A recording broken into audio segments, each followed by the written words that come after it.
Yep. What am I, 9 minutes late? My bad. I had to get my coffee, man. Grand rising, everybody. Another day, another motherfucking dollar. What is this, Thursday? Yep.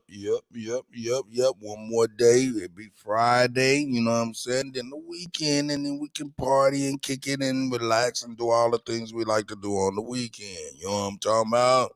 You know what I'm saying? Shout out to everybody. Yeah, I'm a tad bit late, just a tad bit late. But I'm here, man. Better late than never. I've heard that saying said before, so I don't know if that applies to me, but I think I'm going to make it apply to me. So with that being said, let's get started. Here we go.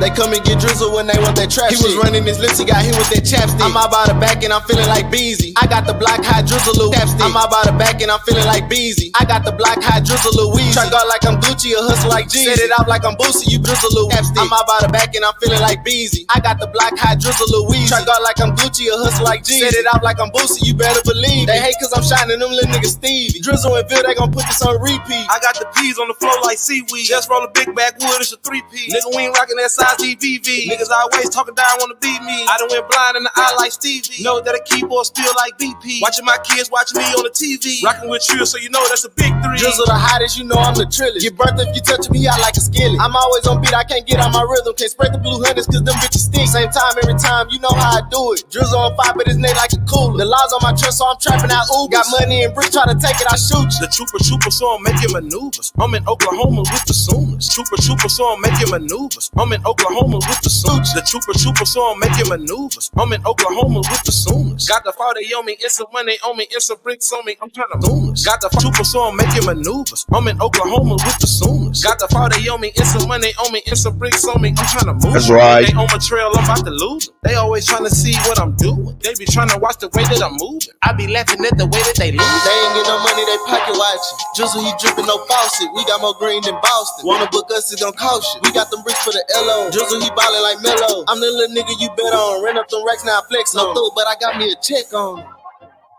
Walk in the club and flex on. Ice on my wrist and my neck on. Look like he got a protect on. 45 in a tech on. I hit your chest on me, I left a mess on. Diamonds on neck, they reflect on. Bitches see me wanna sex on. They throw that neck on. Walking around with a check on. Try to jack me on my wet on. They better check on. My pockets inflated like they blew a bubble. Jazzy and Drizzle, you know they in trouble. Come to trap school cause you niggas can't hustle. That little nigga smart but his pockets got muscles. Red on the bottom, I'm walking on blood.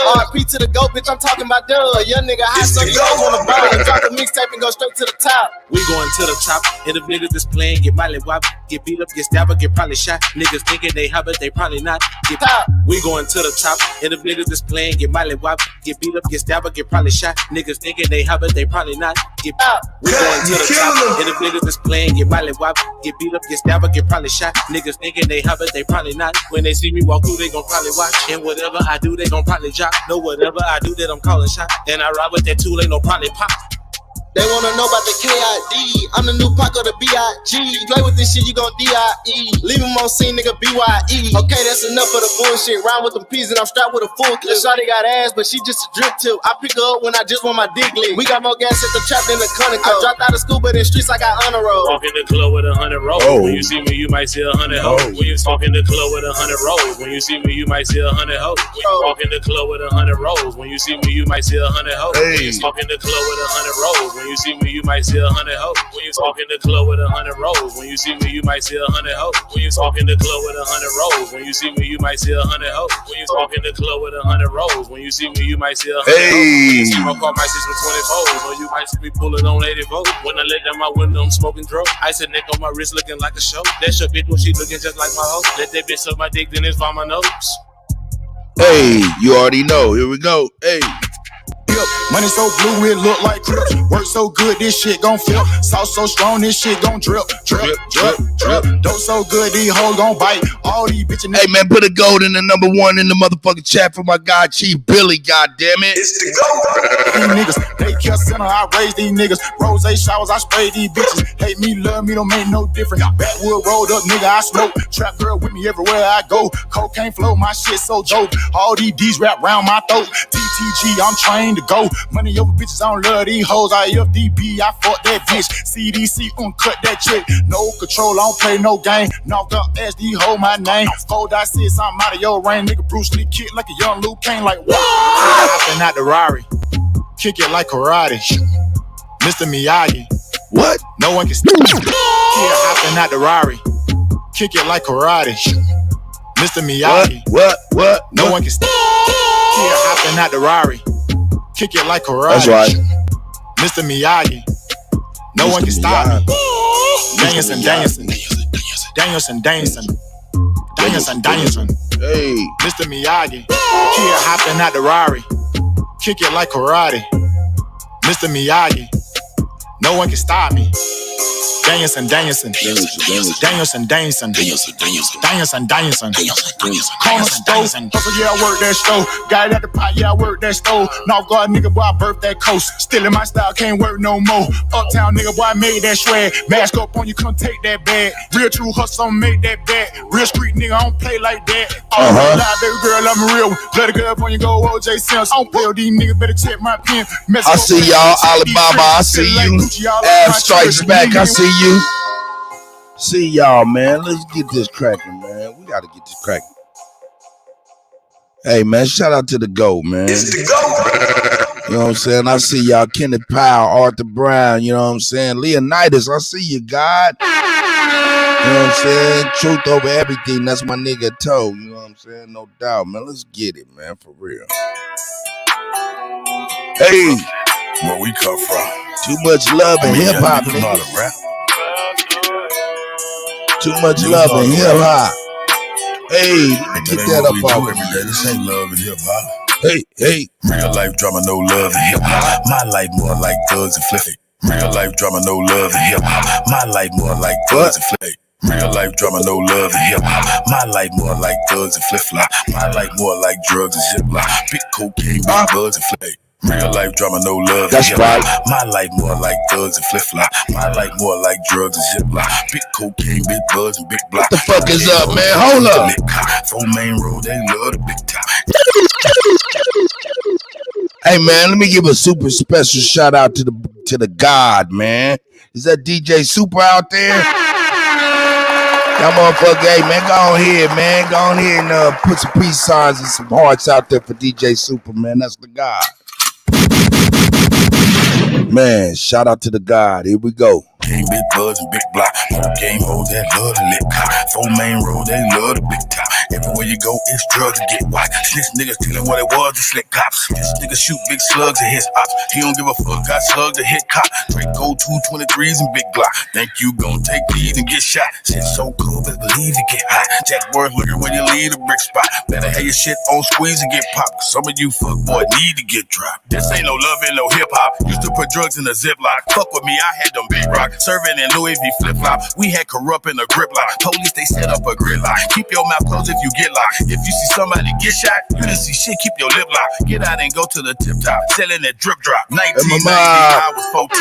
Yes, my auntie was a dope fiend. She asked me if I want to make some more green. And back then, I was so young and so green. Didn't know shit about wet crack and codeine. Bebo, wet, black before screen. Looking up the pig, David Earl and Bodine. Young nigga never knew the streets was so mean. Real life drama, no love and hip hop. My life more like thugs and flip flop. My life more like drugs and ziplock. Big cocaine, big buds and big block. Game hoes that love the lick cop. 4 main road, they love the big top. Everywhere you go, it's drugs to get white. This nigga's telling what it was to slick cops. This nigga shoot big slugs at his ops. He don't give a fuck, got slugs to hit cop. Draco 223s and big Glock. Think you gon' take these and get shot. Shit so cool, but believe it get hot. Jack Worth looking when you leave the brick spot. Better have your shit on squeeze and get popped. Cause some of you fuck boy need to get dropped. Real street nigga, no love in hip hop. For 28 bands, you can get a ziplock. No walking Pyrex with it in a crock pot. 11 years, they treat me like me child. Watching the ops post on TikTok. Young nigga know what the blocks in your spot. That's the type of shit that get your ass popped. Pull out the Draco and I make it zip lock. Gian in my fabrics, Medusa flip flops. Everything that I rock, be fresh out the box. Pull out the Hussein and I speed by the cops. They kiss the decoy, all I do every ride. They run their place, they can't take Zika. The Black Jerry Jones, I don't need a Prescott. These niggas got snitching, we snitching they mouth. Me and Eugene, the kings of the South. Real life drama, no love and hip hop. My life more like thugs and flip flop. My life more like drugs and ziplock. Big cocaine, big bug, and big block. Cocaine, hold that love to lick cop. 4 main road, they love the big cop. Everywhere you go, it's drugs to get white. 6 niggas telling what it was, the slick cops. This nigga shoot big slugs and his pops. If you don't give a fuck, got slugs to hit cop. Drake on 220 degrees and big block. Think you gon' take these to get shot. Shit so cold that the need to get hot. Jack boys looking when you leave a brick spot. Let her hate you, Chapter 2, he lied to me. Trippin', slippin', listen, look, I need to go out. Cut those ties, no strings attached, just ready for pound town. No relations, I get seasick, I don't want to sell your boat. I'm ready to go to pound town. Pack my bags, pound town. Pack my snacks, pound town. Ready to go. Ready to go to Pound Town. Pack my bags. Ready to go to Pound Town. Pack my snacks. Ready to go to Pound Town. I'm ready to go. I know you ain't loving me, touching me, it's fucking me, tying me close, eyeing me right into the beat, making me scream. The baby sleep, wake in the knees. You be going so deep, you be going so deep. Hey man, shout out to Joy Alizé, man. Hey man, we ain't forgot you, little sis. We got your back still over here, man. Over here at the Kuttack show. It's the go. Cut, you kill them. Ready to go to Pound Town, pack my bags. Ready to go to Pound Town, pack my snacks. Ready to go to Pound Town. I'm ready to go. Ready to go to Pound Town, pack my bags. Ready to go to Pound Town, pack my snacks. Ready to go to Pound Town. I'm ready to go. I'm doing 80 and a 50 for a ticket. I'm doing 80 and a 50 for a ticket. Hey man, let's get it, man. Forget all this mess. Let's get it.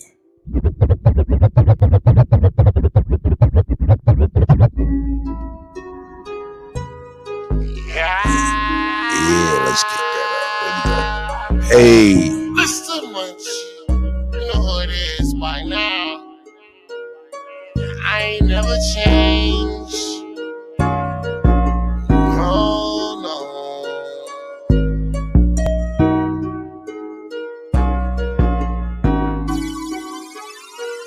That's right. I ain't never changed on you, so I ain't tryna funky handle. Swear I keep my handle on me. I'll leave you by your lonely. Swear I was down for a short stint. I swear everything I said I meant. Came up from the gravel, from the cement. Constantly fighting with these demons. Swear ain't nobody perfect. Life's been tough. I've been wrestling with serpents. Trying to do right, but it's not that simple. Working on my mental health. Trying to be my better self. Maybe I've been shell shocked. Was raised right, bumped my head a lot. Learned the hard way. A lot of niggas in the graveyard. Trying to right my wrongs. Trying to stay strong. It's difficult to carry on. I be in my own zone. Trying to stack provolone. A little Tropicana cookies, what I'm smoking on. Trying to break the cycle, grew up in a broken home. You a bitch nigga, that's that shit I don't condone. dawn. When you die, they love you. When you alive, you alone. Security calls from the county, nobody answer the phone. Man, I swear, I'm always checking on you. I'm always checking on you. Handle on me, just trying to make it through. Just trying to make it through. I ain't never changed. Straight up. Shout out to my nephew Munch. Oh yeah, Mocan Music Multimedia. This is what we do over this yard. Swear I was down for a short stint. I swear everything I said I meant. Hey, from the gravel, from the sea. Early in the morning, Mike is over here crying. Let me get you. My temper through the roof. Slide through, handle in my thigh, try and play it cool. Used to go to church like a few times a week. Still talk to God, making sure we speak. Please don't let me die middle of the street like roadkill. Phone go to voicemail, first ring, something wrong. No doubt, no doubt. Chief Jonesy, I see you. Never coming home, just a head. What'd you say, Rico out there? Shout out to Rico if he's out there. That nigga texted me last night while I was asleep. On the bottle, miss his daughter's whole life. Shout out to presidential candidate Rico, dude. Already. I use weed as a crutch, so I don't take lives. I ain't really been Jeremiah, see God enough. Even though I buy him stuff, I've been not in touch with life. I ain't never changed, always did you right. I ain't never changed on you. So I ain't trying to funky handle. Swear I keep my handle on me. I'll leave you by your lonely. Swear I was down for a short stint. I swear everything I said I meant. Came up from the gravel, from the ceiling. Constantly fighting with these demons. Hey man, shout out to everybody out there, man. Let's see what y'all got going out here, man. Let's see what y'all got going out here. We got Black Wolf is in the building. Sir Drop is in the building. Hey, this Sunday coming up, July 16th, you know what I'm saying, 8 o'clock, you know what I'm talking about, at Big Aboriginal Power versus Sir Drop, you know what I'm saying, it's going down off top, you know what I'm saying. Shout out to Sir Drop, Black Wolf. I see you, Lolita, I see you, sis. You know what I'm saying? Hey, man, grand rising to y'all, man. Let's get it, man. We're going to keep on going. Hey, man, you know what, though, man? I woke up this morning, man, and was kind of thinking of my guy. I was thinking about a couple of my guys that passed away. And then, you know, and I was thinking about my mama. So I'm like, man, fuck it, man. Hey, man, y'all think, hey, man, shout out to everybody that we love that done passed out. Thank the universal God and the ancestors for continuing to guide as well. Let's get it.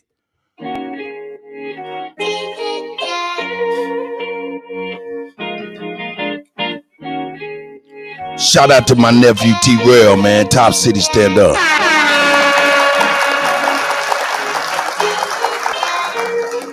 Yeah, we gets down, man. We all around the world, man. We pick it up from the north, south, east, and west, baby. Midwest the best. Been in these streets, you know it's hard to smile. Under this so much dirt, I'm dealing with this karma now. Gotta chill, I got a daughter now. Tears running on my cheek, they got my party down. I got my chin up with 10 toes down. They whack my dog and I'm just praying for his kids. I'm a nigga paranoid, can't leave a husband on my stick. I've been dealing with some problems, man, this street like got me sick. All of this crying, we were just riding, breaking all the rules. Retaliation ain't no nigga, it get tragic. We about that action, but everything ain't worth reactions. All of this crying, we were just riding, breaking all the rules. One day you hear bullshit happen, poof, then you vanish. I'm so tired of all this sadness, all this backstabbing and turn me to a savage. Every day I'm on my hustle and every day I'm taking risks. Mama praying out the church and keep me covered for my sins. Everybody ain't your friend, everybody ain't your partner. When you not around, take it. Won't let a nigga talk about you. Gotta keep my chin up with 10 toes down. Sing your songs and all my shows now. I rock your face all on my clothes now. Gotta put on for my bro now. All of this crying, we were just riding, breaking all the rules. Retaliation ain't no bigger, you can charge it. We about that action, but everything ain't worth reactions. Hey. All of this crying, we were just riding, breaking all the rules. Hey, rest in peace, love, man. I'm so tired Rest in of peace, mama. You know what I'm saying? Yeah, you know what I'm saying? Bobby, man. Uncle Pap, Uncle Sugar, man. Shout him out, man. All your peoples, man. That you miss, you know what I'm talking about? That's right. Uncle Darrell, I miss you, guys. I miss your big ass, man. You funny ass nigga, man. I miss you, Uncle Darrell. Can't believe you gone away. Can't believe you gone away. Can't believe you gone away. Why did you take my dog away? Tell me why did you take my dog away? Can't believe you gone away. Can't believe you gone away.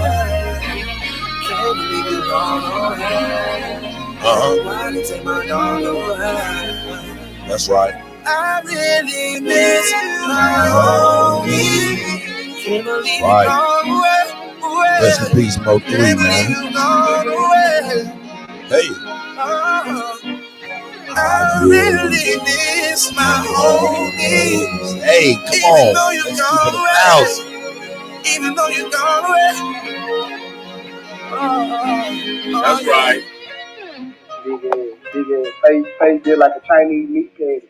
Big ass face. Big took a picture about them apples. Gone on, ugly ass nigga. No, you ain't healthy, ugly ass nigga. Yeah. T-Real, come here, folks. I had your fat ass. Fat grease ass. You big grease ass nigga.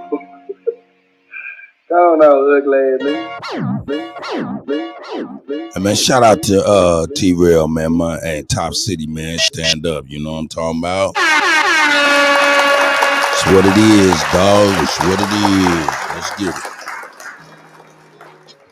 All right, wake back up. We're gonna wake back up a little bit. Hold up. Shout out to my mama, boy. I'm trying to tell you, she was right, for real. Mama, you was right.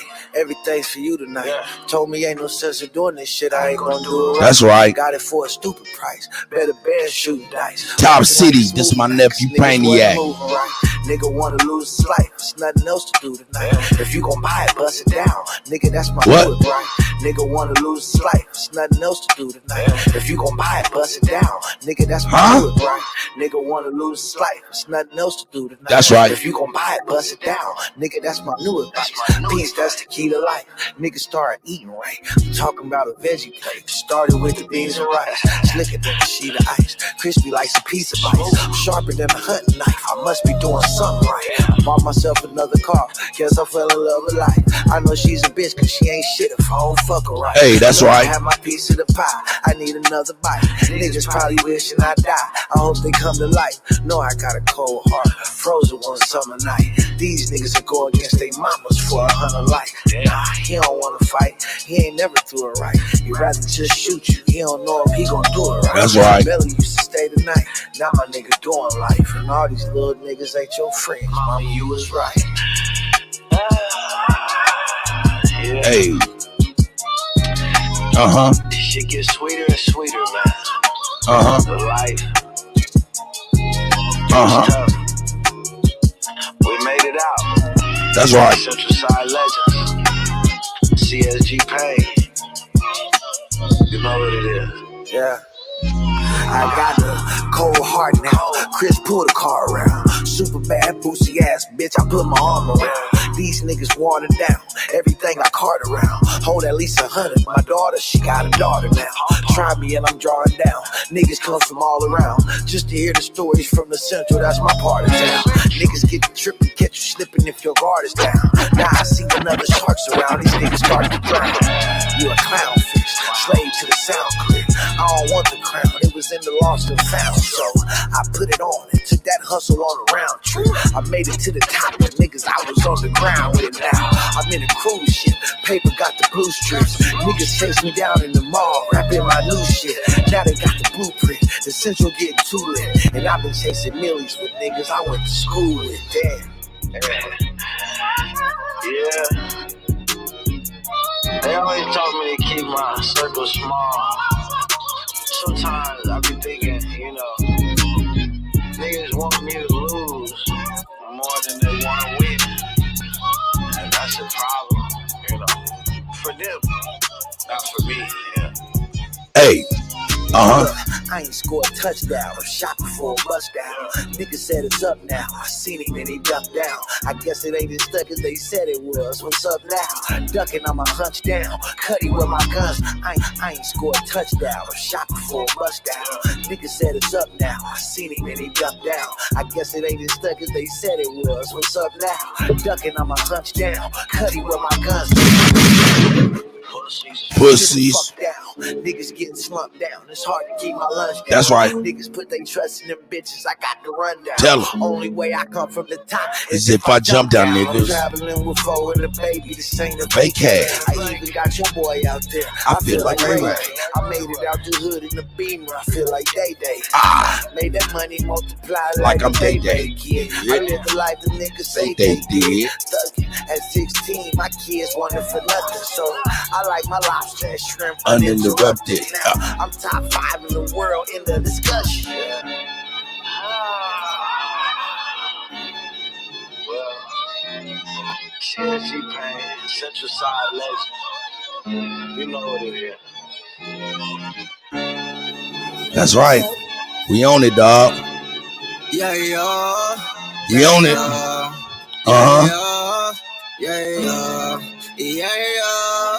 That's right. Boots on all black suits, laying your grass, time to get dirty. That's right. Troubles with my cup, it doubled up, gotta be muddy. This little 30 on me clean, he made a scene, I turned it dirty. This little bitch, he tried to hurt me. Both her cousin, I'm so dirty. Put on my boots and all. Yeah, we about to get on, man. Let me get show the grass together. With my cup, it doubled up, gotta be muddy. This little 30 on me clean, he made a scene, I turned it dirty. This little bitch, he tried to hurt me. Both her cousin, I'm so dirty. I'm so dirty, I'm the GOAT. I'm so dirty, past the soap. When they play with me, it's suicide. Go ahead, I'll pass the rope.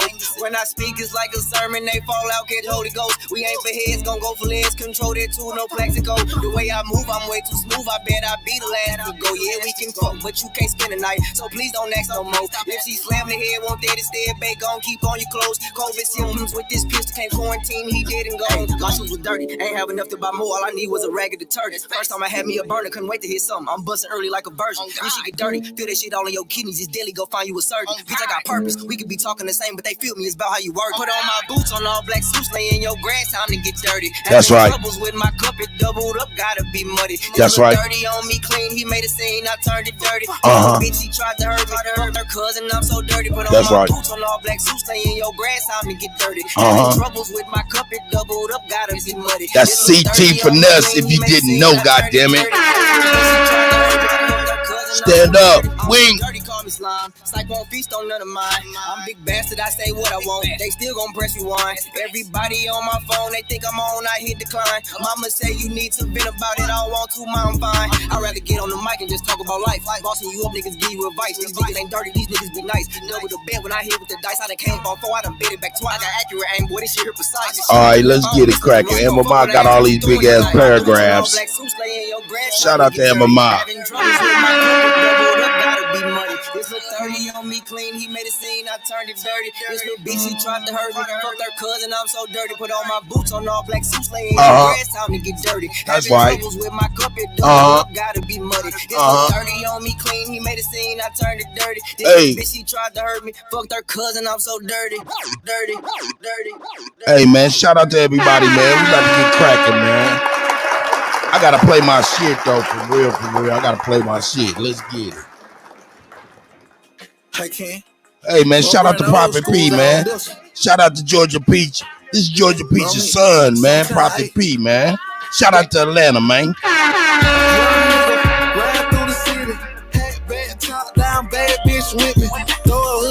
Let me turn this shit up. I'm tripping. Nigga ride clean, this is summertime. Young nigga,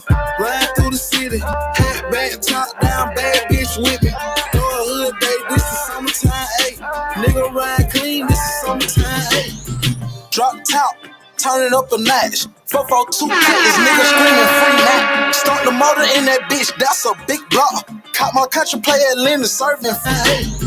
Drop top, turn it up a notch. 442 Cutlass, nigga screaming free Mac. Start the motor in that bitch, that's a big block. Caught my country play at Linda serving a re-rock. I might pull up to the cater where I get paper. Stop at Adamville with my nigga done and shit. Sliding down 85, I'm just cruising with your hoe. She just want a 3-5, I just give a dick to blow. Chillin' with my Houston hoe. I got bitches round the globes. Have them in the hood on Urban Street. All my hoes on foes. Say she like the way I'm thuggin', see me hustling and she know I'm street. Smoking on runts with the runts. The A is me. Young nigga, riding through the city. Hat back, top down, bad bitch with me. Throw a hood day, this is summertime, ayy. Nigga ride clean, this is summertime, ayy.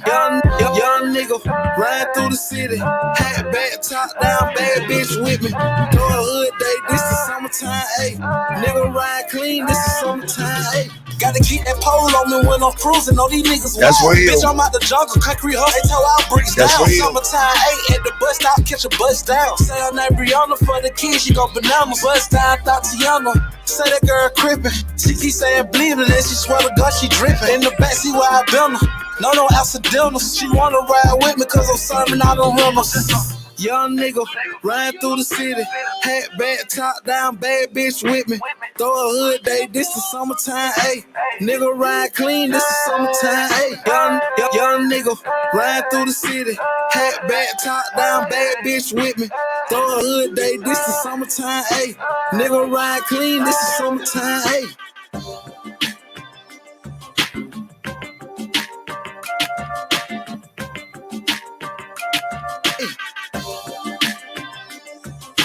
Nigga ride clean, this is summertime, ayy.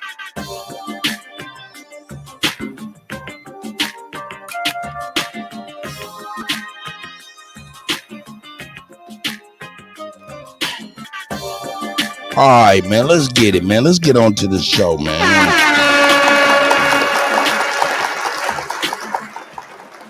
You know what I'm saying? Shout out to the guy. It's the GOAT. Put some motherfucking goats in the chat, man, for the GOAT, Billy, man. You know what I'm saying? My brother and your brother, too. Come on with it. About to get it, man. Let's do it. Let's do it, man. Let's do it. Let's see what we got cracking. Yeah. Yes, yeah. I hope everybody is doing great today. This is a nice Thursday. Straight up. You know what I'm saying? It always starts off great, man, for real. So shout out to everybody, man. Because y'all help make these days great. But now we're going to get on to it. Let's see what we got here, man. Let's see these adverts we got going on here. My mom got big, fat ass paragraphs out this motherfucker. big, fat ass paragraphs out this motherfucker. They want me, the Kutty, to straight up read scripts. God damn. Okay, let's read some scripts. I'll read some scripts for the ladies, man. They got shit popping, man. Shout out to the ladies and keep it popping. They keep it popping. Oh. Yeah.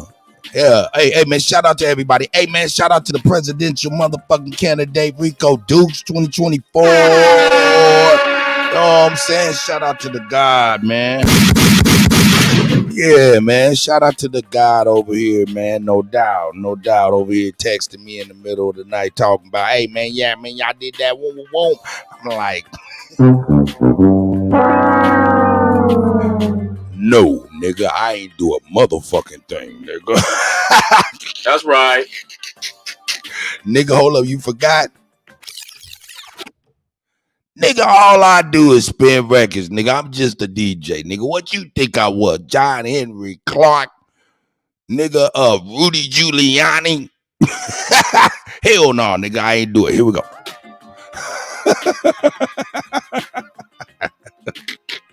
Shout out to Rico, man. No, man. Yeah, man, I'm very comfortable in my ignorance, very comfortable in my can and can'ts, my will and wants.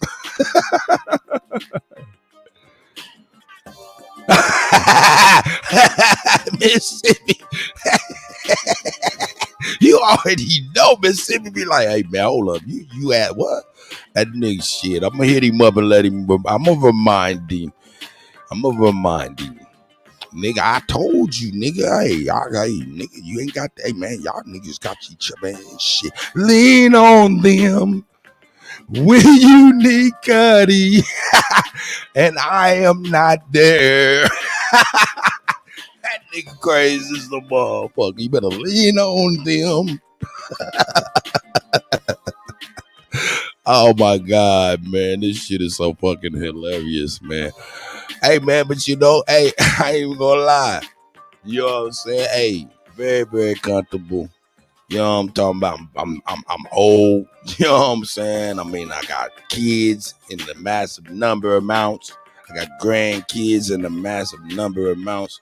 You know what I'm saying? Shit. Nah. Ain't in a rush to be jumping off the porch. Ain't in the rush to be jumping off the porch, sir. So you might want to go ahead and lean on them when I'm not there and you need my help. You better just call Mississippi.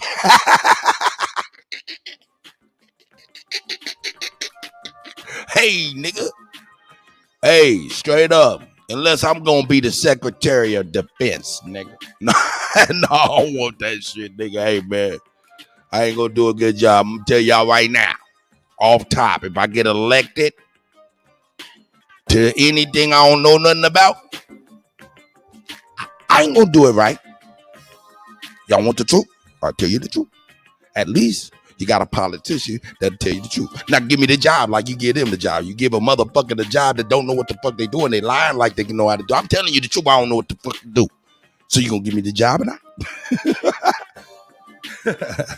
I'm sure you're not. And that's exactly how we should be looking at these politicians we be electing. You know what I'm saying? Like, man, they don't know what the fuck they doing for real. They don't. And they ain't comfortable and they can and can't in their ignorance. So we have to get them firmly comfortable in their ignorance. I do it all the time.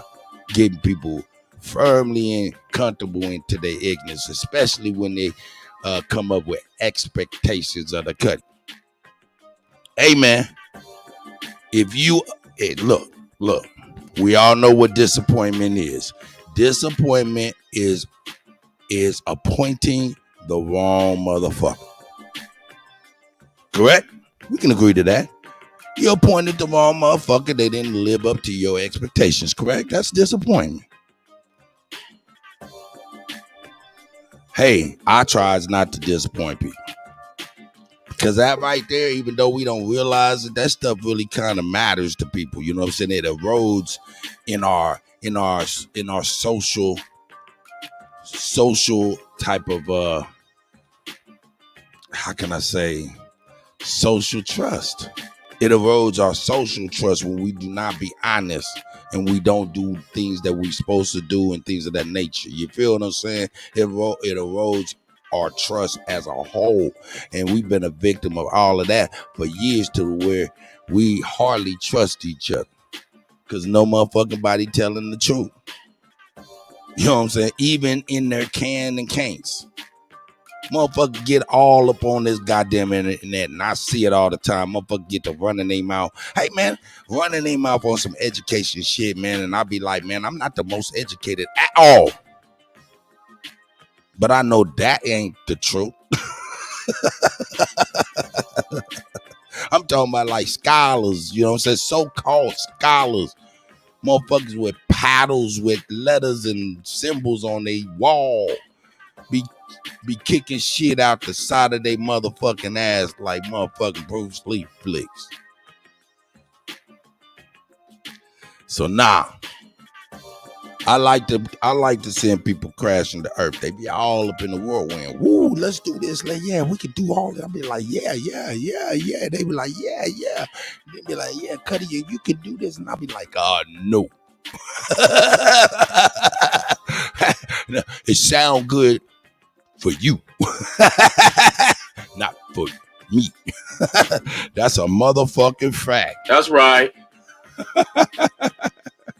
Nah, man. The purpose of my little monologue, man, just talk crazy, man. You know what I'm saying? And if you don't, man, be comfortable in your own skin. You know what I'm saying? You know what I'm saying? Don't put yourself out there, man, extending yourself, man, so you can feel too tough. And if you gonna do that, let it be known, motherfucker. Hey, man, I ain't did this shit before. So if you expecting too much from me, dog, you might want to reconsider what the fuck you doing, because you're setting yourself up for disappointment. You appointed me to something, man, and I don't know what the fuck I'm doing. So if it don't come out right, motherfucker, don't be too goddamn disappointed, right? Huh? Well, I don't know. Makes sense to me. Hey, but who the fuck am I, nigga? All the fuck I do is spin records. That's right. Shout out to y'all, man. Let me get on these goddamn scripts real quick. MMI, goddamn all these goddamn paragraphs. Let's get down. What MMI got going on out here? Yeah, shout out to MMI. Oh, I was about to say shame. Hold up, yeah, all these paragraphs. Shame. All these paragraphs. Shame. Yeah, all these paragraphs. Shame. She like, shit, Kutty, you about to go out. She like, man, we about to get Kutty. Oh, shit. I'm like, man, look at this shit. She like, man, we're going to get Kutty today, man. Big paragraphs for the Kutty. Got him. Yeah, you got me. I got you, though. I got you. Here we go. MMI Magazine wants you. That means you. For what is that? Aboriginal erotic poetry issue. Yeah, that's right. So if you write poems and you want to get naked, bucket naked, you know what I'm saying, while doing it, you know what I'm saying, or not even butt ass naked, you can get in your little swimsuit, your little whatever you got going on, you know what I'm saying, for the Aboriginal, you know what I'm saying, erotic poetry issue, male and female models. Submit your photos to MMI20@gmail.com. You see it right there, goddamn. It's a lot of A's and M's in that shit. You know what I'm talking about? MMI20@gmail.com. Nudes. I assume that means nudes are accepted.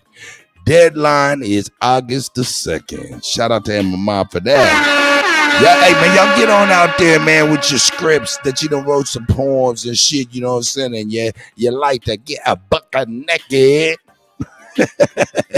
Get on out there, man. For real. Support the family and we'll support you as well. Let's see what else we got going on. LA. Get ready. It's going down Sunday, July 16, 2023. The People's Tour 2023 featuring the one and only, you know. It's the GOAT. Supreme Chief Holiday. Location to be announced. For information, email the Aboriginal People's Tour at gmail.com. Yeah. Hey, look, if y'all got products, y'all got a website, y'all got shit y'all doing, yo, email Kuttack or even come on the panel, drop the shit in the private chat.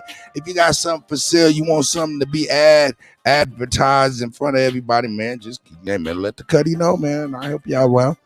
You know what I'm saying? Hey, not only that, the last advert is this one right here. Everybody, please hit the like button and the share button and subscribe to Supreme Chief Holiday.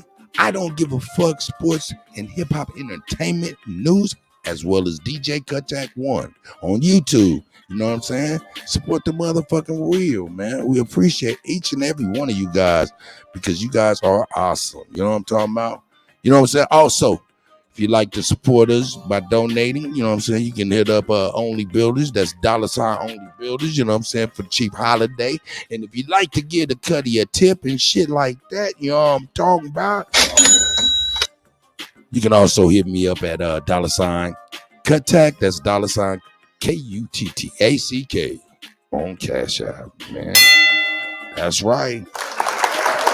Yeah, let's get on, man. Now, I hope I did y'all big paragraphs some justice, ladies. Look, Miss C, we cracking. Okay. Oh, yeah. Okay, let me see what you done sent me and shit. Let's see what the hell you done sent me, man. I think all this goddamn clerical work and shit, man. What the fuck is going on out there, motherfucker, man? right. What the hell? Oh shit! Is this mic hot? I think it is. Oh yeah. I see it. Let's go on here and yank that down. Let's yank that down.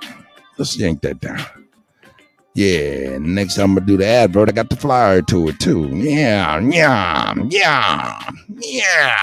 We got the advert to it. Now let's get into the madness in the world, geopolitically. These lying white boys out this motherfucker supposed to be leaders and shit. I told you, look at them be lying like a motherfucker.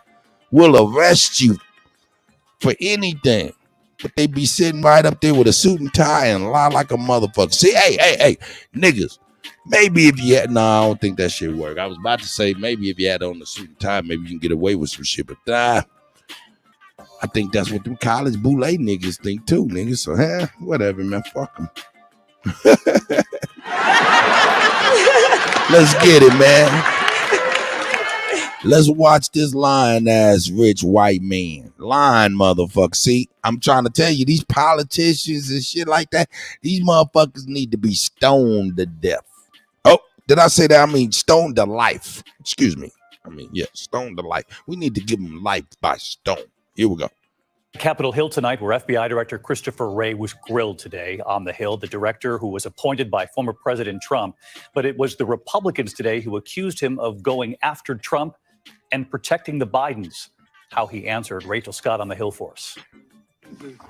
Tonight, FBI Director Christopher Wray was appointed by Donald Trump, called to testify on Capitol Hill, defending his agency and his record against Republican attacks. Today's FBI reflect the best of our organization, an organization that is made up of 38,000 men and women who are patriots, professionals, and dedicated public servants. And that is the real FBI.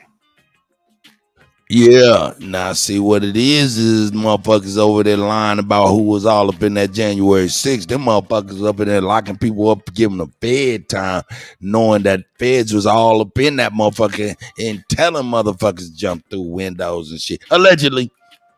Yeah, look at this motherfucker. Big, nice lying motherfucker. See, I'm trying to tell you, like, look at this big, nice lying ass face. He need to get slapped. See, people who fuck up and be up in the city, you run for like, let's say for instance, you run for city council, right? Okay, so if you run for city council and you come from a certain district, and if you make that position and your motherfucking ass fuck up, those people from that fucking district should be allowed to get one slap. Just one slap. Just get the people, because you failed them. You slapped them in the face in the real world.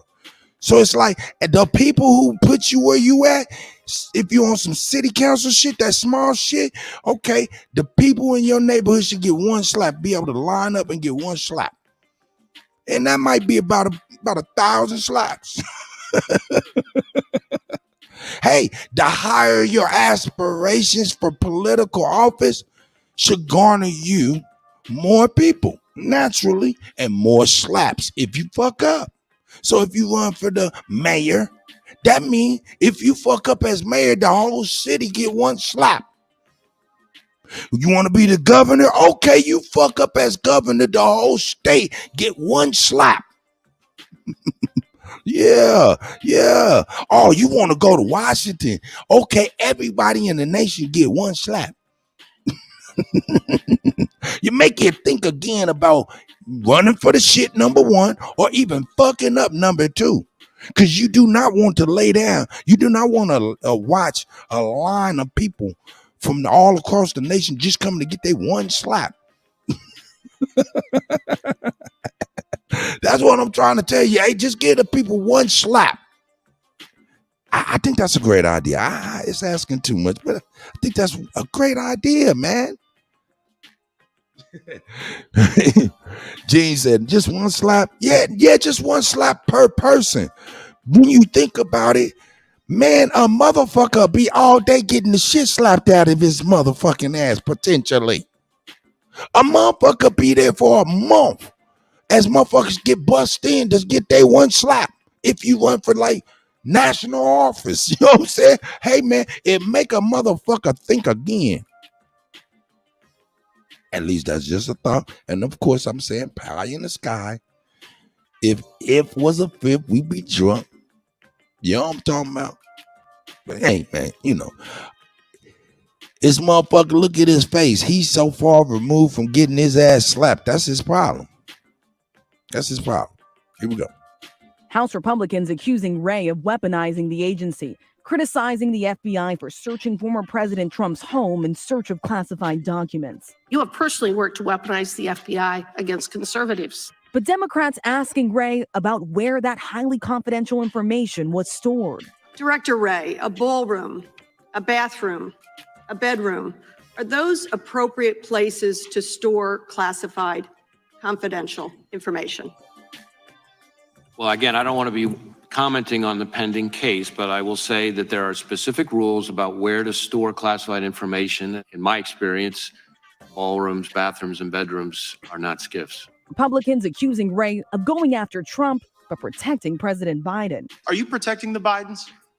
Absolutely not. In fact, just weeks ago, President Biden's son Bidens? Absolutely not. In fact, President Biden. Are you protecting the Bidens? Absolutely not.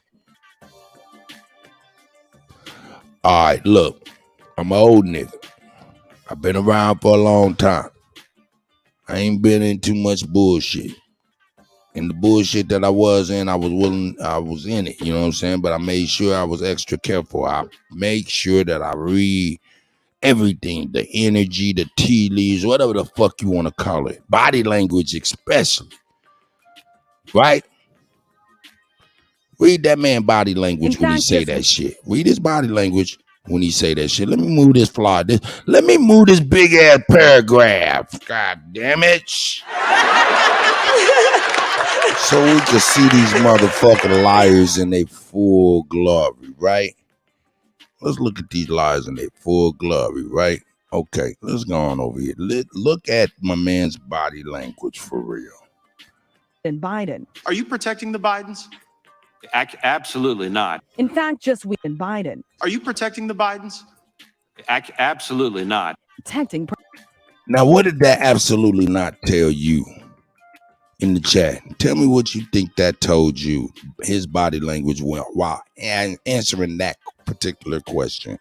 What did his body language say to you guys? And I'll tell you what it said to me. I'll give you a couple minutes, a couple seconds. Yep. Nappy said yes. His body language says yes. Oh, Lolita even said the verbal. Okay, girly. She's very perceptive, if you did not know. That's right. He got on defense. You right about that, Toe. He definitely got on defense. You know what I'm saying? Let me go over here, man. I'm going to go on here and tell you what the fuck I see. President Biden. Gifts. Republicans accusing Wray of going after Trump, but protect. Here we go. Let me go on here. We're going to get this playback speed. We're going to slow that shit down. Breaking down. President Biden. Are you protecting the Bidens?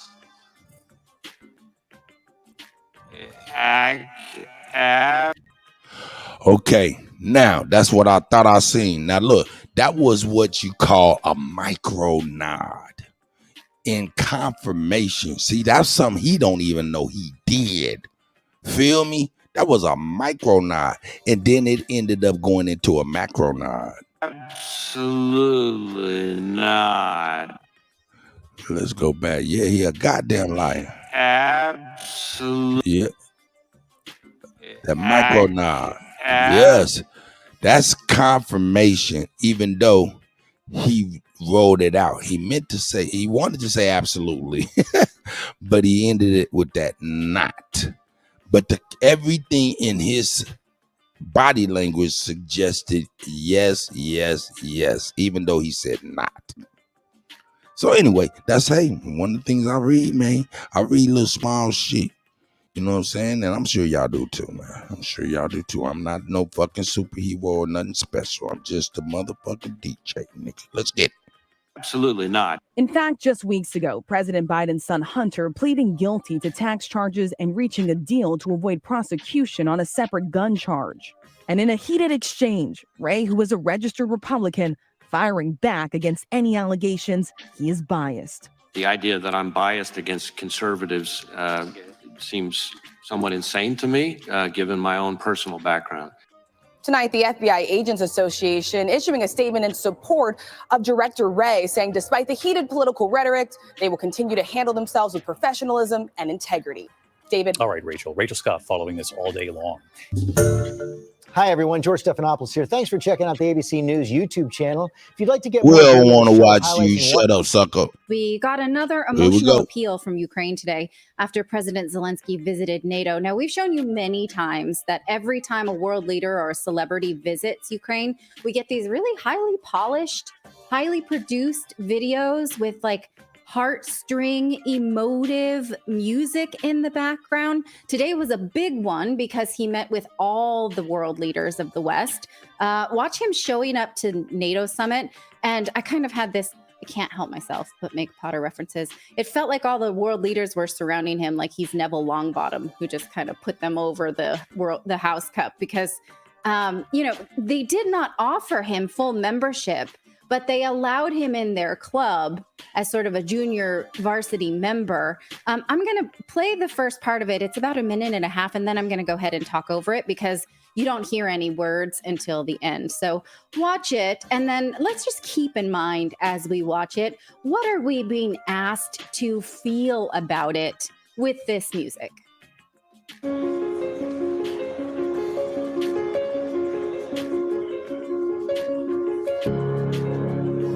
They're such loving people. These are straight monsters.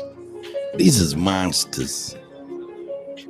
These monsters. All of them is monsters. All right, so we see Rishi Sunak, we see Biden, we see President Erdogan, we see Jens Stoltenberg. Nah, bitch, we see monsters. That's right. I'm hitting the nail on the head. That's right. Hitting the nail on the head. These is monsters. Smiling your face, fuck over thousands at a time. The head of NATO. We're going to see Giorgia Meloni pop in the white suit as well in a second. Behind her is the Prime Minister of Spain in the purple tie there. And she kind of goes across in the white suit. That's Giorgia Meloni from Italy. Many other world leaders. Now, also yesterday, interestingly enough, on Zelensky. Shout out to Sir Drop. Shout out to Sir Drop in the building. Hey, man, he say, sub to Navi, the Poets channel. She drops gems, man. Yo, man, come on, man. Yeah, man, that's a fact. Sub to Navi, man. Y'all see Navi shit out there. And in fact, go on ahead and put other motherfuckers YouTube up in there. Sub to each other as well. Come on now. Let's everybody get it together. Everybody get it together. Hey, man, who gonna watch you if we don't watch you? Come on with it. Put your shit in the chat, man. Motherfuckers will get to your shit and subscribe to you. You know what I'm saying? Here we go. Good looking now. Drop for real.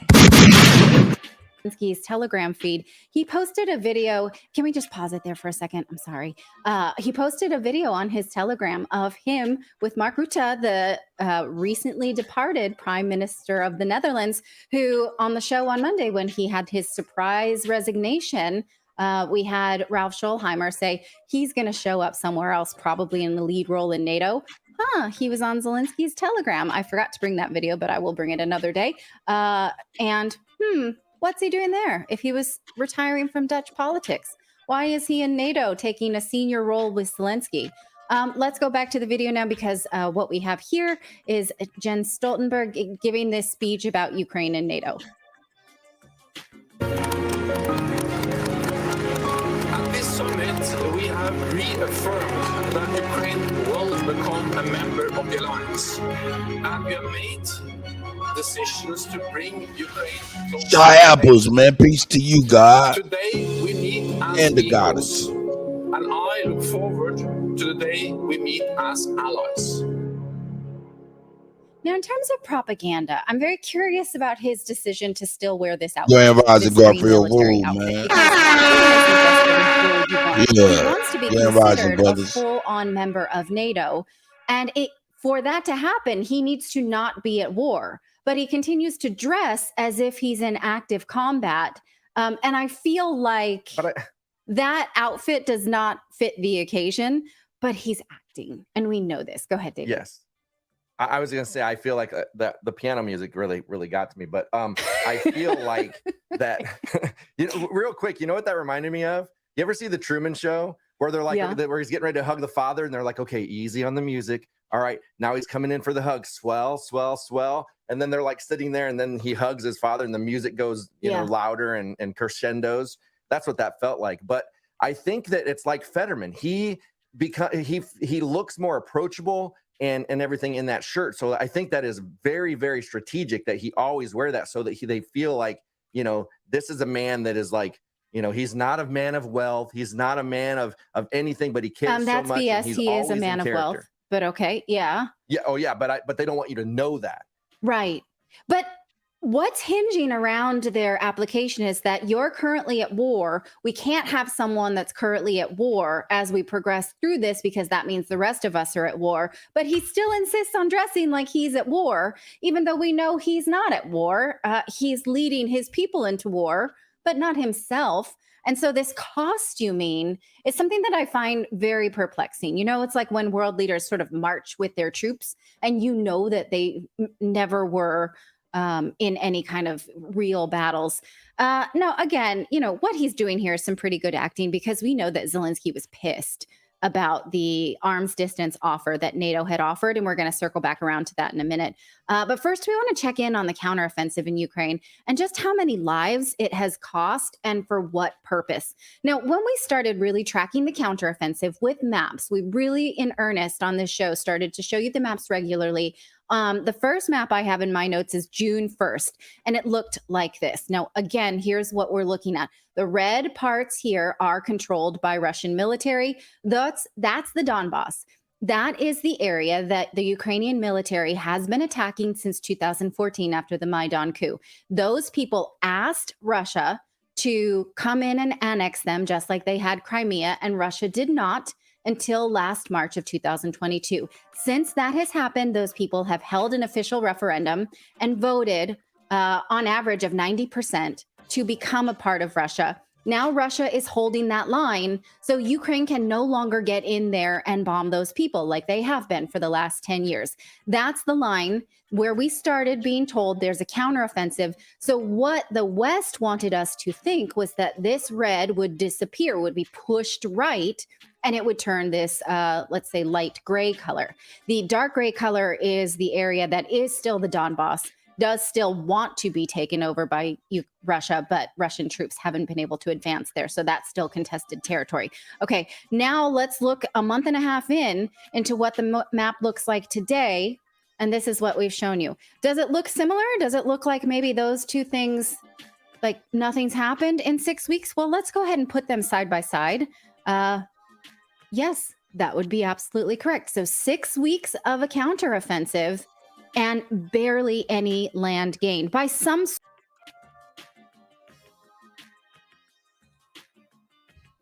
Look at me. I don't know over here. Yeah, man, I'm getting tired of that one right there.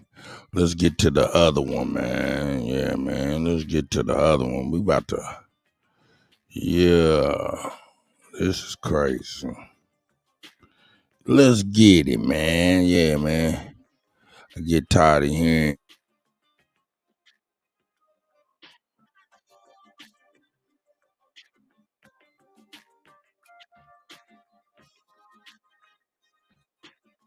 Yeah, let me get it right real quick.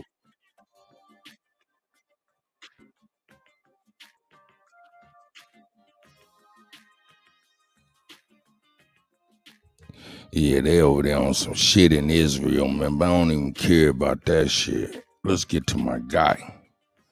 Let's get to my guy. Here we go. We'll get that popping.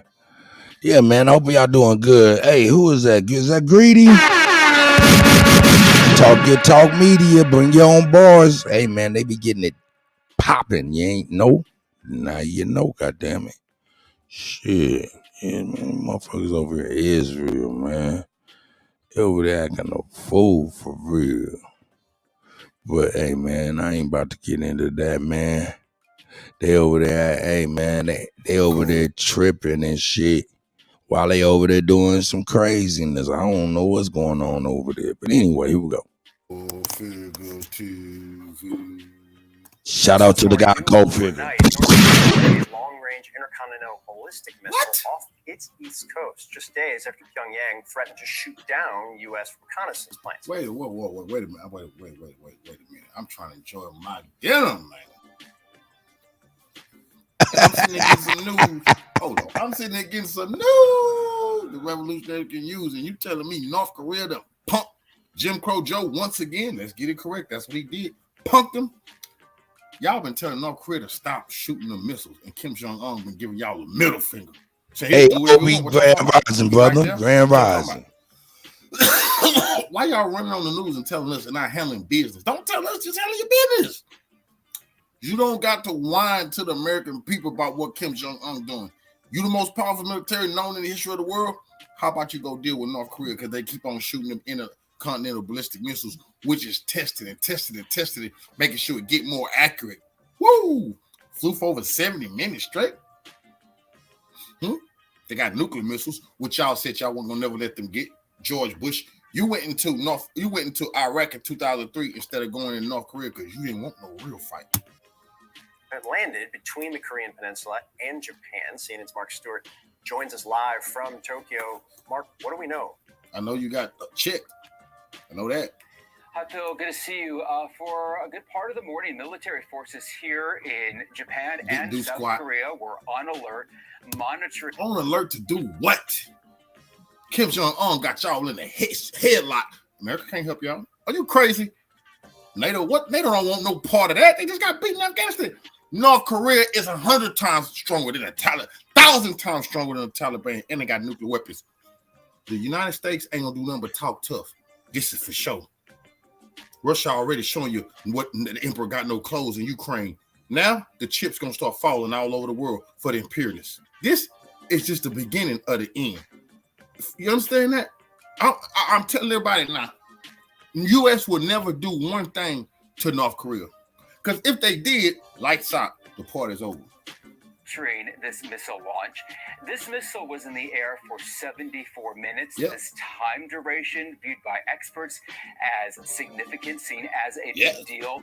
We should also point missiles in the air for 70 minutes is a very good big deal. North Korea also has hypersonic missiles. Oh, wow, my. Let me tell y'all something. The more y'all give to Ukraine to bring down Russia, North Korea gonna all of a sudden get gifts from God. They're gonna all of a sudden find some advanced tech laying around. They're gonna get more precise and more hardcore, ready to rock and roll. Huh?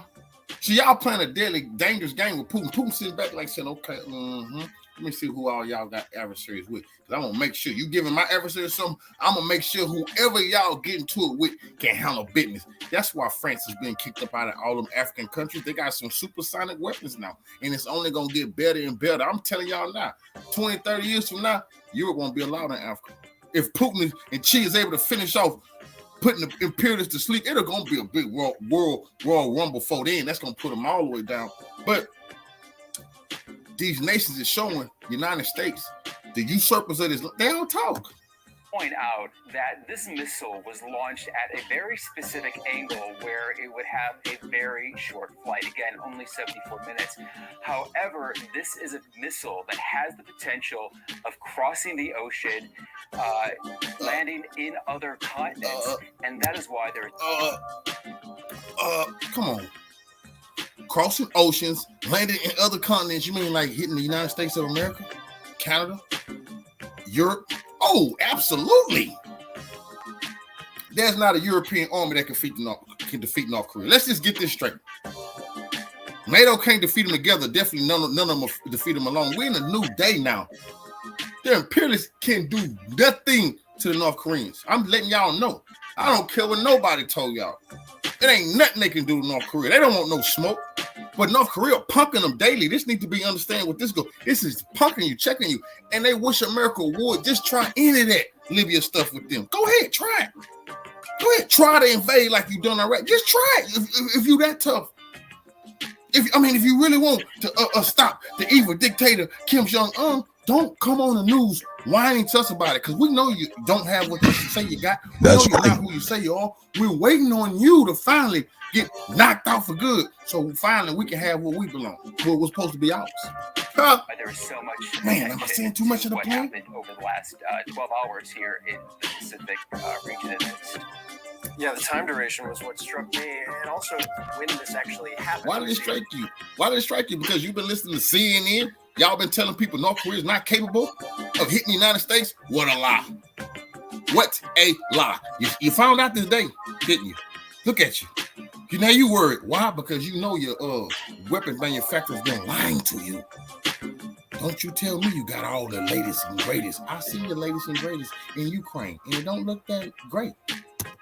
Obviously, we've been talking all week about world leaders meeting at NATO. We've just learned that South Korea's president will be holding an emergency meeting over this latest launch. South Korea don't want no smoke. The best thing South Korea can do is unify, reunite with North Korea, like the North Koreans saying. Let's be one again. We're family. Let's not let the usurpers, let's not let the invaders tear us apart. But if that's the route y'all want to go, the hell with it.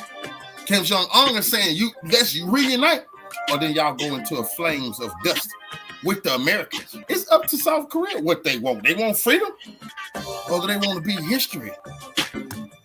What are the expectations from that? Right, well, let me just say this. And as you well know from spending time in the region during the G7, North Korea craves attention. And when you have a gathering such as the NATO summit, something like this is right to happen. So you saying North Korea is so tension hungry, they're going to do exactly what y'all told them don't do. Okay, they want y'all attention. What y'all talking about now? All the talk, all the sanctions, none of that work. You've been sanctioning North Korea forever, and they got advanced weapons. It don't work. What are you going to do? They waited till all the NATO was together, so it can't be no. Y'all got to call one another. Y'all in the same room. Why don't y'all declare war on North Korea for what North Korea keep doing? Hey, they don't want it with flat top, boy. My man got the flattest head I've ever seen in my goddamn life. That motherfucker, I don't know if that's his skull or if that's his hair got his head so goddamn flat. For real, his head is flat in the motherfucker, man.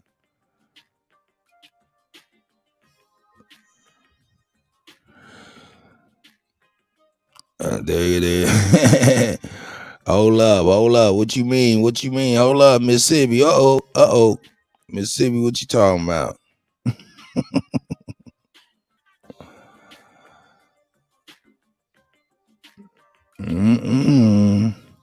He's modded up, sis.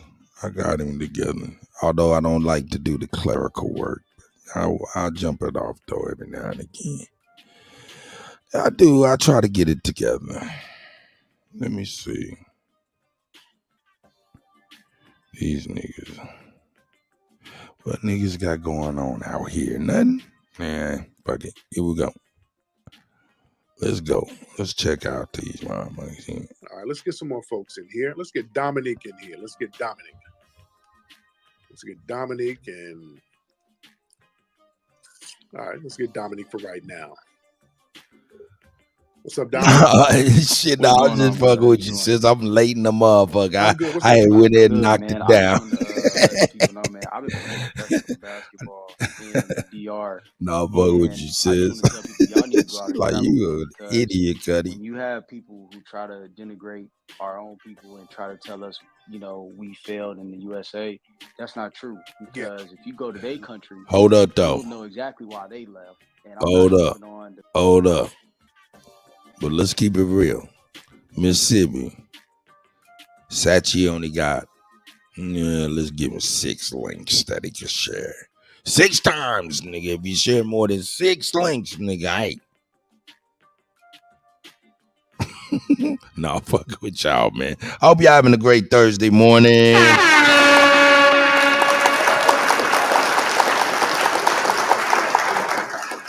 Man, y'all looking good. Y'all looking good. Y'all looking good like that bowl of rice jollof on that penitentiary bowl.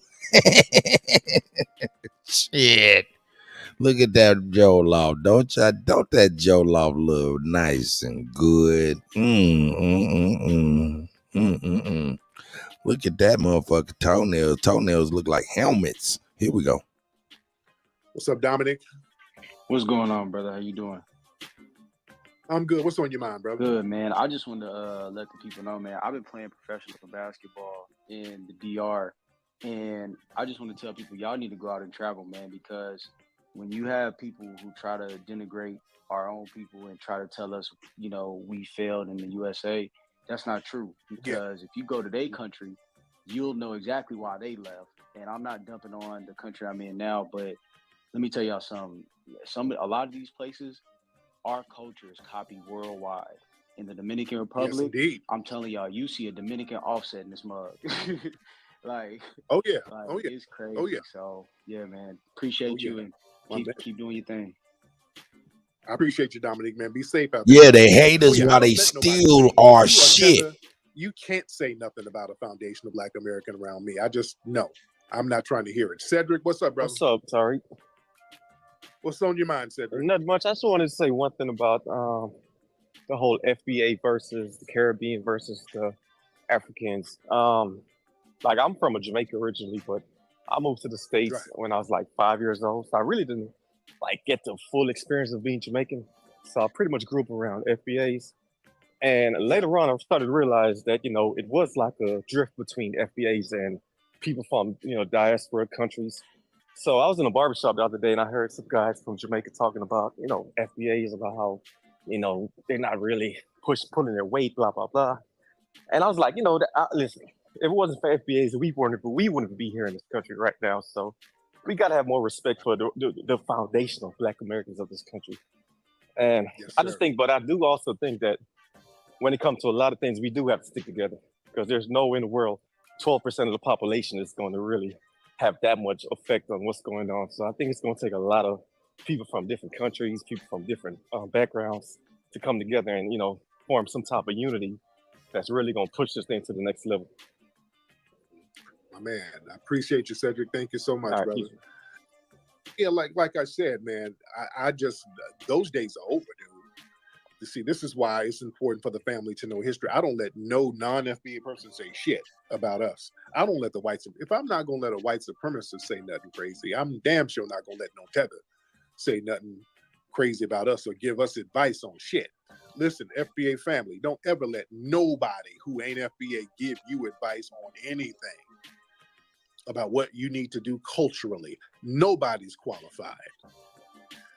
You tell me what culture is qualified to come wag their damn finger to us. Name a culture. You can't bring your ass over here from a failed state, which is the reason you came over, and wag your finger to us about nothing. And my man Dominique, who called up, he hit it on the money. When we look, because we travel. That's why I love people like Wani, people like that, with people who've been around the world. See, this is why we know stuff. We've been to these countries. When they try to come over here and Mama Chief in the building. We've been there. I done been to this country you're trying to sell to me, nigga. It ain't popping like that. I done seen y'all shitting in the streets. I done seen niggas selling billy goats for food and all that bullshit. Nigga, I've seen you. Don't come here trying to sell Wakanda. Don't come over here talking that Rotimi shit. Y'all, everybody need to go to Africa. Over here in America, y'all, when I breathe, I'm breathing in problems. But when I go to Africa, I breathe in freedom. No, nigga, you breathe in piss and monkey meat. That's why you left. No, over here and dust. And that's dust. One thing y'all gonna stop doing. Y'all been selling the Wakanda game to us for way too long. And don't get mad when we say, hey, no. We're not buying that, bro. We ain't buying it. Don't sell us that. Don't try to get us to go over there so that you can tether your way over here. No, we're not doing that, bro. We're going to keep it a buck. We're going to keep it a foul. Not to even denigrate you, but yeah, we're checking a lot of this stuff. We're checking this stuff. There's a lot of folks in here. Let's get Tony the Thunderdog. Let's get Tony. I want to get some new faces in here. All right, Tony the Thunderdog. Man, I'm a huge fan. Been listening to you since college. It's actually an honor to speak with you right now. I had 2 questions for you. Go ahead, sir. I am FBA, but my first question on some Mac lessons. I have problems with the sisters. Sisters don't show me love. I don't know why. I wanted to see if you could possibly help me with that. And also, I wanted you to speak on the Adam 22 situation. Right. Okay, so why do you think the sisters are not showing you love? Now, first of all, just from hearing you, you sound like a big husky, brother. So how much do you weigh, brother? You sound like you might be, you might be getting your Gerald Levert on. You sound like you're 220. I can hear 220 in your voice right now. How big are you, brother? Yeah, I'm about 219. Dang, you good? Right. Oh, yeah, I can hear it in your voice, brother. You sound like you just ate a trough of chitlins just now. So we're going to have to get that exercise game together. We're going to have to get your workout game in order. That's number one, because women do like to look at a nigga and be pleased. So you're going to have to get your look game in order. You got to get your exercise game. What do you do for a living, bro? I do detention. For detention, like what? For schools, for the prisons, for juvenile, what? Yeah, for the government, man. I see a lot of tethers, a lot of immigrants in and out.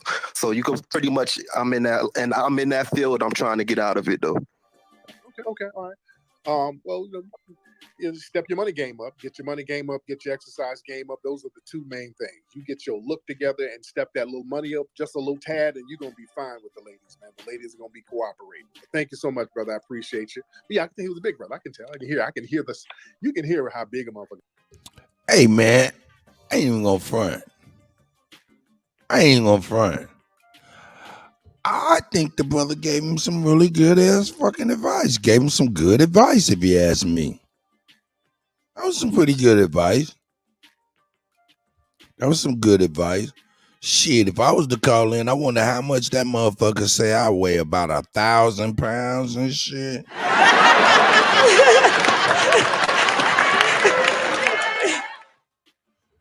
Hey, Tariq, I'm having a little problem with the ladies. Hey, man, you know what your problem is, man? You know what I'm saying? You sound like a monster. You got to be about 500 pounds, nigga. Nah, man. Shout out to Tariq, man. That shit was pretty good. I like that, man. He helped the young man out short and sweet, man. You know what I'm saying? Hey, that was pretty good. I like that. Yes, you can tell. You can hear it. Yeah, some of them, when the women call up, you can tell when they sound cute and petite. You can hear it. You can tell when they got a big back. You can tell. Oh, you can tell. What's up, what's your name, brother? I can't pronounce your name. The brother on the beach. My name is Chukwudi. I'm Nigerian though. Nigerian. Okay. Nigerian, yeah. So thanks, Tariq, though. Like, me, I'm not here to bash or anything, but I think thanks to I don't know the thing about FBA, but I can say African Americans, Black Americans, I would say it's because of you guys that people in the diaspora, people in Africa, people in the Caribbean can walk free here in the United States. So for that, I appreciate that very, very, very, very much. But I just want to ask a question though, and this is not to be condescending, Tariq. I don't want you to take it as I'm a G. Let's go ahead. I'm a handle. Okay, but concerning reparations, hasn't it been paid when during the Civil War when about 6,000 people died? Hasn't it been paid? That's my question. Okay, whoa, Lord, now brother. Hey. Now, the only people who use that real weak talking point. Hold up, man. I ain't even hear what the nigga said. I ain't even hear what the goofy nigga said. I'm over here listening, reading Ollie's comment. Nigga said I sound like Barry White after hitting the blunt and shit. They give him his props. That was a good one. Ali, man, that was a good one. That was a good one, nigga. All right, I'm gonna get you back. Here we go. Well, when about 6,000 people died, hasn't it been paid? That's my question. Okay, whoa, Lord, now brother. Now, The only people who use that real weak talking point are people in them white supremacist spaces. So, brother, you've been hanging around the Nick Fuentes and the Fresh and Fits for you to even have that talking point, brother. Who you been listening to? Who, what? Right there, that says a lot. Just that talking point you just used, which is horse crap, that nobody freed us. That wasn't to free us. Do you understand what the Civil War was really about? Well, I studied that. I studied it a lot. So I read different research, and you telling me that Okay. I want everybody to peep out what I peep out. What I peep out is the glass ceiling that Tariq Nasheed has, right? Look at the glass ceiling. He's debating the Civil War and whether or not it freed us and this and that and the third and shit, right? But that's the left.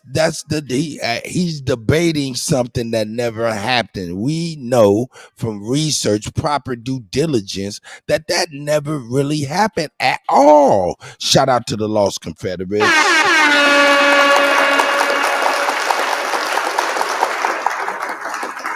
for re-illuminating, if not illuminating, that whole situation for a lot of people. So shout out to them brothers and sisters. That's Chief Alligator, that's Chief Running Water, and that's Chief Quiet Water, and Chief Beco, man. Shout out to them. You know what I'm saying? That's the level of Tariq Nasheed. See, he's still on that curriculum. He debating something that we know that we know did not happen. Excuse me. Hey, speaking too fast, didn't get my words right. Damn, nigga. Get your ebonics correct. Here we go. I read different research, and you telling me that I might watch a little bit about Fresh and Fit, but I don't know anything about Nick Fuentes or anything though. Because you're a fan. I can tell you're a fan of that Fresh and Fit crowd. I can tell. Let me school you, brother. Put your thing on mute because the echo in your Uber is bouncing all over the car.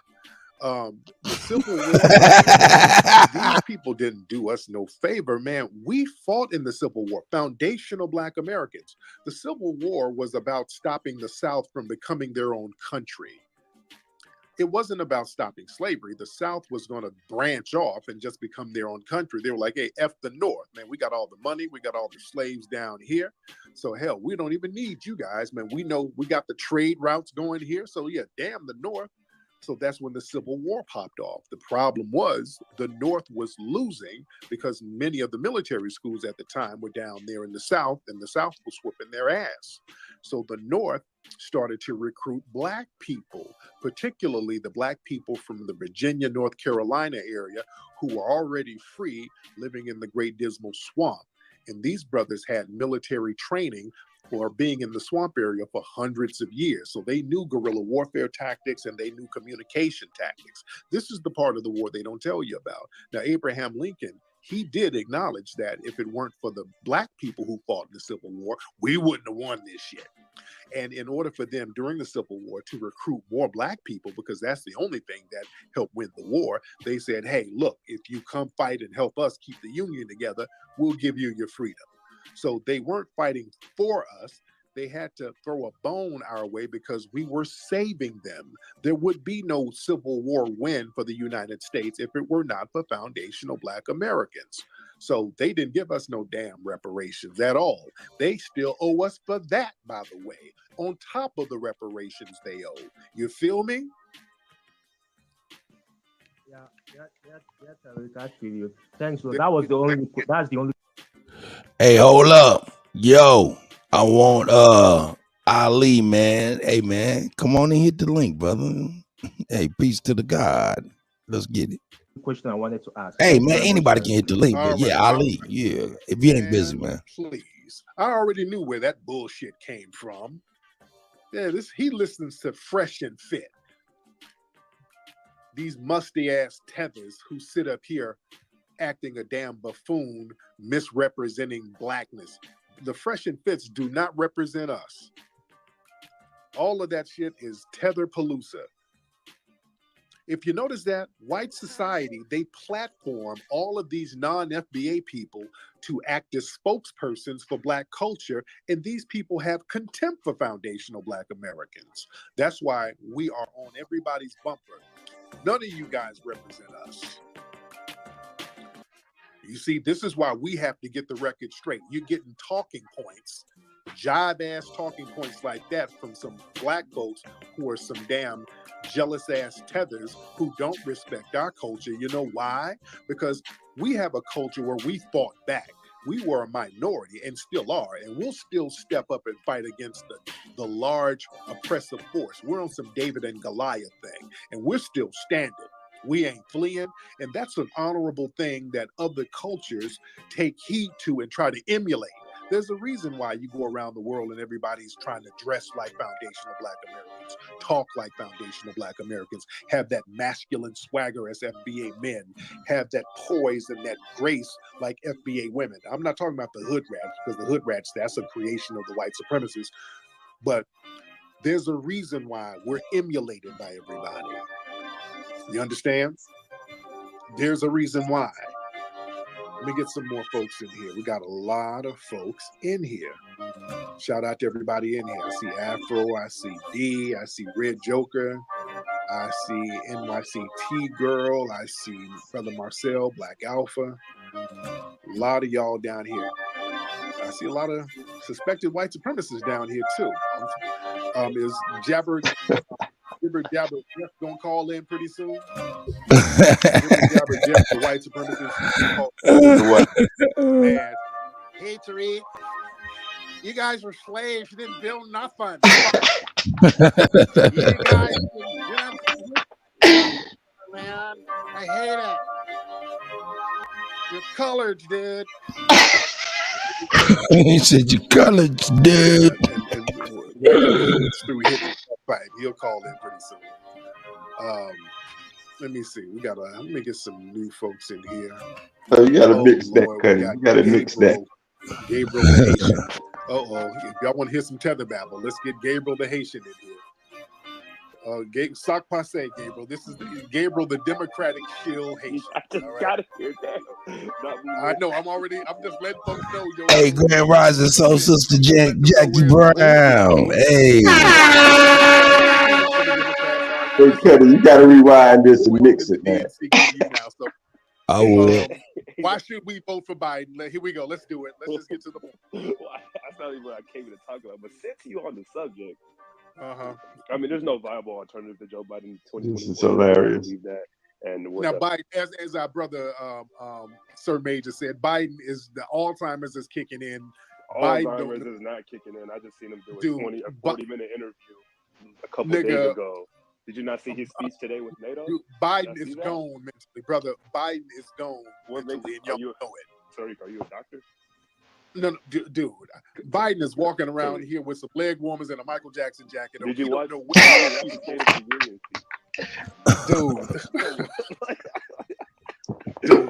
Biden is done. On some real shit, who do they have as a possible alternative for the DNC with Biden? Because they got to have some. Good question. And I'm going to admit this. Biden. I see your original intellect is in the building. One mistake. Like, he's going to say some bullshit. You don't know what the hell he's talking about. Shy apples, I see you, guys. He's going to show up in a debate. He's going to show up in a primetime speech. And that's really all you need from the man. But in terms of, like, replacements, I think Gavin Newsom probably. Right. Yeah, I think that's why they're prepping Gavin Newsom. That's what the DNC are doing. They're prepping Gavin. Another one is turn it up a little bit, Cut. Pennsylvania Governor of Michigan, Gretchen Whitmer. Maybe I shit a motherfucking. I can't turn it up, nigga. That's all they shit. Right. But yeah, Gavin Newsom. This is why Gavin has been kind of dangling the reparations thing, and we're on his ass. And he's trying to galvanize the Black vote by just kind of kicking the can of reparations, and we're making sure, hey man, you can kick this can all you want to, but if you try to renege on what you promised, then it's gonna be everything is gonna be down bad. But I also got a question. I got a question to ask you though. So I'd be in FBA spaces, and I see like a lot of FBAs. They be talking about ending birthright citizenship. What's your take on that? Like, do you agree with that, or like, do you see that as a viable solution? Well, the thing is, man, I mean, we're indigenous to the United States. We are the indigenous people of the United States. We literally built this thing from the ground up. That's a So we motherfucking can't be fact. shipped nowhere. So That's right. That's the thing. The 14th Amendment was supposed to be specifically for us so that we can get equal rights, but they use that to funnel all of these other hateful groups in to pop on top of us. So I'm kind of indifferent to it. You know, to me, I'm just kind of indifferent to that. That's why he's been listening. Affirmative action being thrown That's out right. of the higher education thing, because it doesn't really affect us one way or another at this point. So we're looking at ways to really solidify certain gains and benefits specifically to our lineage at this point, because it just has to be done. So, you know, that's what it is. But thank you so much. Let me get some more people in here. All right, let's get Mr. Gold Bottle. Mr. Gold Bottle. All right, Mr. Gold Bottle. All right. Where you at, Mr. Gold Bottle? All right, we're waiting on him to get his microphone together. And all right, here we go. I'm sorry, my fault. Oh, there you go. Oh, there you go. Oh, there you go. Yes, What's up, I'm Mr. from El Paso, Texas. Well, I'm from Philadelphia, but I'm in El Paso, Texas right now. Oh, cool. All right. Cool. I have two questions for you. One of the questions is, I think people use the word culture really loosely. So I was wondering if you could give me a clarity on exactly what culture is, and specifically FBA culture. And then I wanted to ask you, do you think that it will be more helpful or harmful to the Black community to receive reparations with our lack of financial disciplines? Let me define that. No, I'm gonna let Tariq define it. Knowledge. Right. All right. Well, let me answer the first thing. Culture is basically what you do. What a group of people do, that's the culture. Culture is what a group of people do. That's it. It's really simple. If y'all get together and twerk, that's a part of the culture. If y'all get together and rap, that's a part of the culture. If y'all get together and eat a certain dish that's common among the group, that's your culture. If you create a certain music genre that's shared among those in the group, that's the culture. If you flee all the time, that's the culture. Dig?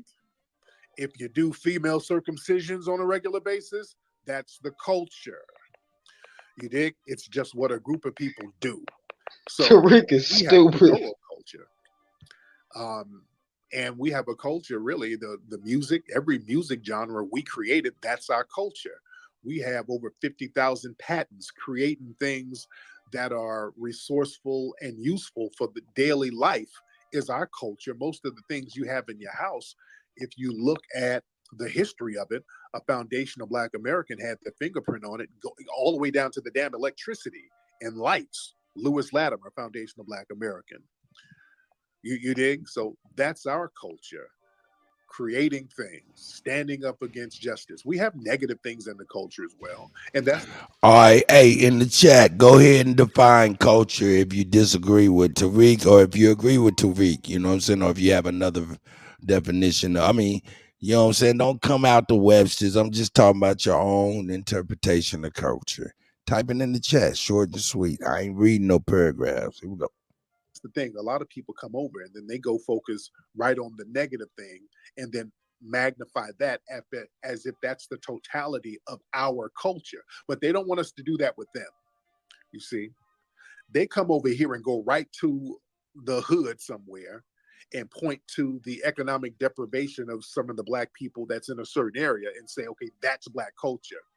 But when we go to your raggedy ass country and show just the millions and millions of people living in filth and squalor and say, hey, damn, ain't this your culture? Oh, no, that's a stereotype. No, nigga, no, that's what's really going on over there. You see, they don't like it when we point out their culture for real. That's why the focus always is on us. And not just us, a certain sector of our culture, which is the hood dusty culture. And not all the hood is dusty, but the dusty part of the hood. So that's the thing that other people try to focus on as a way to get the spotlight off of the dust and depredation that's going on in their hood.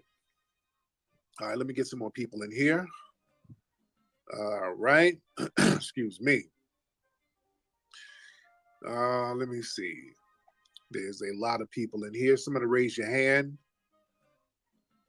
so I can get some of these new faces in here. So, Brother Raheem, I see you down there, fam. All right, let me see what y'all said in here. Let's see what y'all said. Okay, what he said. He been listening. Okay. All right, so for the most part, y'all agree with Tariq. I'm gonna say this.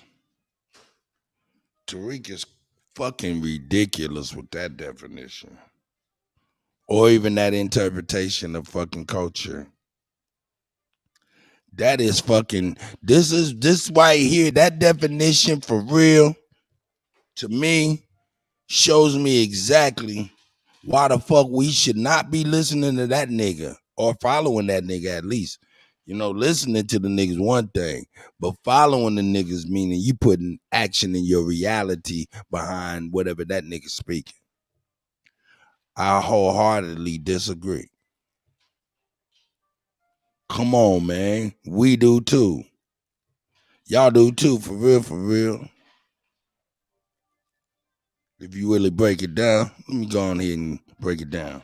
Culture, simply put, a culture is a way of doing things with the least adverse effects. Let me say it again. Culture is a way of doing things with the least adverse effects. You know? And that right there is handed down through time. You feel me? That's what culture is. Let me give you an example of culture. If me, for 40 years, I go to the river trying, hey, Ali, I don't know why you unmute like you got the best of sound and shit. This is crazy. Anyway, if I, for 40 years, go to the river with a stick in the string, trying to get a motherfucking fish out of the motherfucking river with a stick in the string, right? And for 40 years, I don't get nothing. But on the 41st year, 41st year and first day, I walk down to the river and I find like a hook. And I say, hey man, maybe if I put this on the end of my string, this hook might go to the bottom. Okay. I tie the hook to the bottom of the string and I go to the river. The hook make my string go to the bottom and boom, I get a fish, pull it out. Bam, I'm happy. First day, 41 years old, right? First day of my 41st day, year birthday.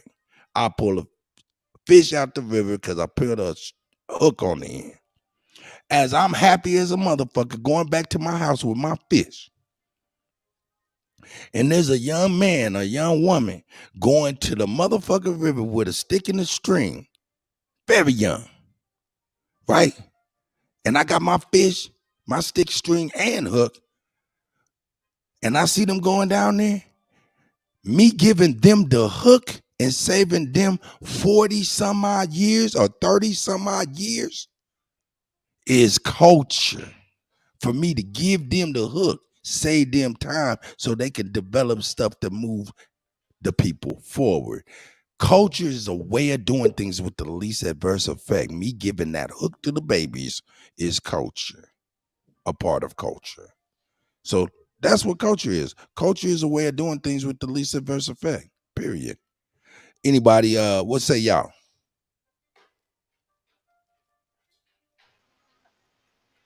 I can agree with that. But I also, I think Tariq was kind of broad in his definition, but I think y'all saying pretty much the same thing. The only thing I think he was saying that I think the importance of culture is consistency. I don't think anything you do is going to define your culture. Like twerking, you know, somebody could twerk for a minute, versus somebody who twerks for a living. That's two total different things. Look. What's the difference between what I said and Tariq said is Tariq named a whole bunch of stuff that are now capitalized, commercialized, and adverse to us now. Merchandise. Right. He's talking about the commercialization of material things that we create. I'm talking about how we move our people forward culturally. You feel what I'm saying? Music. Yeah, don't you think they can intertwine? They all gonna intertwine, but that's not the music and twerking is not the basis of culture. No. What I'm saying is that, for example, like you said with the fishing, right? The example that you used. Once you pass this down to the children, then they can say, you know what? Now we can catch enough fish to sell. You feel me? When the original thought was, let's catch a fish to eat. See, that's where I'm saying,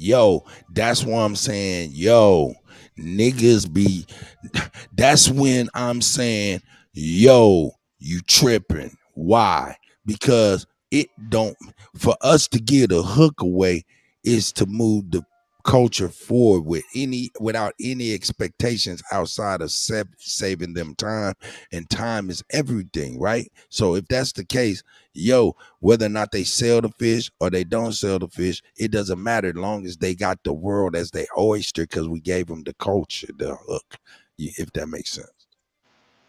So the material things don't really matter. That's why I'm like, man, stop breaking culture down to material things and break it down to the actual movements that move people, the contributions that actually advance the people. If that makes sense. My point is that sometimes the material things can be the culture, because the biggest staple I would say in all humans' culture is their foods.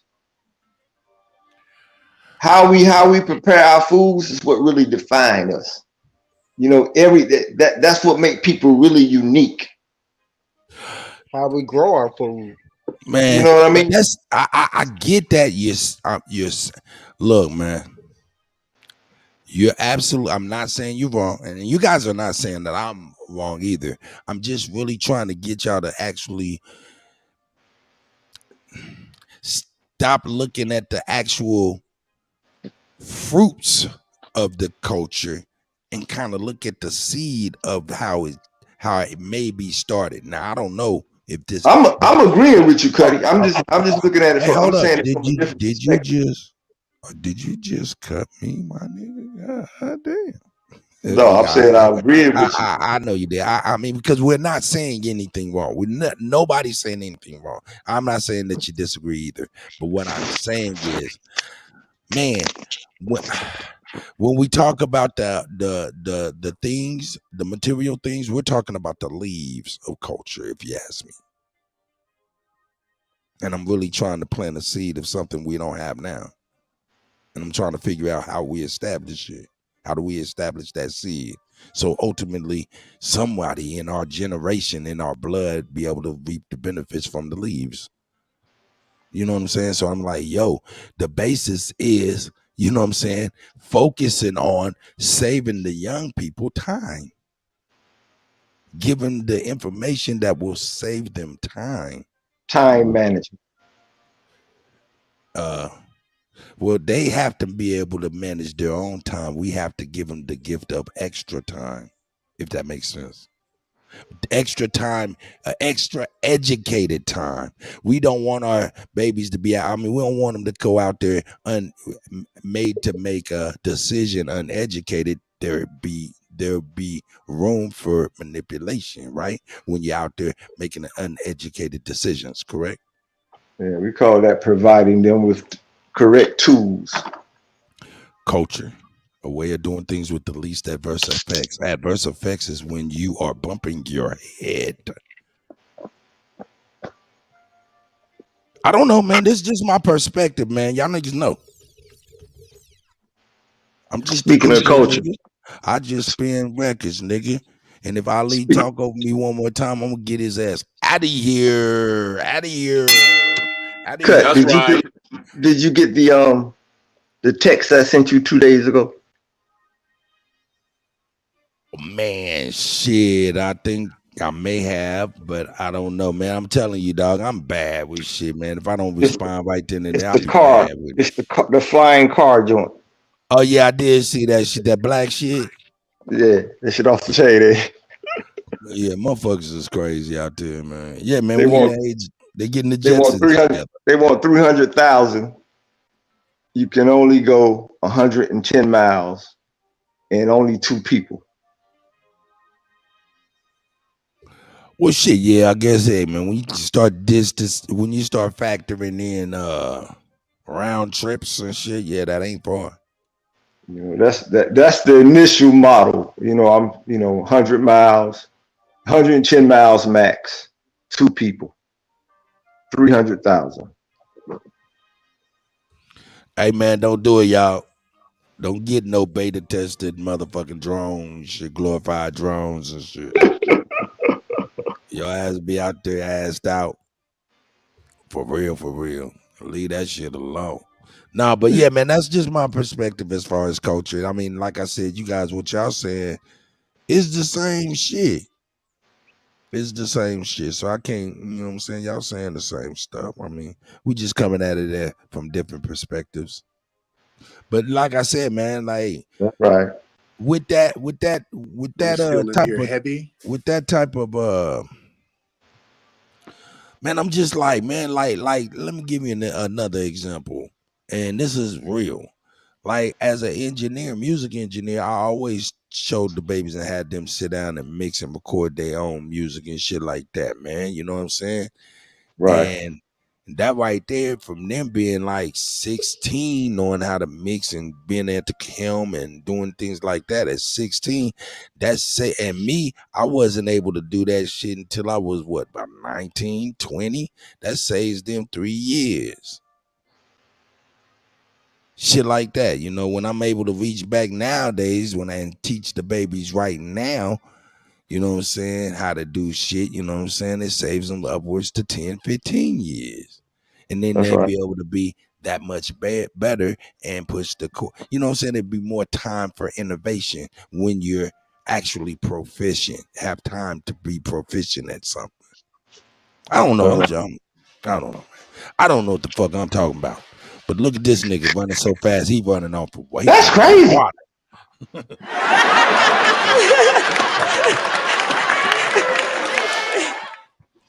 And then they want to say some crazy shit, you know, and this is the crazy manipulation like we was talking about yesterday, you know what I'm saying? They had their nose up and shit because they know when they get here, they get a bag and shit.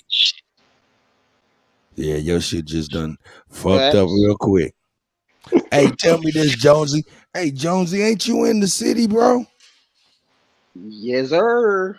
I thought you was in the goddamn city, nigga. I remember way back you was sitting on the stoop. I thought you was out there in motherfucking what was that? Goddamn it, outside. I'm in KC. I'm out by the ledges, by the racetrack and shit. Oh shit, you in Wyandotte, you in KCK then? Got you, my nigga.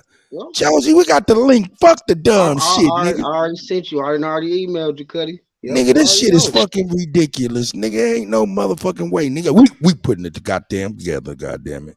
Nigga, check your emails. Hey man, I know I need to get on my secretary. Hey man, shout out to everybody out there, man. I see you, Kevin. Man, I'm bad on it, man. Hey man, and if I'm posting to give you a number, 44 emails. And if I'm supposed to send the number and shit, I'll be like, yeah, I got you. I'll do that shit. You know what I'm saying? And shit, I'll be hearing them over. Hey man, you ain't never did. Oh, and I'll be doing it right on the spot, or else I would be like, shit. Man, they got this nigga running on water trying to get to America, and niggas be breaking their neck to get to that clear water. So you ready to what? But on the real, keep it $1,000. Niggas like us be wanting to go to the motherfucking Bahamas, Jamaica, maybe even Haiti if it's beautiful. Yeah, no doubt. We be wanting to go to Haiti because Dominican Republic is a part of Haiti, if you ask me. God damn it. And niggas be going to DR all the time. So anyway. That's right. So yeah, man. These niggas be breaking their neck trying to get. These niggas will ride a motherfucking tub to America if they got to. Motherfucker got a motherfucking tub and a plunger as a motherfucking paddle. Let's see what this nigga talking about, man. Let's get let's get Wally. Let's get Wally in here. What's up, Wally? Mr. Wally, hop on. Waiting on Wally. And a lot of ladies in here. Shout out to all the lovely ladies in here. I scroll down and the ladies are very lovely. That's what I respect. Just in case my wife is listening. All right. All right. Wally, you good? You want to get on, brother? All right, Wally got the hell up out of here. All right, Wally wasn't ready. Wally hit the button by mistake. All right. I'm trying to get some new faces in here. Let's see, Mr. Davinsky, I had you on before. You were a suspected white supremacist troll that started mayo babbling. I remember you. Yeah, y'all white supremacist suspect trolls, y'all come in and y'all play the same game. Y'all come in here lying, and then you try to overtalk your lie, and then when you get debunked, you just lie more. Y'all have the same playbook. Let's get Dizza. And let me get what's her name? Sophia. I'm gonna get Sophia in here. Let me get Sophia in here after Dizza. Let me get Dizza, then Sophia. Dizza. Yo, Dizza. All right. While we're waiting on Dizza, let's get Miss Sophia in here. Hi. Hey, Sophia, how are you? I am doing good. So they always want to say, what is Black American culture? And Black American culture is innovation and leadership, because we lead the world in everything and we innovate a lot of things, and everybody follow up behind us to the point they put systems in place to suppress us, but we're so great we still rise above. Kutty, check out my camera, Kutty. This peregrine falcon just landed on my roof, fam. Who's that ringing your doorbell? Did you make Hold up, here we go. Let that nigga in. No, this is Oh shit! You see that motherfucker? Hold up, let me see. Where's that? On my roof. Look, I'm trying to get my. I am trying. On the top over there. Yep. Yeah, I see something, man. Can't really see it, really. Bro, it's a peregrine falcon. If I get up, she might not fuck it. She might not fly. She might. Let me see if I can get big. I'm gonna try to walk up slow under this, because she might not see me. I'm under this stoop, but these motherfuckers can't see. Pay attention, folks. Nature.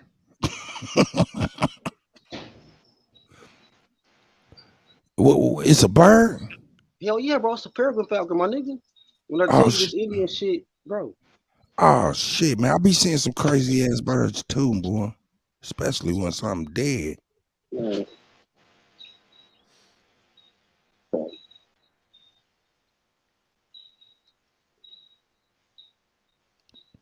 Kutty UnKutt. We are now. Bro, and then but check this. What's crazy, Cut, is I found this motherfucker right here. Yesterday. What my fucking fella though? I just found him here. Bro, shit. That's tight. Cutting grass yesterday. I found this motherfucker, and I'll be talking. That motherfucker he live around here. That motherfucker comes through, and I'm like, man, this motherfucker probably just pop up, and that motherfucker came and sit right there on the stoop, bro. That's the closest I've been seen that motherfucker since I've been living here, bro. Nigga, as you was approaching, I was about to give my Wild Kingdom on, be like, we are now approaching the famous Kansas City Falcon. He is elusive, motherfucker, and if you run up on him Right. too quick, he will Well, hit you with a that just switch. shows you. That just shows you how the ancestors, you know what I'm saying, they come through and they, you know what I'm saying, they make that's to me, that's a motherfucker, that's an ancestor making themselves motherfucking known. Like right here, you know what I'm saying, the energy is real and all that shit, you know what I'm saying? But see, motherfuckers can't understand that shit sometimes. But yeah, it's real. Hey, I turn my camera around, man. Y'all see I walk right up and I be on a motherfucking cliff right next to some old nature shit. That's why when you come out here, you're gonna be like, hey, I'm gonna take you to some spots, Jonesy. Of course, I'm gonna take you to the nappy dugout known as Kutty's Mound. You know what I'm saying? And from there, you know what I'm saying, I'm gonna show you some shit, man. You know what I'm saying? You'll be able, man, like I said, man, I be sitting right here, man, looking out these windows, man, big motherfucking deer be in my backyard. I be having to make sure these dogs is in this motherfucker, don't run that motherfucker down and get some kind of special flea, give them Lyme disease or some old crazy shit, bring that shit in the eye. But anyway, man, I digress. Hey, man, we in the Midwest, man. We be seeing some straight shit. Nigga, hey, man, what the fuck is them goddamn... Hey, man, I'm going to tell you something, though. The ground must be getting hot because I be seeing a lot of groundhogs everywhere, dog. The earth is hot. Yeah, it must be getting hot because them motherfuckers is above ground like a motherfucker, man. They say the earth is the hottest it's been in the history right now. Yeah, that's what they reported. I can imagine being in that motherfucker steamy. Shit. Got the groundhogs running out the hole like this nigga running out of water, running on water and shit. Let's check this shit out. Here we go. Oh, okay. Because you up here, the nigga trying to get in. Oh no. Hey, Jonesy, why you bullshitting, nigga? I hope you washed that feather and did something to it, nigga, man, before you fuck around and had Lyme disease, nigga. Call you and cuss you out. Like, No. I took a bus over here. Come on, goddamn go. I was hoping you picked up before my one friend got off of my iPad because we go back and forth because he's a dang on Democrat. But I'm an independent, and he thinks just because I don't dog Republicans that I'm for Republicans, and I'm looking like, but you're for the Democrats. And so he's like, we almost like lost our whole friendship because this crazy he's for these demon Democrats, and I'm just gonna leave it. One day I'm gonna be able to be on here, and he's gonna be on there, and you're gonna be able to get him. Yes, definitely get me on there with him. Yes. But anyway, all right. But thank you, dear. Yeah, that dude is trying to get. She got a nigga over there. He's trying to get in the house. That's nigga. He's standing outside. Sophia, get off that damn line with that Tyreek. You hear me, Sophia? Open the damn door. The Alizé gonna get cold. That nigga's trying to get something popping. Yeah, that's a nigga at her door. That was a desperate doorbell ring. You know I'm here. Yeah, I know you in there. I see the light. Open the damn door. Hello, I'm about to go next door to your neighbor and see if you all right. Hello? Y'all know Sophia next door? I'm trying to check on her. Have you seen her? I'm supposed to come over and get me a little something, and she ain't answering. I'm afraid something might have happened to her. That nigga went down to the fire station, the police station. Hello, I'd like to report a missing person, please.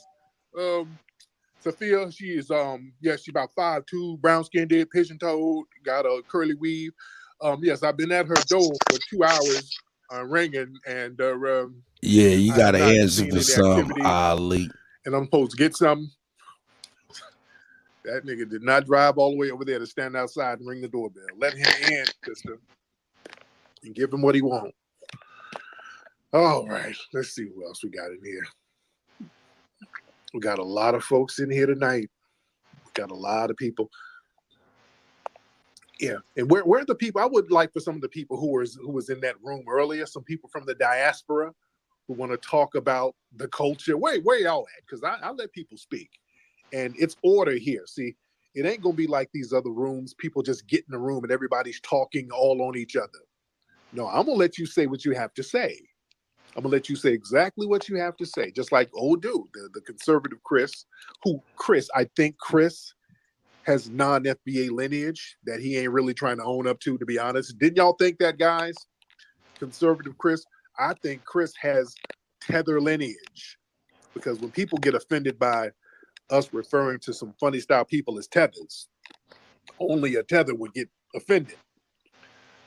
Only a tether. And then when you start asking, hey, why you sound offended? No, it's the divine. No, brother. No. What you have to understand is the divine christening of the melanated people within foundation of Black American culture. See, we have to take the high road, brother. We got to take the high road. It turned into plebiscite babble. You dig? And I ain't doing that. I'm not doing that at all. We got to stop that. We got to stop that plebiscite babbling and all of that. We got to take the moral high road nonsense. I'm not taking no moral high road. And some of these, we got a lot of tethers out here who pretend to be FBA. We got a lot of $5 FBAs. And then when you start pressing them, all they get to doing is plebiscite babbling. I'm telling y'all, plebiscite babble, that's a clear sign of a tether. Especially when we're talking about reparations. We're talking about giving you money and then you start babbling. That don't sound like an FBA. Now, where you from? No, my lineage is here. My father, my great-grandfather was a runaway slave. Well, how you feel about reparations? Well, first, brother, hold on. Listen, hold on, let me get my drums. First of all, brother, I wrote a poem about reparations. I don't need your dirty money. I don't need your money because it's funny. I don't need nothing but West African honey. Still I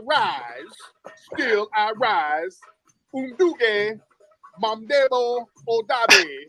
Shut the fuck up. Niggas want to start doing Kwanzaa poems when it comes to talking about our money. And you talking about you FBA. You ain't FBA, nigga. You a goddamn H-1 visa tether. Say that.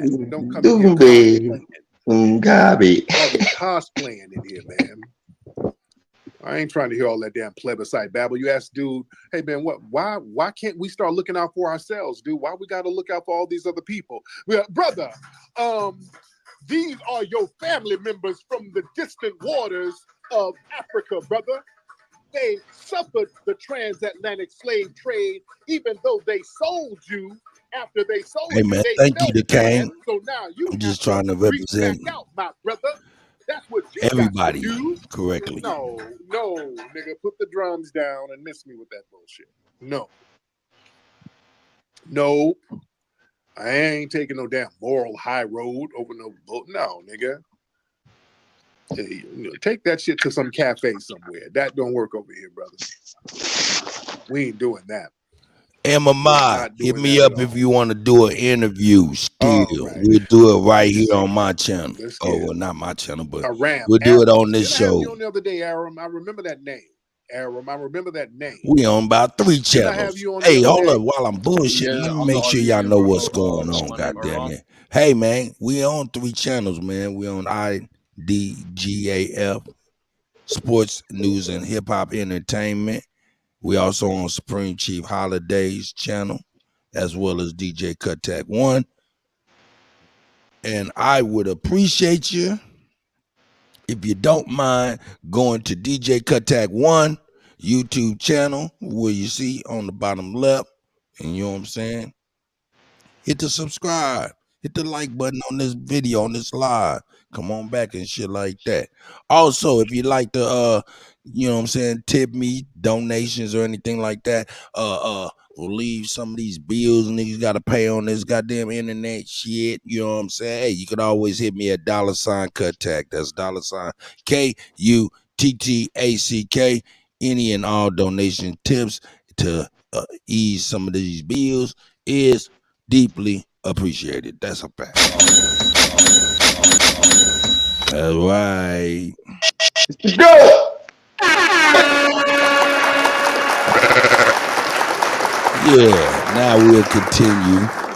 I don't really be liking to do too much adverts as far as channels and stuff. I mean, you know what I'm saying? And cash outs. But hey, man, it helps though. It does help. And we appreciate y'all for everything y'all do. Here we go. We'll continue with what we were doing. Here we go. Okay, you the Armenian dude? Yes. Okay, I kind of remember. I thought it was a Somalian guy. But No, I think, yeah, we spoke a few times before. Like the first time I was telling you about a close friend of mine that was killed by 2 white supremacist kids in Utah. It was probably like about a year ago. Okay, wow. Okay, Yeah, but what's on your mind? I've been a fan for a long time, but I just wanted to say, like, first of all, I just want to say thank you. Like, it just as a man for your work that you've done to amend just like men and women's relationships. So I just want to say, like, I appreciate that for real. I appreciate you, man. Thank you, man. I really, really appreciate that. Let me get some more folks in here, family. All right, we got a lot of folks in here, a lot of people. But yeah, let's get some of the people who was in that space earlier. What's up, Nikki the God? I see you, beloved.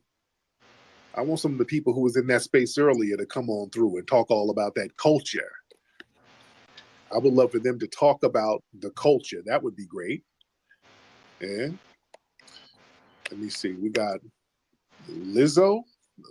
All right, let's get Lil Zo in here. Elzo or Lil Zo? I don't know how to pronounce your name, sir. Elzo. You want to hop on, brother? What's going on, Tariq? What's going on, brother? How are you? Yeah, I'm good, thank you. I'm good, man. So I missed the earlier conversation. It's 6:30 where I am, AM. Just break it down what was going on with the culture. So, because I think you wanted to hear from people from different areas about it. Yeah, there was a room earlier where it was people. I think many of them were probably over there where you are in the UK, and they were, and some were over here too. They were talking about Foundation of Black Americans were jealous of them because of cultural differences, that we didn't have a culture and we were jealous of them. It was a real weird dynamic, and nobody would really elaborate on it. So I just wanted somebody who had that mindset to come and just elaborate on what they're talking about. I don't really have that mindset, but I can give you a take on it, maybe. Right. But thank you so much, brother. Thank you, sir. Let's get Champ. Champ, hop on. How you doing, Mr. Nasheed? How are you, Champ? What's going on? I have one question. Yes, Is sir. it true you work for the CIA? Well, no, you're talking about the CIA. Yes. Oh, shit. No, that would catch immigrants in your ass. Yes, No, I don't catching an believe immigrant you, in bro. I action. feel like yes. all you're doing is leading black people catch astray. You have 1,000 people in this chat. You're not leading them nowhere. All I hear is jokes. You're not trying to get the... Oh shit! Did he? Oh shit!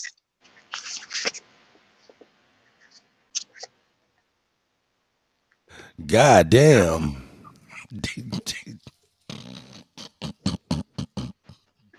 Oh shit! Make me have to bring in the strings. God damn! Did he blow up the spot? God damn! God damn! Damn! Yeah, nigga. Yeah, nigga. Got him. Wow. Yeah, nigga. Gotta bring that back. We gotta bring that back. Oh no, you're talking about the CIA. How are you, sir? Let's get Champ. Champ, hop on. How you doing, Mr. Nasheed?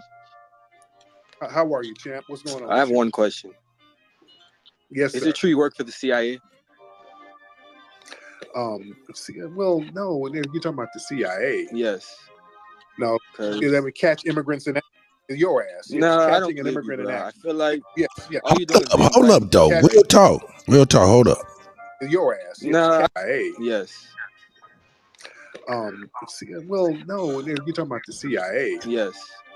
No, that would catch immigrants in action. Oh, you're talking about the CIA. Yes. No, that would catch immigrants in action. Your ass. Talking about the CIA. Yes. No, that would catch immigrants. Oh no, you're talking about the CIA. I don't know. Well, no, you're talking about the CIA. I'm over here just kind of. No, he didn't really deny that though, for real. He danced. Did he not do a two-step? All you're doing is leading. What did he do a two-step on that? God bless the brother, man. You have 1,000 people in this chat. You're not leading them nowhere. I don't All I know. hear is jokes. You're not trying to get the black man anywhere but his demise. People like you just get him to bitch and complain. Okay, see what you're doing now. You're doing tether whining.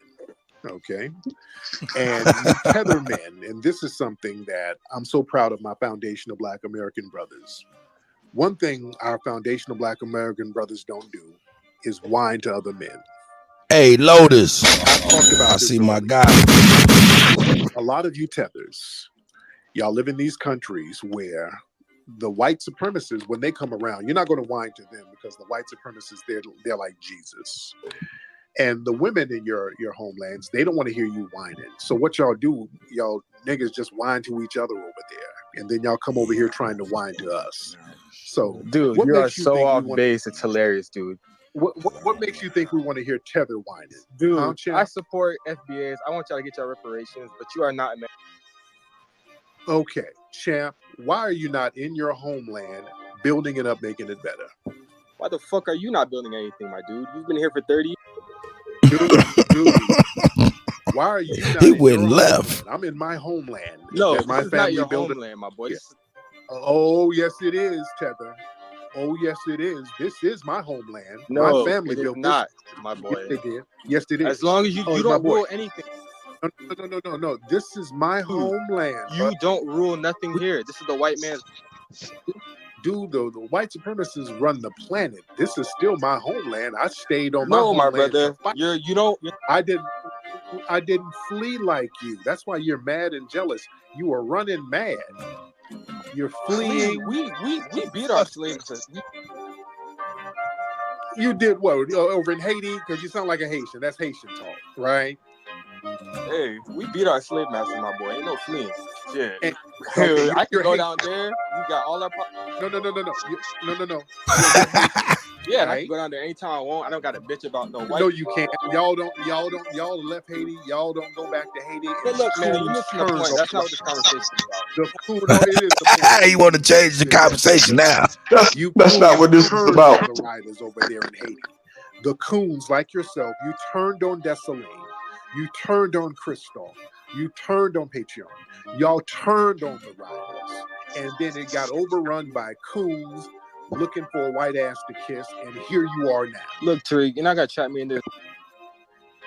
I ain't trapping you into nothing. We're telling your history. Don't sit here and talk about how y'all beat the white supremacists. Yeah, but then y'all beat the riders over there too. Y'all got them out the paint because y'all had to get off your ass and build some more shit when y'all had the real riders over there, who I respect, and I did a documentary. Yeah, I saw the documentary. It's pretty bullshit. No, how was it bullshit in this? Can you let me speak? Wait. What's bullshit? No, what's bullshit about it? Can you answer the question? Do you work for the CIA or not? What's bullshit about it? No, stop, because you tell her about it. What's bullshit about it? Do you work for the CIA or not? What's bullshit about it? Because you've already said that tether lie already. So what's bullshit about it? It's yes or no. Do you work for the CIA, Tariq? Okay, stop it, Tether. You're just babbling. You're whining, Tether. Yeah, he's not answering though. It's crazy. I mean, I ain't mad at whoever. Hey, man, look, man, I don't care about who you work for. I don't care who you work for. I don't care who you work for. Work for whoever the fuck you want to work for. I don't care about that. I don't care about who in the fuck you messing with. I don't care about none of that shit. I only care about the deeds that you're doing. What kind of deeds are you doing? I don't care about anything else. Motherfucker could be working for motherfucking Shit, motherfucker could be working for motherfuckers that motherfuckers is speaking on, and that motherfucker ain't doing nothing to you. Ain't even thinking about you. I don't know, man. I don't give a fuck about that shit, man. You get hung up on too many things other people are doing, you forget what the fuck you supposed to be doing. Is what I be thinking. I don't know. That's the only one. But how is the Dominican gonna know? That'll be my own. Like, nigga, motherfucker, how you know? Where you get that information from? You're a Dominican. So, like, what kind of, like, you know what I'm saying? Show a source or lead us somewhere, motherfucker. You just get on here trying to be a distraction, and everything else is just got to laying out as facts. You know what I'm saying? Shit, y'all want to compete. Y'all talking about black on black crime. That's oh shit, what happened to Jonesy?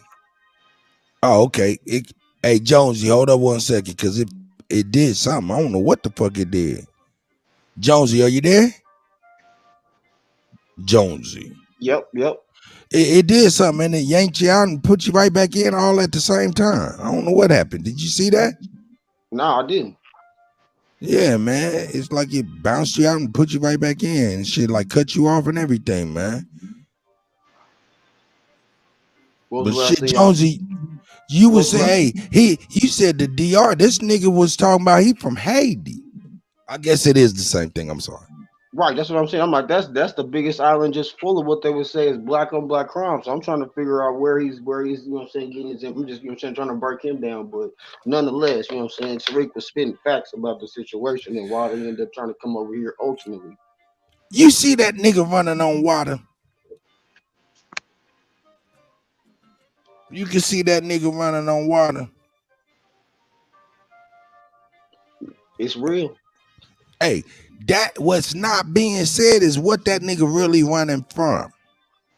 Look at that nigga mouth wide open. Look at that nigga's eyes wide open. What that nigga running from? You want me to tell you what he running from? That nigga running from Jimmy Barbecue. Oh shit. That's right. Oh yeah, that nigga running from Jimmy Barbecue. You don't know who Jimmy Barbecue? Get on your Google. Why they be talking about you need to fix the problem in America? You niggas are straight up running from Jimmy Barbecue. Nigga, keep it $1,000. Motherfuckers talking about what they would do here if they could do this and do that. Motherfucker, you running from Jimmy Barbecue. Hold up, man. Let me keep it $1,000. Hold up. Let me go on and get to some current events. What's his name? Yeah, let me pull this up. Zelensky? Nah, man.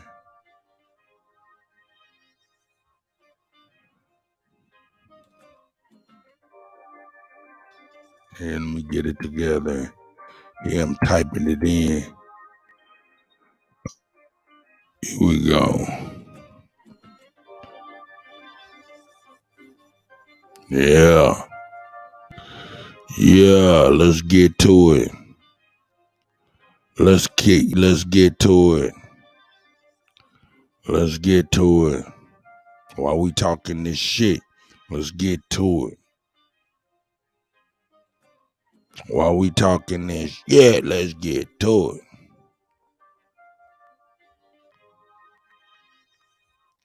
Let's get to it, man.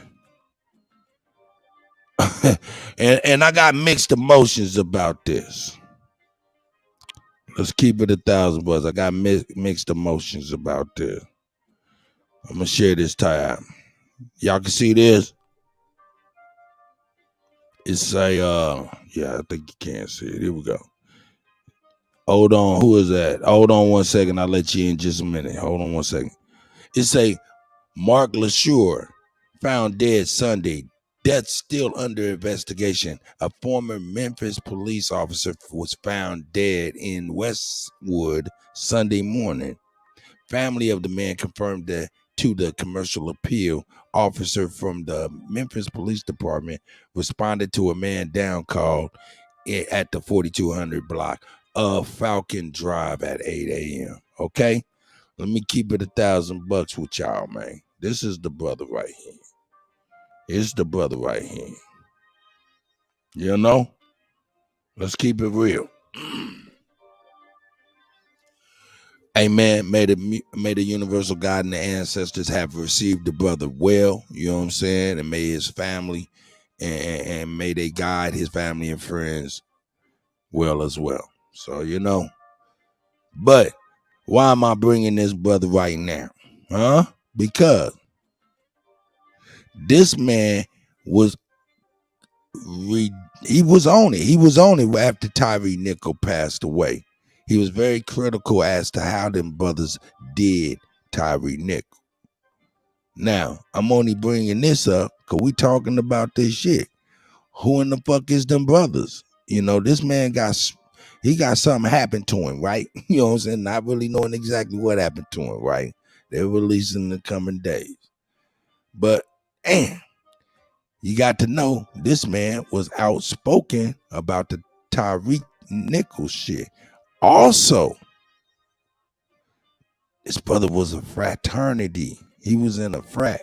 Now you look at them other brothers who actually did that.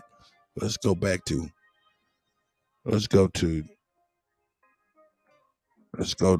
boom. Let's go to my man, Tyree Nichols. May he rest in peace.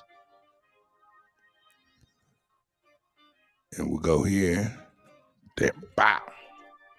Let's get to him. Yeah, we get to him. All right. Now we got these brothers, right? And they ain't really our brothers for real. Just keeping it $1,000.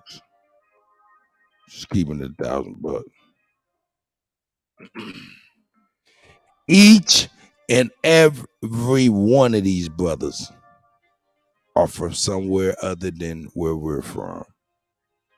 That's a fact.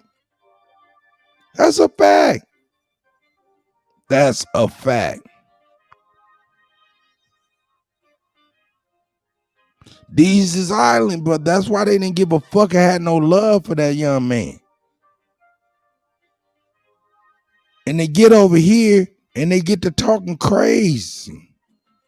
See, we hearing it on the social media level, but these motherfuckers be the police, man. They be the judges. Now they the motherfucking, let me get this on here. Let's get this. See, and whenever they do shit like this, whenever they do shit like that, it's always we did shit. Like that shit is placed on us and they know it. So they like do shit crazy and blend into their island shit and point at us with these white boys. It's crazy. It's crazy to me. While we on it, we're gonna get on it for real. We're gonna let the naked faced white man keep it $1,000 on your motherfucking ass. Cause I want my nigga Ali to answer for his people, nigga. Nah, I'm fucking with you, Ali. You don't know who in the fuck this nigga is. Here we go. Check this shit out. This shit crazy. Now for the real news, South Fulton Mayor Khalid Kamal, known for his socialist ideology, has been taken into custody on charges of first-degree criminal trespass and burglary. Hey, that nigga ain't from here. That nigga is not from here. But he the mayor some motherfucking where. But then when they say he black, and with that black shit, that shit get rubbed off on us like we done did some shit. And this nigga come from running from Jimmy Barbecue. Hey man, fuck it, nigga. I want some smoke. Oh shit. Yeah, I want some smoke. Nigga. Ali, what's up with your peoples, nigga? Answer for your nigga right here. Not that you his people, nothing like that, but he in Fulton County. You know, he in Florida. I think that might be relatively close. I don't know. But you hear about this shit, my brother? Yeah, I heard about it. I think he in Georgia. Oh, that's Georgia? Yeah, it's Fulton County. Ah, nigga, I'm over here, got my motherfucking geography fucked up. Nigga, I'm over here, got my geography fucked up. Nigga, that ain't motherfucking Florida.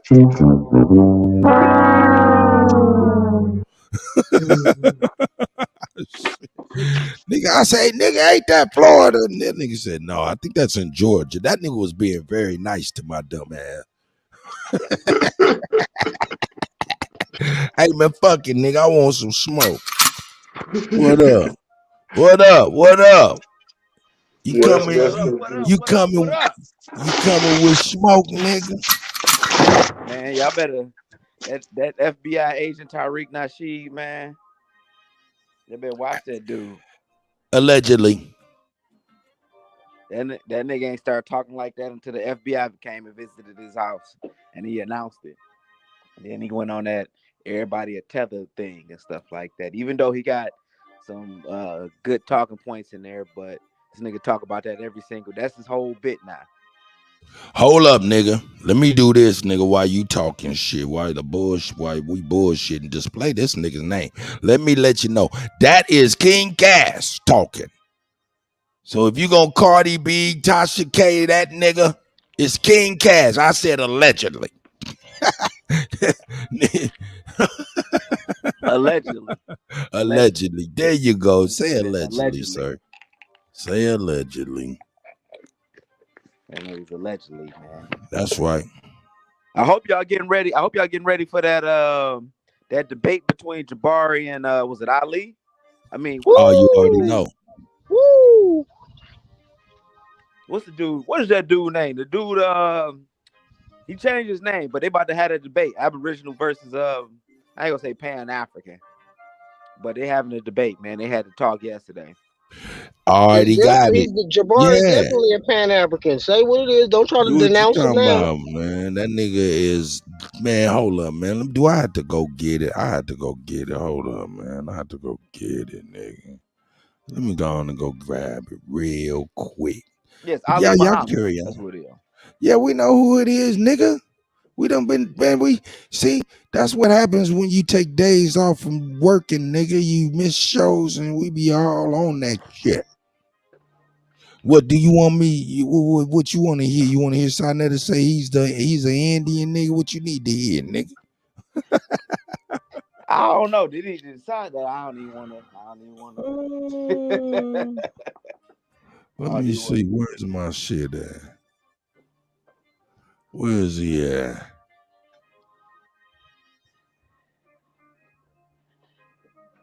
That boy Ali Muhammad got some good talking points, man. Oh yeah, he do, don't he? This is gonna be a good, real. This one of the real good debates. Even though folks said he should have debated Rob Bourne, but nah, hell nah. Fuck that shit. Why shit? Hold up, why shit? Now you tell me why you think? Do you agree with that? Well, as far as us, because when we was on Not a Coincidence show last night, it's like, well, Rob Bourne is the one that's always coming banging. He know the Nah, man. Hey, look, Rob Bourne is lying. Y'all be on that nigga like he telling the absolute, and that nigga be on some straight bullshit. Y'all niggas is slick. That's what y'all is. Y'all think y'all slick. You know what I'm saying? But you ain't too slick because you got a big ass head, and we can see you doing that shit, big face style. I'm fucking with you, dog. Nah, man, Cass, man, I do like you, man, because I think you're a good sport, even though you be like an antagonist, though. Well, no, I'll be fucking around. I just be fucking around, man. Hey, look, I'm just here for the debate, man. It's good sportsmanship, man. And I didn't appreciate Aboriginal power. He said he was going up there to talk to Jabari and them, and that nigga made an excuse and didn't show up. So we got to ask those questions too. For all the Aboriginal community, why did AP, he did all that big talking and didn't show up? So that looked bad right there. That looked bad. You got to show up and show out, bro. All right, man, let me show y'all this, man. Y'all seen this, man? I don't know if y'all seen this. I thought this was pretty tight.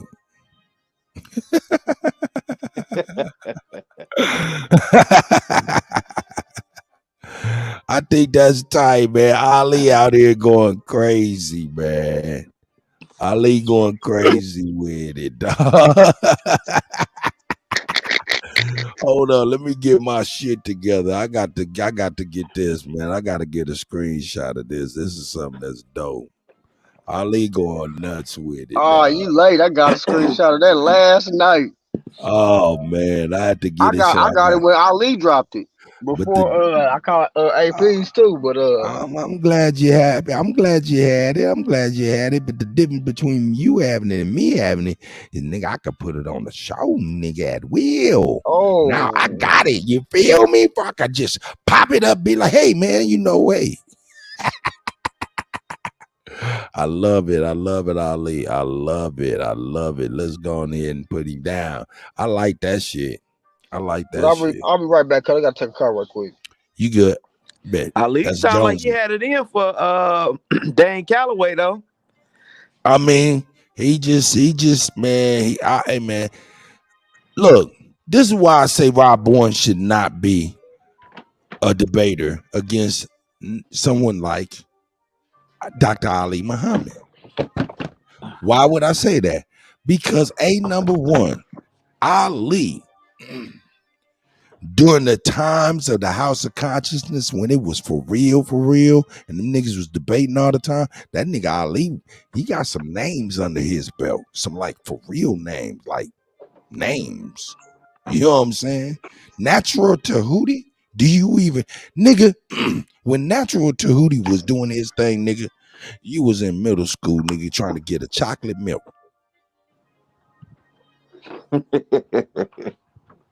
See, this is why you say Rob Bourne. See, this is why you say Rob Bourne. Hey, Dr. Ali Muhammad has said he running. Straight up. Yo, I'm trying to think. Did they? I remember it was said he debated a Moor. Because remember, he used to roll with the Moors and all that stuff. But that wasn't Ali Muhammad that he debated, was it? Nah, he debated what was it, Taj Tariq Bey and them. No. He Eileen Bey. Yeah. He debated Eileen Bey.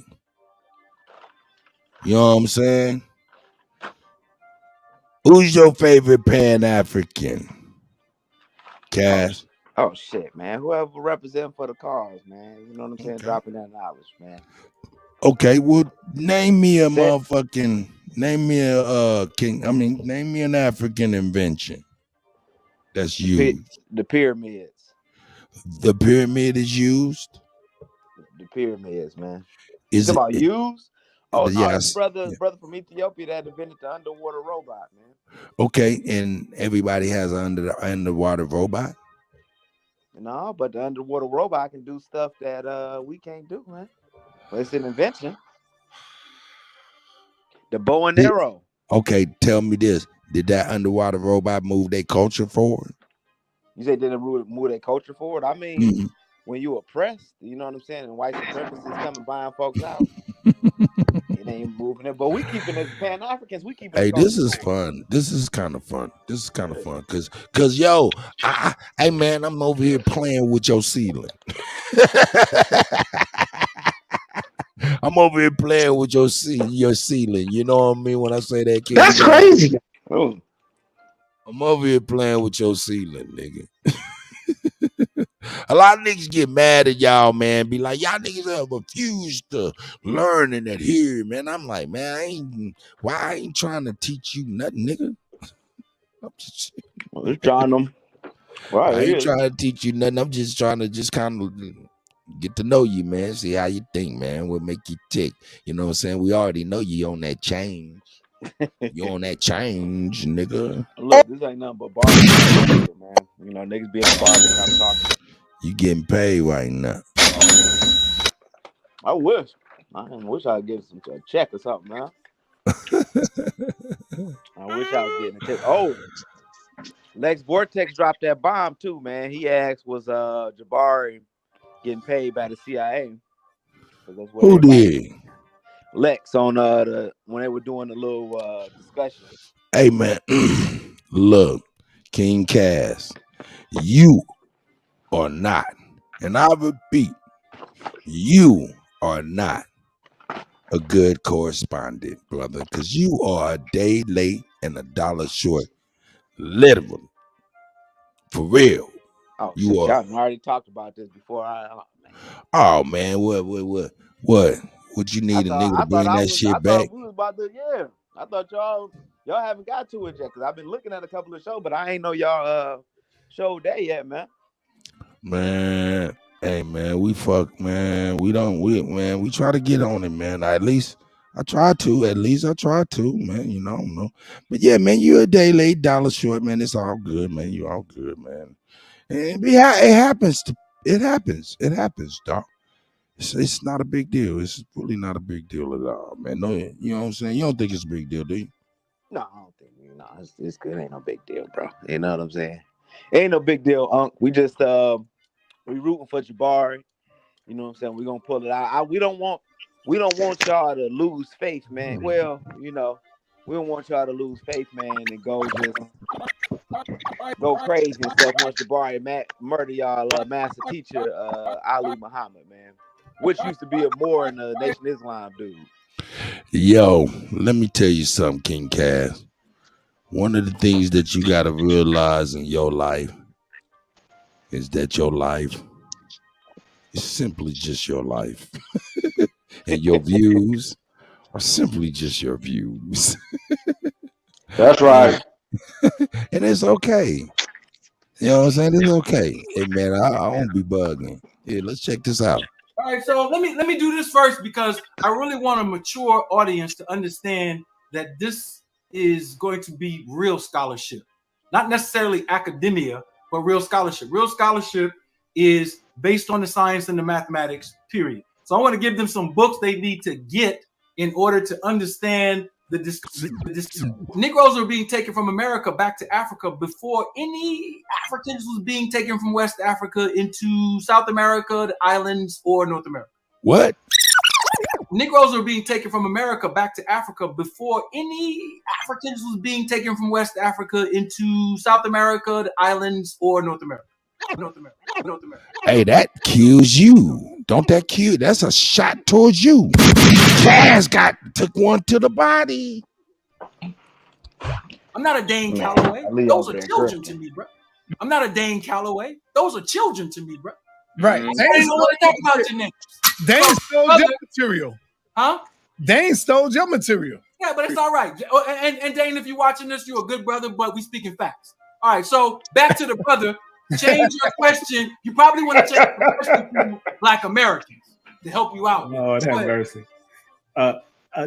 So when you're talking about Black Americans being indigenous to America, is that what you mean when you say? What about the movement? Because a lot of people say when you go look at the Pan-African studies, and I think John Henry Clark and a lot of our elders was a part of like those committees that they're funding. I think Ali, you touched on this in the past. They're funding. I was the first one to touch on it. Yeah, he said this before. You know, I don't think that it is a saving grace to say that you made a mistake more than others. You might have led people down the wrong road, and they're still on that road. I think that you should just that's not something that you should celebrate. The reality is, I knew He tried to get Ali to walk that back, did he not? He tried to get more than others. You might have led people down the wrong road, and they're still on that road. I think that you should just that's not something that you should celebrate. The reality is, I knew Dr. John Henry Clark well, right? I knew him well. Dr. John Henry Clark and others were not the originators of Pan-Africanism. Pan-Africanism's roots go back several hundred years. So when they make those arguments, they're kind of ridiculous. Hey, they about to kill his ass. Hey, this is when we gotta give shout outs to Lex, man. Y'all gotta quit fucking fronting, dog. Hey, man, we birthed the monster, and then now he's just out there, you know what I'm saying, biting people. He biting people. Ridiculous arguments. The institutions and the groups of people that have celebrated Pan-Africanism are not connected to the federal government. In fact, some of the strongest Pan-African groups in its formative years weren't even in the United States. They were not. Y'all might know that there are Pan-African conferences. I would love for them to explain to me how the Pan-African conferences were under the control of the CIA. It's just, Lex, it's a ridiculous argument. It's an argument that you can only make to people who haven't done the historical research. And the problem is, so many of our people are coming to these platforms to actually get information, right? They haven't been able to be blessed enough to do extensive study like I have, right? So I try to come on here to teach. Sometimes people say I'm being long-winded. I'm teaching. Yeah. I'm gonna get ready to close this thing out, brother Jabari. And it becomes I actually had a waiting patient. Hold on, sis. I'm gonna come to you, but let me address Lex and then let the sister go. That lady, man. That lady is Because crazy. he asked both of us. Let me address Lex and then the sister can go. That question is about me. Yeah, thank you. No, it was two parts to it. And he talked and the connection to the CIA, and you want to run from it because you know what I'm about to do to you. Yeah, run. And the connection to the CIA, and you want to run from it because you know what I'm about to do to you. And the connection to the CIA, and you want to run from it because you know what I'm about to do to you. I'm running. I'm running. So let me address that, and then sister can go. So, Lex, to address your question, I was the first one to propose it, and nobody can knock down the goddamn argument. It is actual fact. L. Gray Cohen was funded by the CIA, and question but it was also and the connection to the CIA, and you want to run from it because you know what I'm about to do to you. I'm running. I'm running. So Let me mark this. I want to make sure I got this. So let me address that, and then sister can go. So, Lex, to address your question, I was the first one to propose it, and nobody can knock down the goddamn argument. It is actual fact. L. Gray Cohen was funded by the CIA, and the organization that John Henry Clark was a part of went begging for that money. That's on the record. Now, I'm not calling the John Henry Clark a op. I'm just saying all of Pan-Africanism, when you sum it up, has nothing to do with autonomy. Man. Whoa. All of Pan-African, when you sum it up, has nothing to do with autonomy of body politic, nation, or institutions for our people. What it has to do is begging white people, believing white people, not cross-checking white people, not building institutions to cross-check their genetics, history, law, and legal system. It is a coon doctrine at the core. And so all I'm saying is the reason we need an Aboriginal movement, indigenous movement in Africa, in America, in the Caribbean, is because that is going to test our chin. And Kutty, that's what I called to talk with you about. That exact point. My good brother spinning that record. Now, when Jabari was saying the statement that he made earlier, here's the problem when in a debate and an audience that is listening, as opposed to an audience that's in attendance, like at a fight, because this is the whole problem with the way this stuff is being prepared and prepped and pitched as something like a championship fight, a boxing match. You see what I'm saying, Kutty? How can you present at the same time where this construct that we've called academia today, that's universities. Navi was talking about this the other day when she was on building with us about the universities, the churches, and the states, right? That's an entire construct. That's an overall system that's large on a magnitude that's hard to be showing people at the same time as somebody like Jabari is arguing the microcosm of it. You see what I'm saying? So, for example, he used that little flippant crap that Unc did about him being a professor and not respecting Ali's doctorate, saying he gave himself the doctorate, okay? But that is what universities are doing. They're giving themselves doctorates. But doctorates based on what, though? Kutty, do you understand what I'm saying? Do you see how it's hard to get people to focus on the bullshit that is the shit, that's processing the shit, and you're still regurgitating shit, okay? How long has this gone on unchallenged? Since 1915 and Woodrow Wilson, okay? That's when the compulsory education system was implemented. So we're not even 115 years, bro. You see what I'm getting at? What was the way of people thinking, and what would you consider education before 1915? Before people had their children required, that's why it's called compulsory, required to go through kindergarten to 12th grade. So then how did people think? How were ideas shared before 1915? Now, the Harvard University issue, by the way, Harvard was created back in the 1600s. Let's just say, for example, it's 1615. That's 300 years before 1915. So what education was being dispersed and distributed to whom? Who could go to a Harvard? Who could get education? Who could get the book knowledge? You see what I'm getting at here, Kutty? That would be only the elite and the people with money, right? Mm-hmm. So what was the knowledge amongst the average person from 1615 to 1915? You tell me. Oral tradition. Well, yeah, okay. Yeah, that's facts. Facts. Okay, so then what were people telling themselves and telling each other for 300 years before they were told some shit that came out of a book? Mm. And remember, that's only 100 years ago, Kutty. So now we got moist, soft, paddle ass, whacking alpha motherfuckers that call themselves professors, right? And they telling you your grandmama ain't shit. They telling you the oral tradition. Again, I'm only talking about a 300-year period from the 1600s to the 1900s. How about for 3,000 years? What was the tradition of informing and sharing your parent, your father, and now you're a grandfather? How did you share the information to your son and then your grandson? And you stayed in an isolated place, meaning you were on your farmland. I understand. I hope you understand what I'm pointing out here, bro, as a context of this bogus shit that we're all listening to. And we're supposed to listen to these mofos tell us what existed before the construct that's barely 150 years old. When they tried to remove our ancestors in 1830 in the Indian Removal Act until the end of the century in 1900, how prosperous were we, even as we were under assault, prisoners of war, trying to be convinced that we're the only people that are in chattel slavery?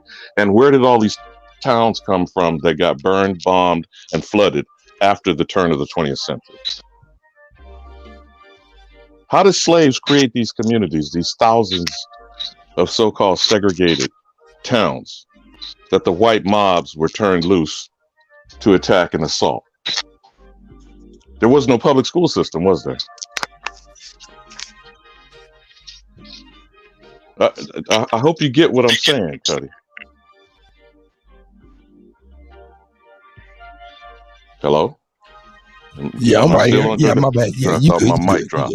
No, you good. But do you understand what I'm saying, Kutty? Yeah, for the most part. Here's the example I'm pointing out. At the turn of the century from 1899 to 1900, and you may have seen this very famous photo, whether it was marching in Harlem or going to Washington, D.C., our ancestors had placards, banners, and signs saying that we had over 20, probably close to 20, well, let's say 20,000, what you would call farms, close to a couple of 100,000 if you throw in businesses, which meant the communities that were built around the independence farms, and 200 million acres of land.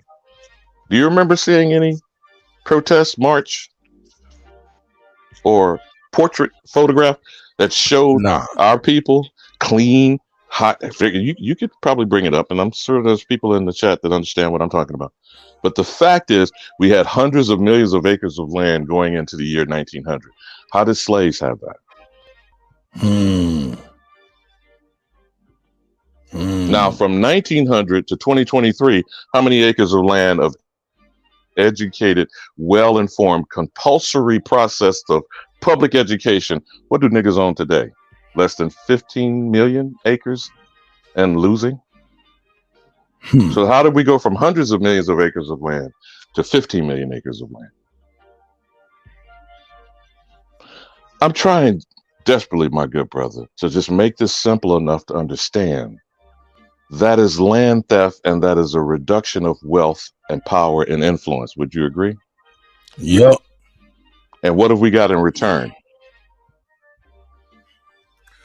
Moist motherfuckers, like you just said, call themselves professors, for real, claiming we should be highly educated. Highly educated in what fashion?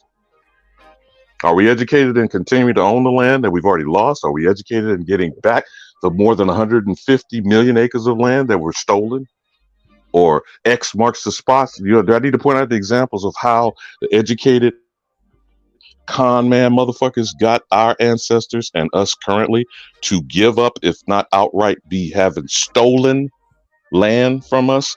That's the absquatulating going on I'm talking about, Kutty. Got you. Now tell me where education has benefited us. It hasn't. It's been an illusion.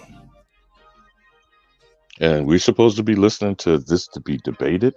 Now, I don't know what you meant when you said the comment at the time. You said everybody on this panel, which would include Ali Muhammad, was very moist and soft and, flavorful, like a banana nut muffin or whatever it is that you said, softer than stovetop stuffing. It's all them niggas, yeah. Okay, all right. I know you're being funny. You're being comical, bro.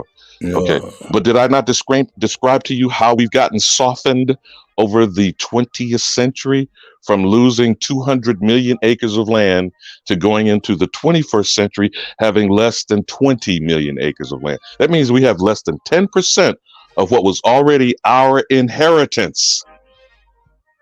Please explain that to me, good brother, how we've been educated out of that shit. I tell you what.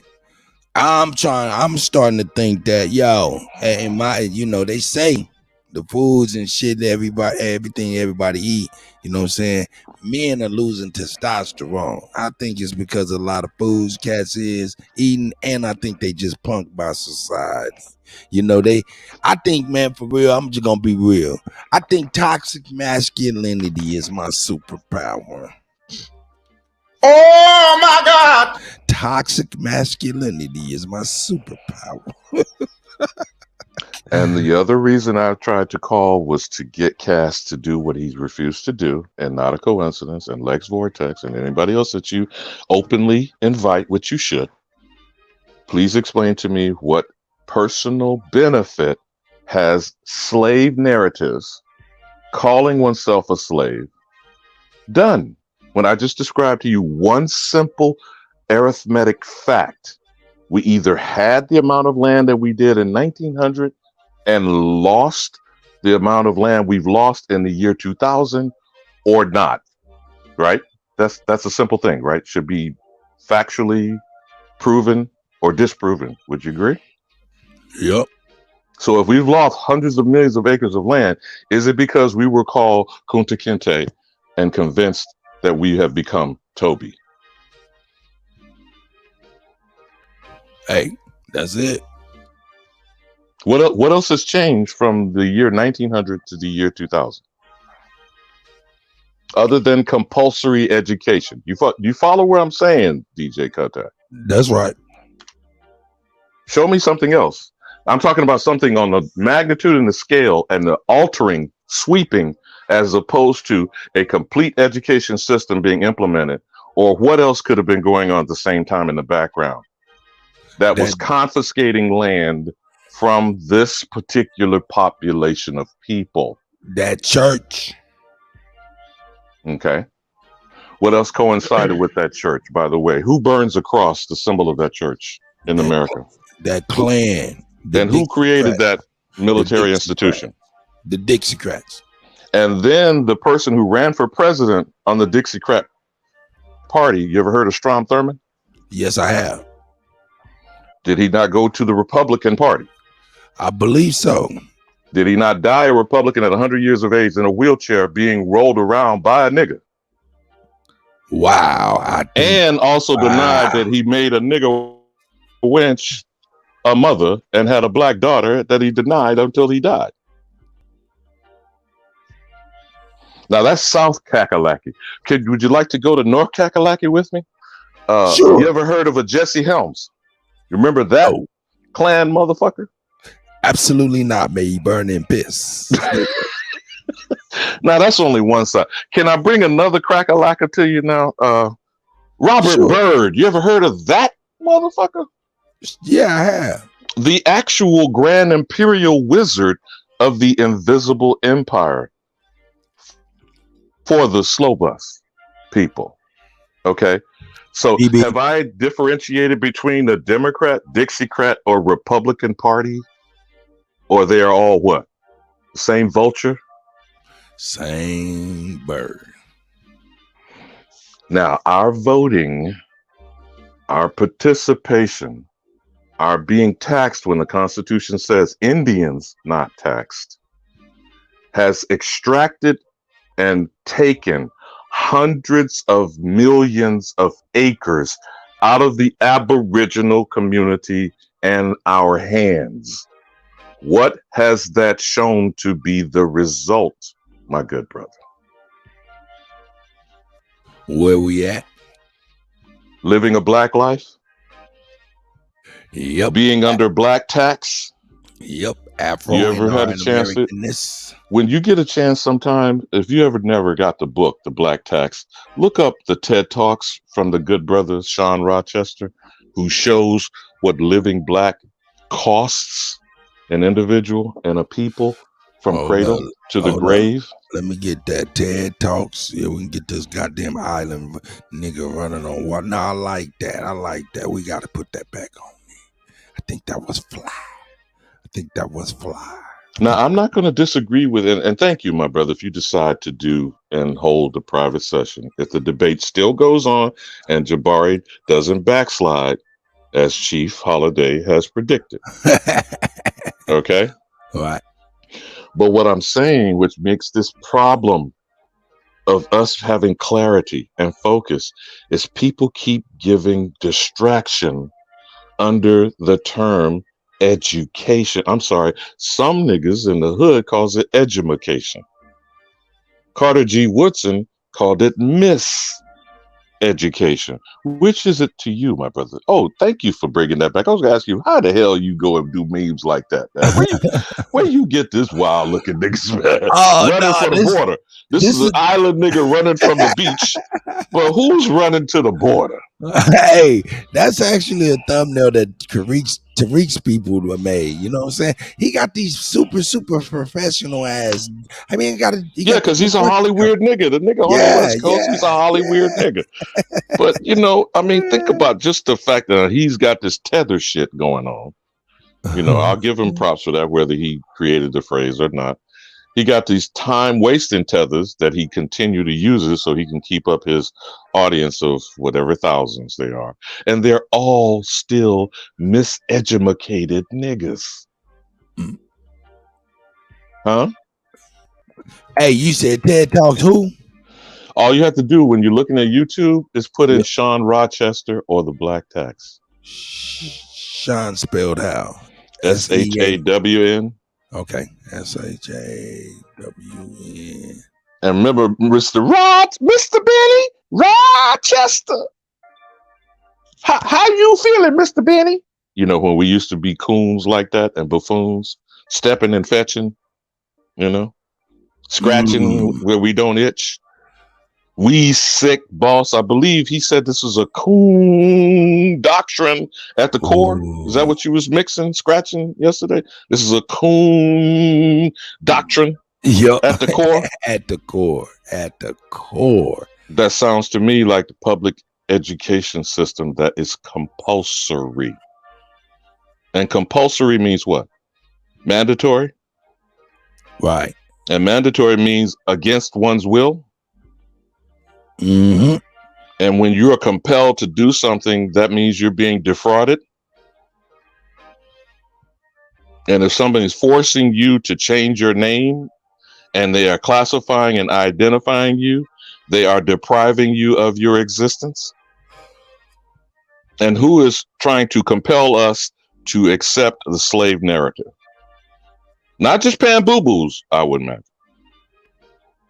Kindergarten through 12th grade. You follow me, Kutt? Mm-hmm. This is what I mean when I say identity crisis is a thing. We have to get to the foundation of it. And the core of it is being compelled to send our children to criminal operations, to swearing allegiance to the Star-Spangled Banner, a military flag, to say that we are Christians, praying, a moment of silence. You know all the shit. You've been through it, even though you escaped at the 9th grade. Okay. It's still going on in 2023 America. August is almost upon us. We're getting ready to turn our children loose amongst these demons, the majority of which are white Becky's, Karens, and peppermint patties. Right? And what are they compelling our children to do? Do you see even in elementary schools, bro, that they're putting in slave auctions and plays? And always picking the melanated children to be the what? You already know. Bro, this is not, what the fuck do debates deal with what I just said?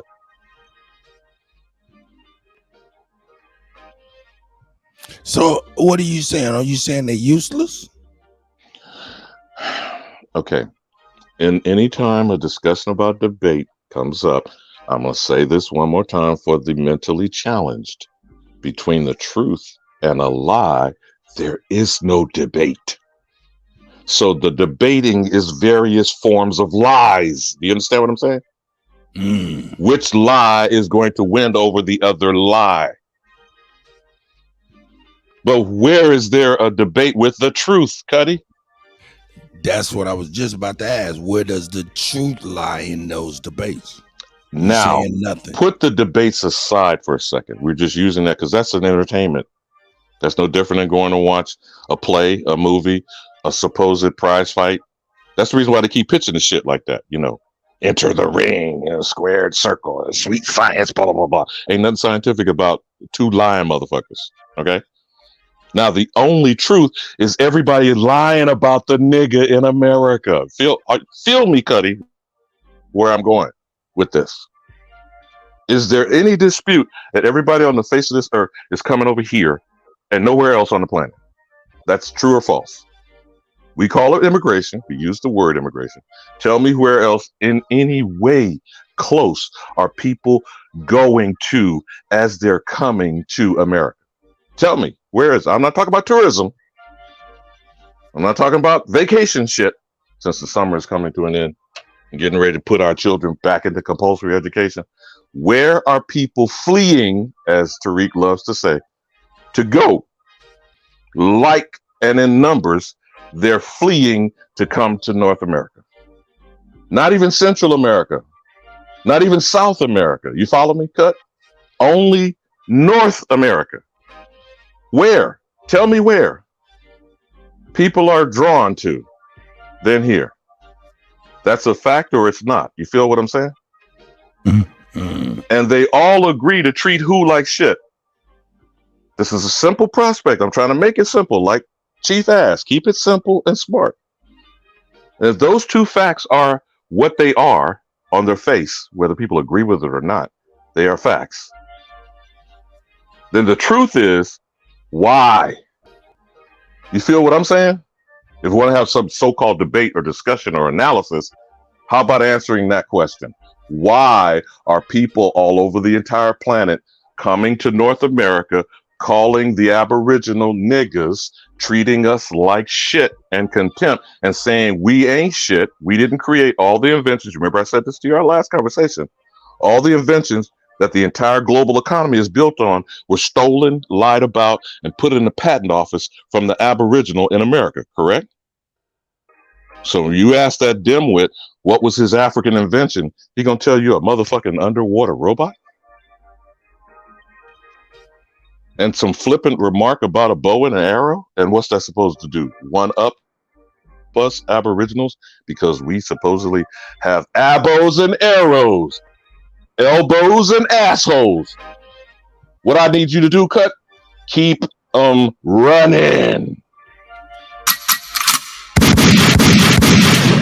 Well, and you know what they running from, Cuddy? Like this nigga here? They running from the truth.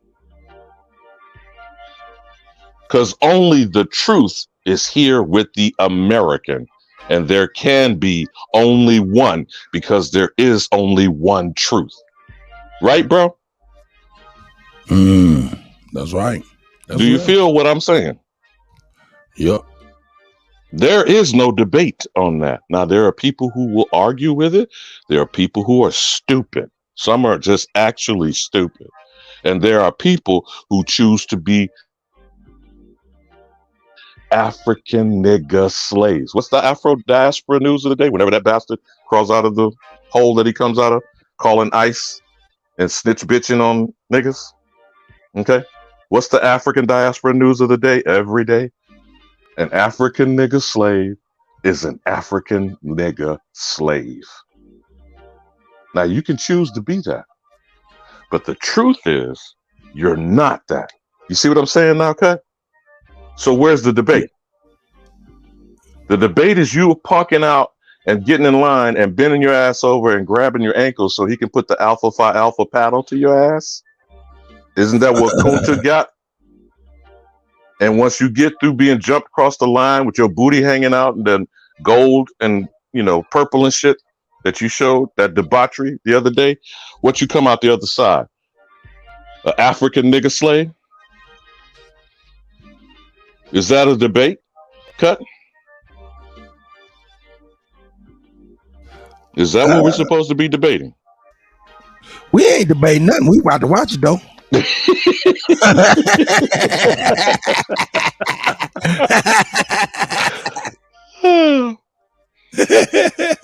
I know what you're talking about. I mean, that's, oh my God. And this is some type of bullshit though, Cuddy, like a stupid motherfucker I'm not even gonna mention because I don't want to trigger nobody. Claiming the white man's been in control for 4,000 years according to Islam. First of all, Wusa. Wusa. Wusa. All right. You know, where do these white demons come from when they say, well, you can't talk about evolution? You notice how they backtracked off that shit when you brought that up in the clip? When right. Rob Bourne said some ridiculous speaking out his ass shit. But who came up with Darwinism and evolution, and now these motherfuckers trying to run from it like a scalded dog? Huh? You don't find that interesting? It is pretty interesting. Okay, explain to me what you understanding and listening to these people. Where does Homo sapiens sapien come from? The process of evolution? Where do they get these type? Homo erectus, Homo habilis, Homo australopithecus and shit. Where do all of these fucking titles and phrases come from? From the supposed study of evolutionary science, correct? And then you end up with the category of Homo sapiens sapien. Shit, the shit used to be just Homo sapien. What the fuck they come with this double speak, double dipping, double down? That's Homo sapiens sapien. Motherfucker. What type of stupid shit I'm supposed to be listening to, bro? Oh shit! Hey, please, let me ask you, Alan. What's a hey, yo, is that Shaq? Female look like? What? Hey man, shout out what to the Shaq, fuck, man. Hey, what does the Cro-Magnon female look like? Now you talking about the Cro-Magnon motherfucker? Notice they don't talk about the Neanderthal anymore. Now, what happened to the Cro-Magnon, man? Cut. What happened to the Cro-Magnon? What happened to the fucking troglodyte that Cosmic Slop told you about and George Clinton? What happened to that, bro? Here we go with the 20 questions. Here we go. No, this you talking about a debate? No, Cut. Believe me, I understand. I'm not stressing you, bro. I'm just saying. Paying for that. Yo, hey, y'all let me know in the chat if y'all want that done. I'm gonna make sure. No, we done declared. You said you gonna do it. Goddamn it. And we gonna roll. That's an OG call. We gonna roll up deep, and you gonna find that clip where we put the motherfucking arrows in that body. You saw this precision. And the science. You saw how they struck that shit when you used it? Yep, they did do that. Okay. You know what? Do you need some better science than that, Cuddy? You want to talk about science? You know how trajectory and arc and geometry to put that arrow in a motherfucker's eyeball? Man, that's not an easy task. That's science. Is it not, Shaq? Come on now. God damn it. I'm passing to you, nigga. The Black Mamba passing to you, goddammit. Yes, Dunk this, what I dunk want to this know is, what the motherfucker. hell does a hominid female look like? What they ate? What the hell did the damn Cro-Magnon? What the hell did the damn Homo The sapiens people? troglodyte, What the the hell was they eating? Neanderthal, the Australopithecus, scratching How did the they have ass and sex? shit. Did they have sex on one hand? I mean, what was they doing? I mean, we need to know this. These are the questions I'm gonna ask these scientists. Straight up. What was their food source? And where were the migration patterns? Because we talking about this herd motherfuckers. Are we talking about herd animals? What we talking about? They say they walked up out of Africa. Okay. These niggas walked up out of Africa. Hold on. First of all, Shaq, how did they walk upright? Oh man. But you see the idiocy of this, man? Do you see why they backing away from this shit, Cut? Hey man, I know one thing. Ali had his motherfucking matador on for real. I think this debate is gonna. I think we seeing some things, and I think I think it's gonna be way different. I think he's gonna do something, man. But man, the way he went in, dog, man. This is about to be something else, dog. We gonna be right there, though. I know that much. A flip-flopper told you. No, I don't know how you supposed to believe anybody who talks out of their neck, Shaq, and say both sides of some shit. Which side is the truth when you have a motherfucker come and turncoat on you? But he said they've been sitting on the shit for 10 years, which means you must have been amongst them for 10 years, knowing they were lying, and you come over here telling us what? You telling us what, Shaq? Sound like it's some bullshit. No, you telling us you was with these motherfuckers for a decade, knowing they lying, and now you coming over here convincing us of what? So let me ask you then. So was he acting like a spy? What was that, like a infiltration? Was that his form of infiltration? Gaining knowledge? Military science, gain the knowledge of your enemy, and then use they. Okay. Now I'm gonna answer you, Shaq. I'm gonna answer you, Shaq, for what Way Cut just showed it to you, and he thought he was slick in asking a question. Now, Cut, I think you were very insightful, whether you knew it or not. He thought he was going to embarrass Ali Muhammad with the question. You laughing because you know. Come on, Cut, say what you said when you said. I ain't gonna do. Lex is a snake. Okay, first of all, period. No doubt. And snakes slither and are at the bottom of wherever the environment is. Okay. And they told you in the Garden of the Eden who whispered in the woman's ear and was made into a serpent. Because at first he was supposedly a beast that was on 2 feet, maybe a troglodyte, Shaq, or Australopithecus, or a Neanderthal, and he whispered in the woman's ear, what? Now we talk about the allegory tale, right? You weren't supposed to eat that fruit. What was the fruit? Now, it wasn't the tree of life, bros. It was the tree of knowledge.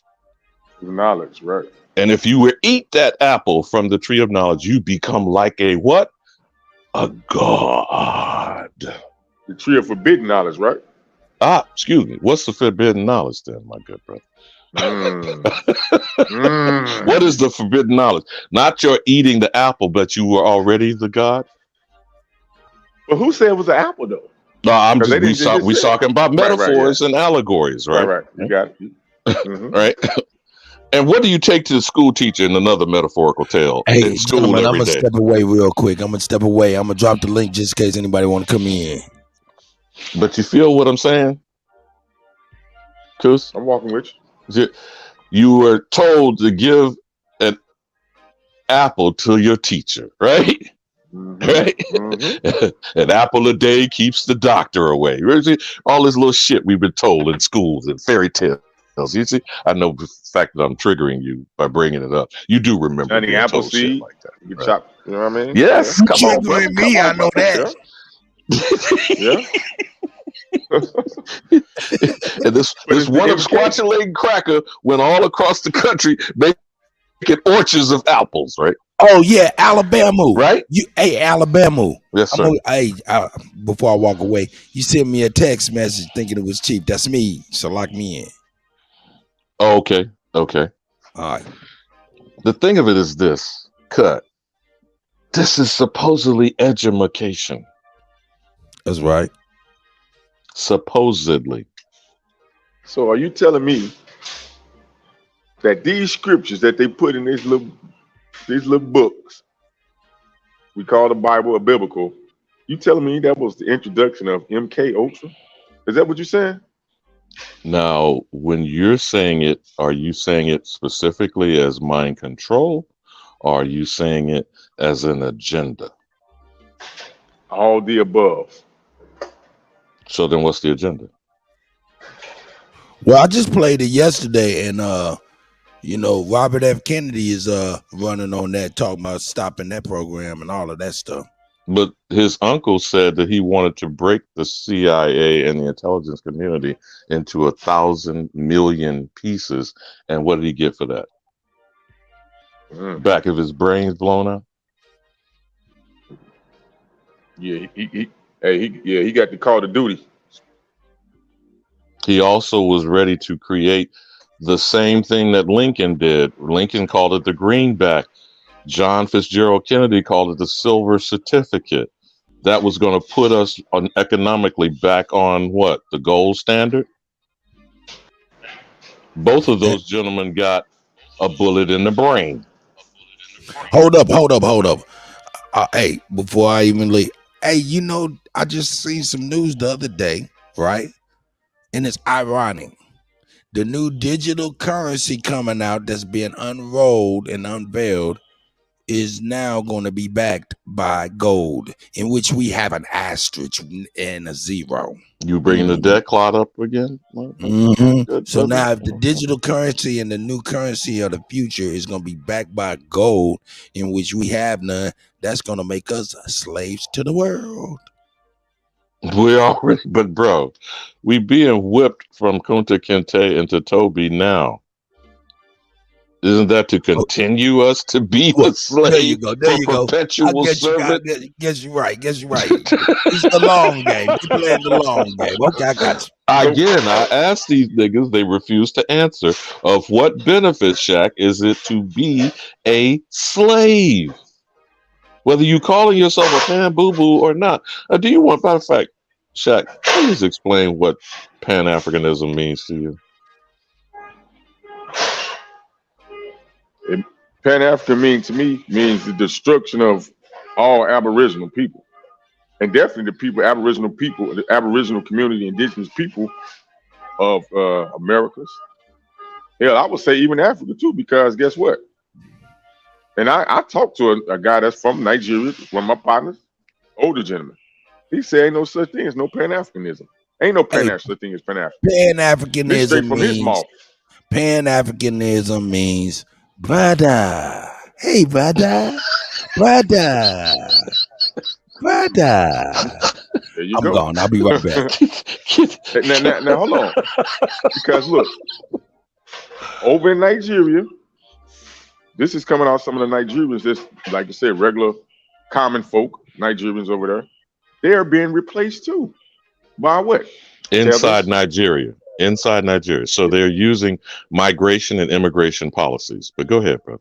Yes, yeah, right. So once again, what is Pan-Africanism? The interruption and description, the interruption, the deconstruction and reconstruction of any Aboriginal nation or country or people, I would say. Mass confusion.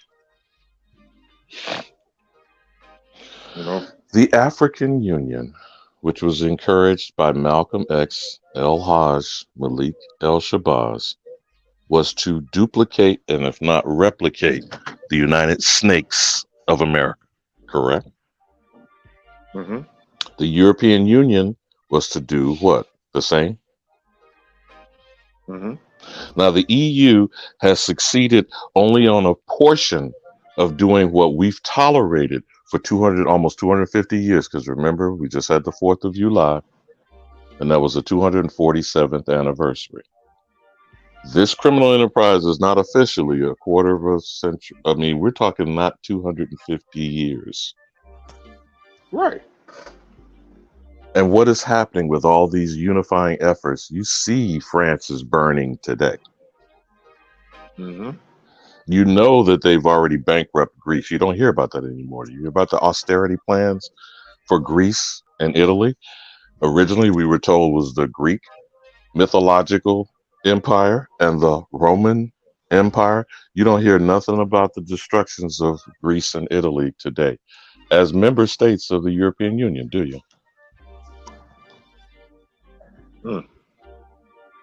Both of which are affected by a similar immigration pattern and practice and policy that you were just pointing out, Shaq. So, but where okay, did it first start? Let's stay on the point of immigration for a moment. Go ahead, bro. Go ahead. Chop it up. You talking about where the immigration started or the I want to know the policy and practicing it perfected where? North America? I just said, yeah, North America. Yeah, we was the battleground, the test ground for it. Yeah. So I'm gonna go deep. The central hub of what? As we know now, the United States of America. I'm saying they changed it into the United States of the world, and the central hub of mass taxation without what? Representation. The central hub of it. Isn't that the phrase "New World Order"? You don't hear it very frequently anymore, dude. Yes, sir. What's the new world?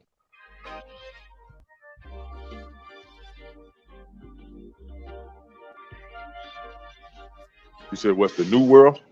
Yeah. I mean, you're told this was the new world. Right, okay. But the actual new world was where? Europe and Africa. If we are the old world, we're the first war, like A1 says, the first land out of the water, right? So what's the new world? But they told you this was the new world. This is the new world to them because that's where they're immigrating to. You feel me? That's immigration with an I. Immigration with an E is the India Removal Act. You feel me, Shaq? The displacement of our aboriginal existence off of our land and trying to relocate us sounds like gentrification, redlining. Right. So immigration with an E is moving within one's landmass continent or from state to state. You follow me? But you don't leave your continent, correct? Right. So the Aboriginal has been the immigrant with the E. Everybody else on the planet is the immigrant with the I. You follow me? Right. Now, after you've tolerated immigrants with an I for so long, what do we have to show for it? Remember what I told you about? Or what I was telling Kutty? Went from 200 million acres of land in 1900 to less than 20 million of acres of land in the year 2000.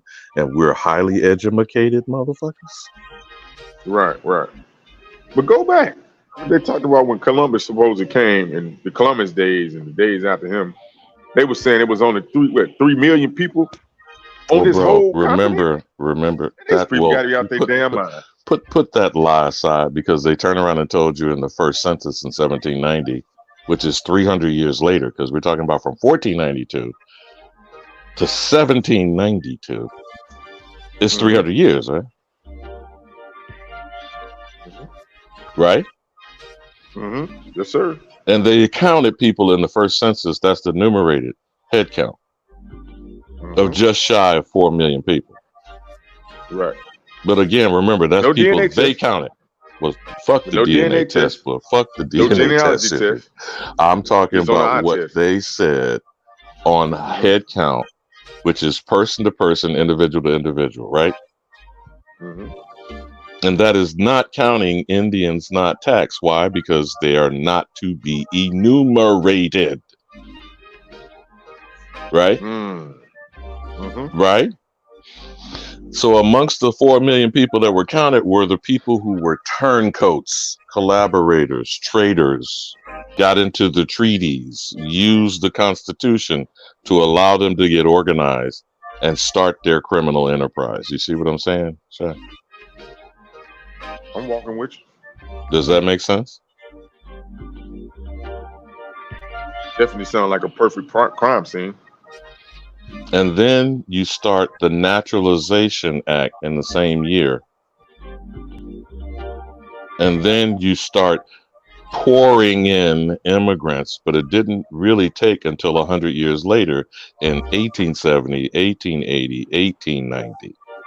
You feel me? Mm-hmm. Mm-hmm. And what did they do when they turned them loose going into the 20th century? The so-called race riots. Manifest Destiny. Go West, young man. Absquatulating. Homestead Act. Giving them 160 acres when they bring indentured servants and slaves to them. And do you know about these things, Chuck? Mm-hmm. So you were given land as how you owned people as property. And they did this all in the quote unquote New World. So then what is the New World Order going forward?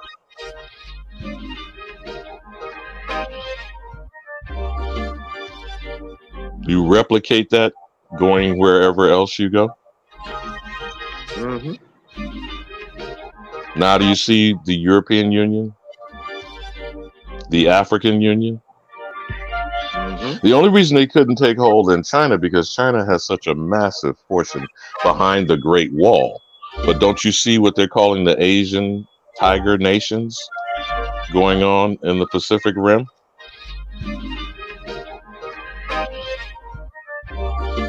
Do you see it now, brother? I'm with you. I'm with you. I'm walking with you. So when you follow immigration patterns, what do you find when you follow them? You follow immigration patterns. Yeah, same things you were saying earlier. Well, again, deconstruction and reconstruction. France is burning now as we speak. Mm-hmm. What was the triggering event of the news that you noticed to be on why these ongoing riots was going? Their version of George Floyd. You remember the story? Did you pick up on the story? No. 17-year-old Algerian delivery boy. Mm-hmm. Algerian, okay. Remember, Algerian now in France. So they replicating it now. Okay, I get you now. They replicating the same model that they. Okay, let's go. The same way they did with the Christianity. The killing of this Algerian is allegedly triggering mass race rioting. I don't know whether it's true or not. We're not in France. But I'm saying, you don't find that interesting? Now, what happened after George Floyd worldwide, bro? After that video execution of Derek Chauvin with his smug look on his face, what did that supposedly trigger the world over? Had you ever even seen some shit like that, Chuck? Oh, it's been civil unrest, what they call it. All over the entire planet? Mm-hmm. Simultaneously. Mm-hmm. Simultaneously. Who was in these places though? Allegedly, the BLM, right? The globalists was in these same. Hey, look. Okay, let's go with it, bro. Go with it, okay? Now, but it's not funded by George Soros. You know, they say that's a conspiracy theory for you to state that. But how in the hell an organization like that gets organized over the planet?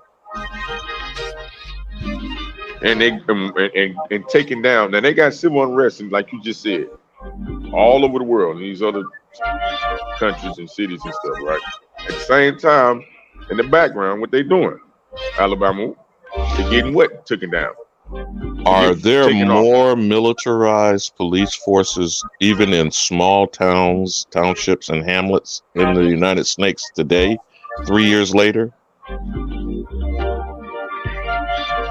Are there more military forces that you want to call police with tanks? And remember the clip that Kutty showed about the sound cannons and shit? And the automatic weaponry and the military style Velcro vests and shit. I mean, what is going on in these police forces? What is being built in Atlanta as we speak? They call it Police City. Cop City, yeah. Who is hired to train the police forces across America? I don't know if you know this fact. The Mossad and the Israeli Defense Forces. Yes, sir. The Mossad is the CIA of Israel, right? And the Israeli Defense Forces is the military, right? So throw a couple of what's name in there too now, Alabama. The push for what? Defund the police. To do what? No, bro, that's some trick and nigganology bullshit. Now, if you think about it, listen to the so-called saying conservative white supremacists. Who is the only ones they're actually trying to target and defund right now as we're speaking? They just had the damn FBI director before Congress yesterday. Now they're claiming they want to defund the federal version and then fund more militarized local forces on the ground. Doc, do you see what I'm saying, Shaq? I'm right with you. Is that misdirection? Is that misdirection? Yes, sir. Yes, sir. And who's closer to you? Some goddamn National Guard or military brother, sister, friend of yours that's in 800 bases across the planet, or that crazy motherfucker support your local sheriff right down the street?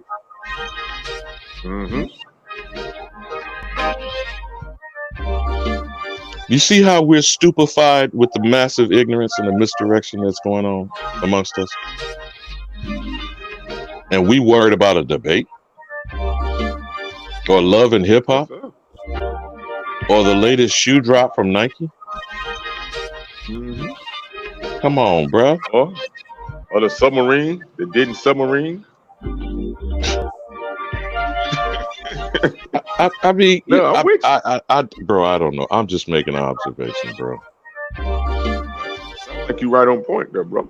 But again, who is being targeted? And everybody else on the planet is agreeing to jump on the nigga. Okay, when did that start? And when has it ended? I think that's Dumb to Versus 1452. Okay? Let's go get them niggas. You see what I'm saying? Bro? Now do you understand what I'm saying about the Pope trying to moonwalk back off of this crime scene? He's trying to personally absolve himself and say, well, I didn't do this shit. I didn't create this shit. I'm not with this shit. You feel me?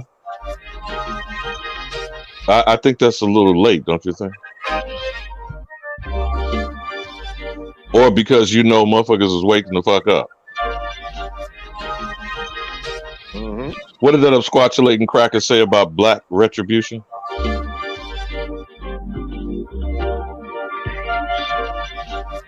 Remember Kutty showed that beautiful bean footage? The Johnny come lately redneck? A reformed white supremacist? Is there such a thing? Is there such a thing? Was that a come to Jesus moment or oops, my bad? Or what? I mean, what the fuck, man?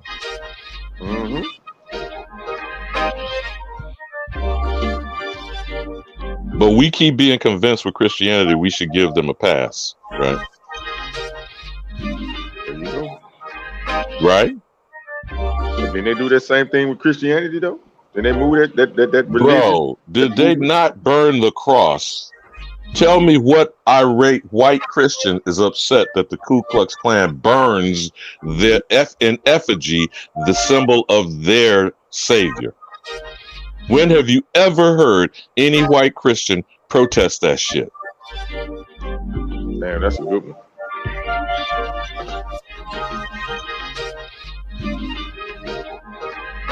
Please correct me if I'm in error, brother.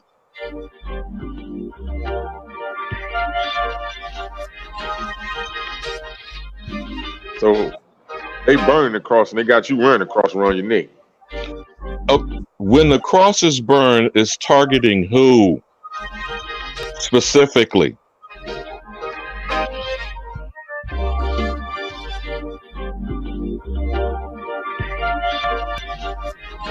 What white church has the Klan gone and burned a cross in, bombed the church, and hung some white niggas from a tree?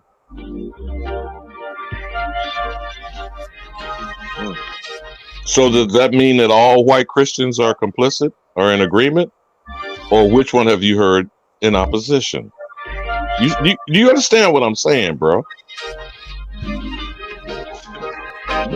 They smoke in the back saying, open the door. You do. Okay, Shaq. You heard of the White Citizens Council? No, I haven't This heard of was that in the same time and era of the civil rights movement when Dr. King was in the Birmingham jail writing his letter and complaining about liberal white Christians who were hypocrites. Now, why would he call them hypocrites, bro?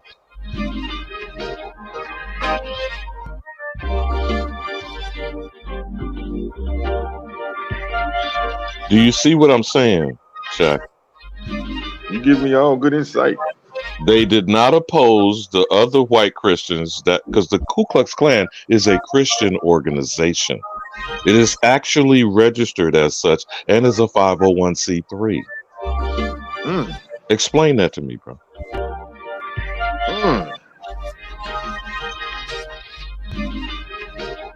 The Dixiecrats had to register just like the Democrat, Republican, the Green Party, the Know Nothing. These are all political parties. Why are they political parties? They have to register with Uncle Sam. They fall under the Federal Election Commission, right? You've heard of these things, right?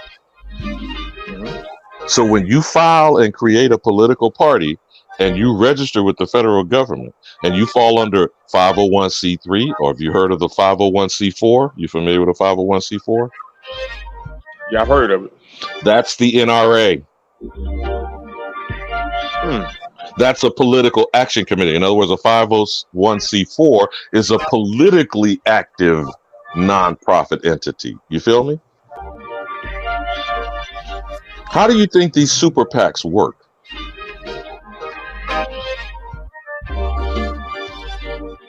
Do you understand what a political action committee is?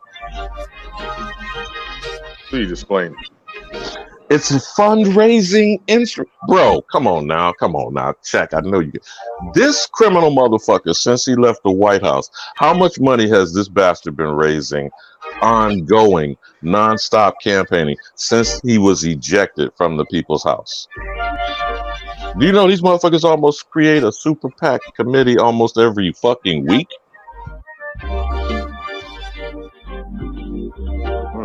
Do you not understand that? And what the fuck are they raising money for?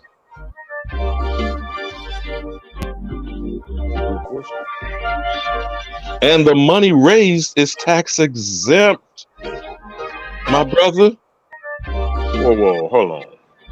Okay, let me show you. Let me show you something about nigga shit. Okay, you've heard of the NFL? Do you know that it is a nonprofit entity? I apologize. The National Football League, you coming right in time because you coming in on sports. The National Football League is a nonprofit 501c3. Did you brothers know that? That's right, and it's also considered sports entertainment, and that's just like WWE, meaning it's not a game of chance. Right. Go ahead. So if it is a 501c3, that means it is a tax exempt organization, correct? Where we were cut was, did you know what a 501c4 is? No.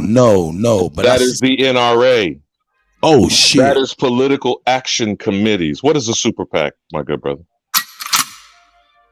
Super PAC. Ooh. What is it? What is a political action committee?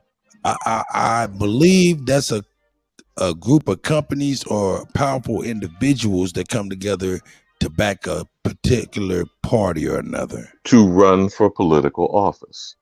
That is a tax exempt entity. Do you know how much motherfucking hundreds of millions of dollars this criminal Trump has been raising by ongoing campaigning since he was run out of the White House? So hold on. So how? I know how.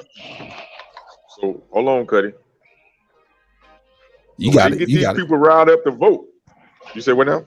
All right, here's what you do, Cut. When you do bring it up the screen, please bring up Donald Trump's whatever campaign website and see where it says backed by what political action committee. Pull up the Republican or the Democrat Party, don't matter which, and their official supposed websites, front facing. Pull up any candidate and see where at the bottom of the screen it says PAC, which is what? Political Action Committee. Shaq, what is that now? Your understanding? As a tax exempt 501c4, what is that? Oh no. Hey Shaq, you was about to say something. Go ahead, brother. No, I was gonna say with all he just said, right? With the super PACs, how is it possible for the regular republic, which is the people, to participate in politics, aka voting systems, and get a fair shake? I'll mute.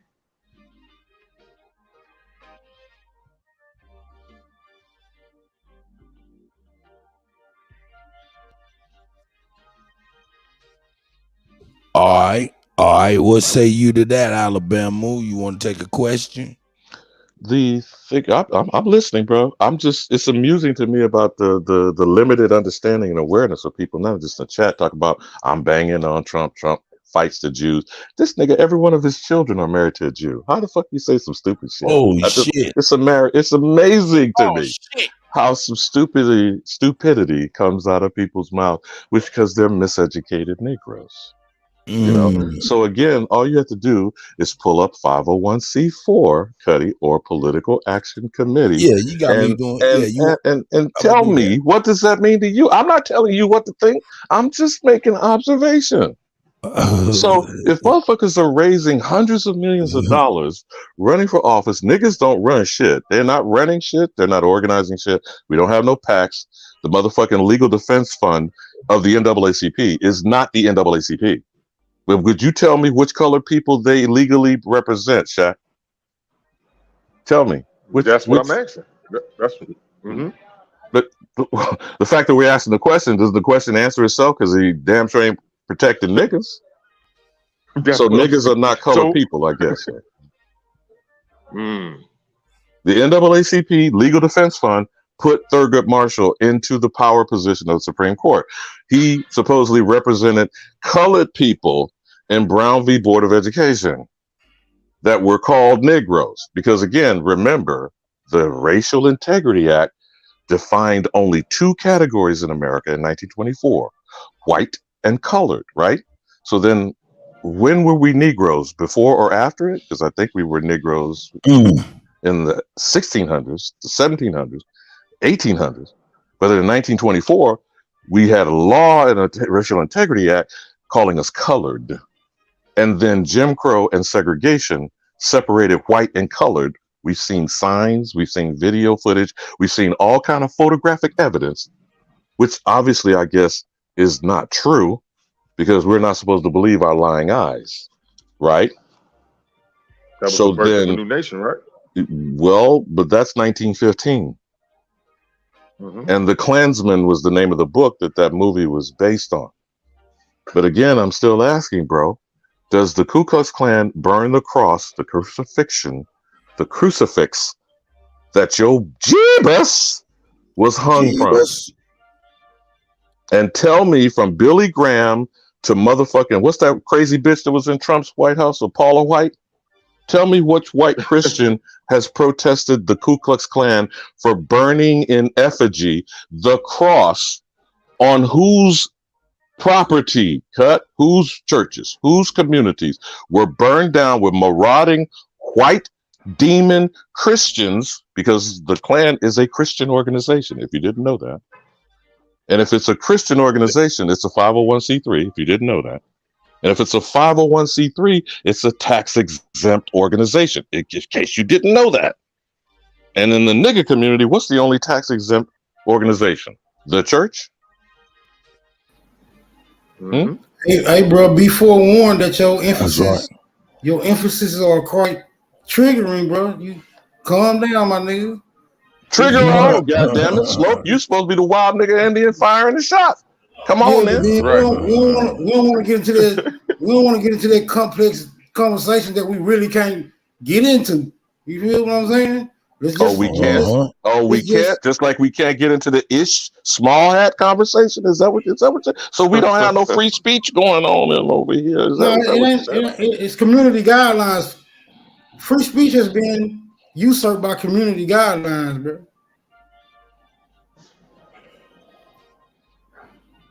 Am I in error when I say that? Look, Smoke, you in error when you say a lot of things, brother. No, that's a fact. What up, Smoke? Shout out to Smoke in the building. But he is absolutely correct in that. But whose community and who's making the guidelines? But he's correct. So again, I say, and Smoke, if you could, fire up, bro. I mean, I'm just trying to give some ammunition. What's a 501c4 to you? What's your understanding? Because you tried to hit motherfuckers over head about doing a GoFundMe to find some motherfucking scuba gear. So now I'm gonna exhale and sit on my tongue. Say it again. 501c4, my good brother. You care to elaborate? On the 504? I thought the man who spins the records was about to bring up the definition of a 501c4 and a political action man, I'm over committee. here multitasking like it's nobody's business. My bad. I feel you, Cut. But since he's talking about elaboration, we have to take what Mr. Charlie say so, right, Shaq? Mr. Charlie say a political action committee is, and don't forget to whip that white slave bitch to tell us the definition, my good brother. Here we go. Let's get this in the way we can see it better.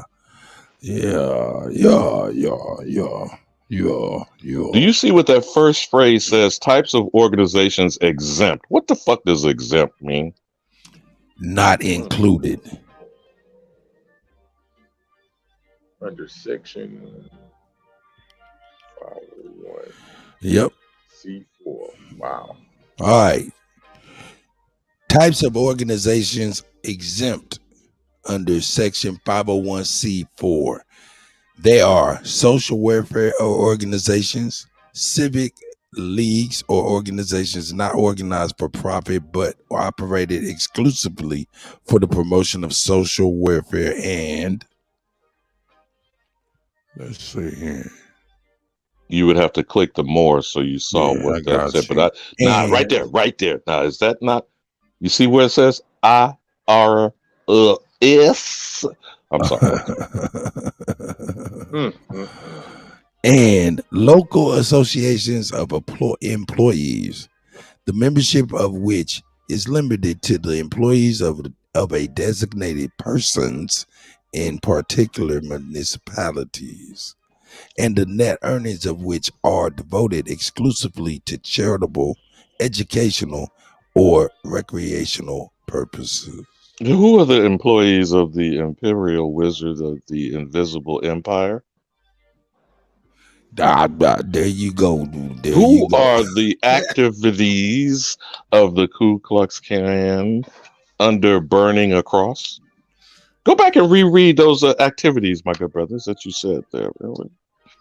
What activity? What you just described in the definition of an exempt organization, my good brother. Welfare, social welfare organizations and local associations of employees. So, in social welfare organizations, it includes civic leagues or organizations not organized for profit but operated exclusively for the promotion of social welfare and local associations of employees. So what is the social welfare of a white nationalist organization, Shaq? There you go. I need to get the Jeopardy sound for Alabama. What is the Civic League of the White Citizens Council? And their agenda is to improve their social community by getting rid of niggas. And that's tax exempt. That's tax exempt. Civil rights was to get rid of That's niggas? tax exempt, good brother.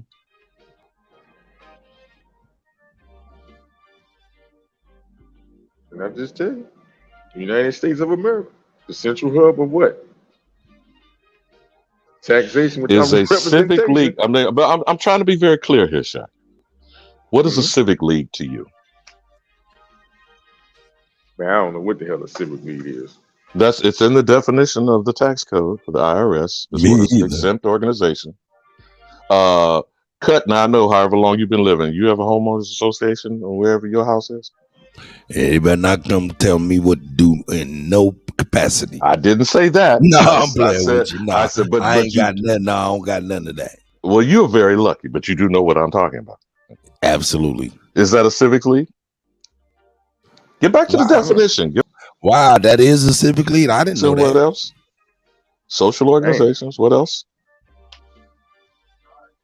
Because it's on the screen small, I can't really see it. But I just wanted you just to reread that one couple of sentences so that people understand why an organization is exempt from taxation from the tax man. Yeah, it says civic leagues or organizations are not organized for profit, but the operation exclusively for the promotion of social welfare and local associations of employees. Now, bring up in another tab what a political action committee is then. Now, you see this is under the section of the tax code 501c4. Most people only hear about 501c3s. And what do they think those are?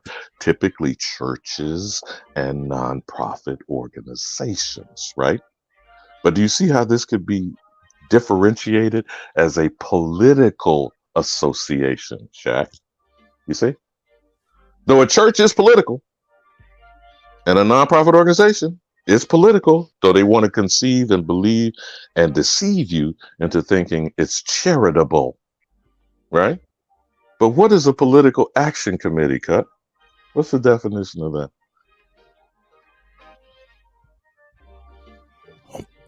Multitasking. Go ahead, Shaq and Ali. Ali, you back up in here? Get in the conversation and catch some of these goddamn questions. Take the heat off of Kutty. Shaq, do you understand? Smoke in here too. Catch some, Smoke. Shit. No, Smoke said he stay up at the top of the goddamn hole. That's Elmer Fudd with the shotgun. But Shaq, can y'all hear me? Now we can. Yeah, I can hear you. Yeah, we hear. Okay. But do you get what I'm saying though, Shaq? And Cut, if you could bring up PACs, because I think, especially this time of the year and this line that continues on, people just need to just be accurate. I don't care about, you don't listen to me. I just already tell you, you ain't got to listen to me. Just look the shit up. Okay? This is shit that's going on your land. This is the absquatulating shit I'm talking about. Okay? There's some absquatulating going on, Cut.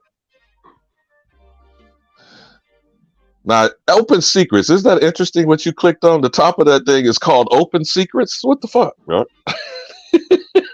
Oh, shit. hey, that right there is exactly what it means. It means, hey, put it in the book. And hide it from a nigga, right? All right, so don't forget now, we need that white Slav, man. Crack that bitch. Crack that bitch. What is a PAC? Cut.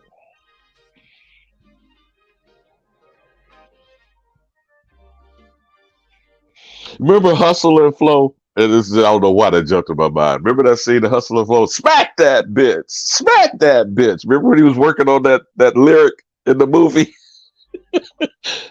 He had the crazy white boy who was working the soundboard and come from the church. You don't remember that in the movie Hustle and Flow? Any of your brothers remember that? Yeah. That was before Lucius became Lucius in Empire. You don't remember that cut? Say, man. You don't remember? Say, man. You don't remember that scene? Say, man. You don't?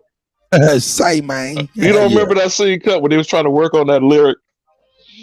And your boy Arthur Anderson, who used to do all the shit from the churches, he worked the music and and the soundboard and all that shit. And he brought the crazy white boy with him.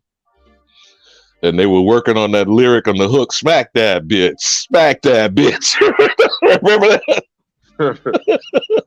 Come That shit on, was bro. hilarious. Bring that Slav, bring that white Slav up there to say the definition. What's the definition of political action committee? Smack that bitch.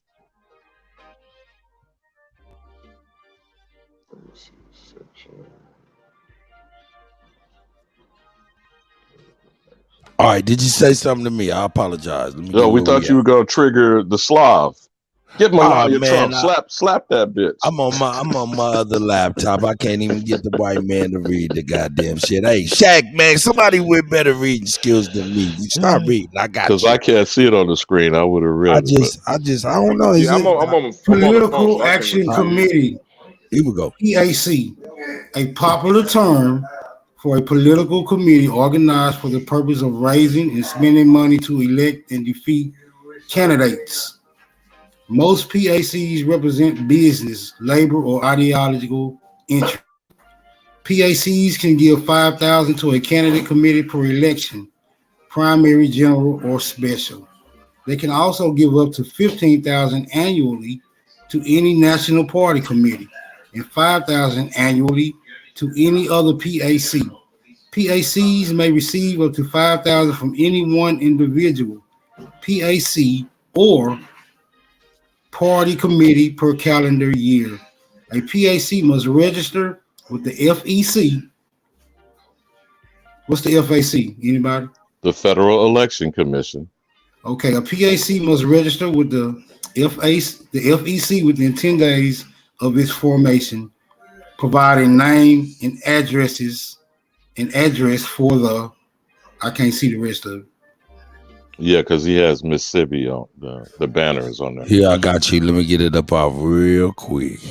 Shout out to Mississippi. Shout out to Mississippi. Straight up. Shout out to Mississippi for disturbing the article. Salute to you. No doubt. That's definitely a good photo of Mississippi. Yeah, put us to the side. I got you. Let me get it cracking back. There you are. Is that better? It's smaller. There you go. Don't even trip. Let me get us a little bit like that then. Let me get us even better than that. Bam. Bam. What that looking like, man? That's perfect. Cool. Now let me find my position. I'm going to start with a PAC must register with the FEC within 10 days of its formation, provide name and address for the PAC, its treasurer, and any connected organizations. Affiliated PACs are treated as one donor for the purpose of contribution limits. PACs have been around since 1944. That's around World War II, ain't it? When the Congress of Industrial Organizations formed the first one to raise money for the re-election of President Franklin D. Roosevelt. The PAC's money came from voluntary contributions from union members rather than union treasuries, so it did not violate the Smith-Connally Act of 1943. Man, there's so many acts out there which forbade unions from contributing to federal candidates. Although commonly called PACs, federal election laws refer to these accounts as separate, segregated funds because money contributed to PACs is kept in a bank account separate from the general corporate or union treasury.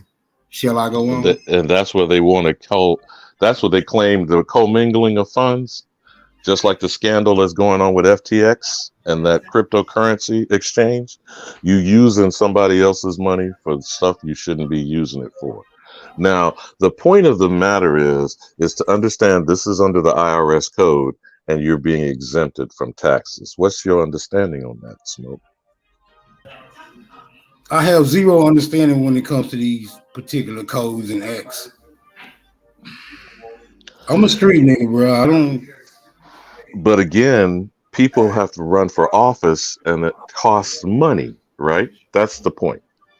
What they are allowing is the ability to people raising money for political campaigns, issues like reparations or ballot issues you know, funding your local water system, etc. Those aren't necessarily people running for office. Those are ballot initiatives, right? And whenever you see bullshit, which is always advertising, primarily on TV, sometimes radio spots. We don't have the radio thing anymore as we used to when this act was passed in the World War II, like you said. So now you see the damn funding on TikTok, YouTube, Instagram, Facebook. The targeting of the messaging is the advertising that's being raised from these PACs. Now you see what I'm saying, Shaq? I'm with you. So what say you, bro? Now you're seeing the implementation of the system. Now you see where the beast raises its money, and then it does messaging that's called propaganda, telling you what to think, what to vote for, what to support. So what you call it, a democracy? It's a demonocracy. Now understand, democracy only means simply mob rule. Rules. Damn right. Now, some would say majority. Notice how they love to say the majority. But the majority is penalizing and punishing, by definition, the minority. So how is the minority protected against the majority mob rule? Decisions determined by the majority at the expense of a certain select few that we all supposed to live under together. How do you protect the minority? Or better yet, specifically, how do you protect the nigga? Sure. And we are no way a minority. Now, somebody like to trick you with the shit, with numbers, and trying to make you think you're a numerical minority. But if you were to break down, when we start this conversation about immigration, if you were to break down all of the constituent groups of ethnicities and immigrants that are brought over here, we're the numerical minority. I mean, we're the numerical majority, because all of them broken down into their constituent groups would be a smaller number. You feel me? Right. But they're being convinced to gang up on us by believing themselves to be white, Caucasian, or privileged. And then when you do that, they coalesce their numbers and make it seem and always tell us we're less than 13% numerically. Correct? Right. And so they, by default, agree to attack the nigga. Even when it's of a harm to them, when we talk about policies and stuff, they use the policy to target the so-called black community. But when the policy gets implemented, it penalizes them too. You don't remember listening to some of these stupid ass white folks that said when Trump got in the office, you weren't supposed to come at us, you were supposed to go at them niggas. But when the policies got implemented, it cut off their benefits. You see? You see the stupid shit? But you're not going to listen. Well, you're not going to listen while the campaign is going on because of all the noise and the chaos. You've seen opposition research. You've seen the targeted goddamn ads. You've seen the Russian bots. You saw all the shit that happened in 2016 and 2020. All that shit falls under this stuff, chat. Because when the money is raised through political action committees, first of all, the IRS does not get involved because it's tax exempt, and you can write it off on your taxes when you file your taxes at the end of the year. And then they don't have any oversight and control over how the money is spent when almost all the money is spent with media. You feel me? Right. So they ran a campaign on what? Black Lives Matter, right? And when did Black Lives Matter? When did Black Lives Matter? When they said so. Until you saw a knee on George Floyd's neck for 9 minutes and 29 seconds. Right. The look and the expression on Derek Chauvin, is that etched in stone? Right. But the policies don't represent what they ran on. Well, actually, the policies do represent what they ran on. Yeah, you're right. What they are telling you is the propaganda. Right. The policies is the intention. Okay, what is the intention of genetics and its eugenics and its policies? Target, exterminate niggas. Now, do we need to talk about the examples of the policies and the process? Mass incarceration. Is that targeting niggas? Men are only 6% of the population. Black males are more than 50% of the incarcerated 3 million people in American, mostly now private run penal systems, correct? But how did they get built? How did the prisons get built? The private companies didn't build the prisons. The government, federal, state, and local, used tax dollars to build the actual properties and then handed them over to private investors, correct? Abortion, Planned Parenthood, is that a policy? Is that an agenda? Over 1 million supposed aborted fetuses every year. They'll tell us half of that, almost 500,000 of them, are young, teenage, and black so-called females. Is that a policy? Is that an agenda? Food deserts. You see where I'm going with this, Shaq? Who's deciding there not to be supermarkets in the so-called niggers community? And mostly convenience gas stations, liquor stores. Who's making those policy determinations? Who's discouraging supermarkets, Whole Foods, Kroger's, massive chains of supermarkets to be where the impoverished community that has no produce, fresh fruits, vegetables? Is that an agenda? Is that a policy? The drugstores, Walgreens, the CVS. You know. So is this stuff happening by happenstance or by organized design?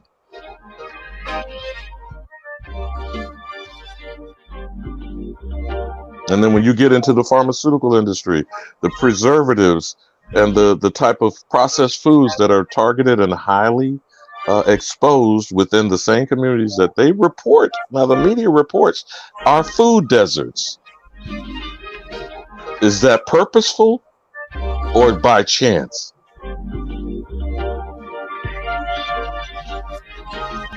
I guess it would be. And you already heard putting that fly trap outside your door.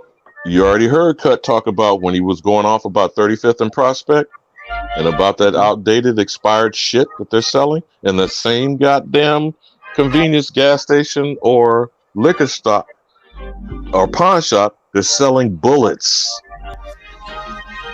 That's they're selling bullets. Come on, bro. Is that policy or chance? Oh, that shit called a pawn shop. Damn. So who's being made pawns, Shaq? Who's being used as pawns? My nigga.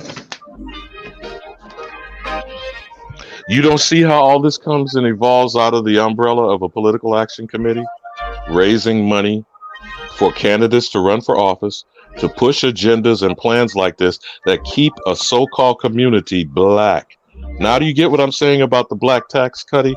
And from cradle to grave, how living black is a political agenda. And I yield.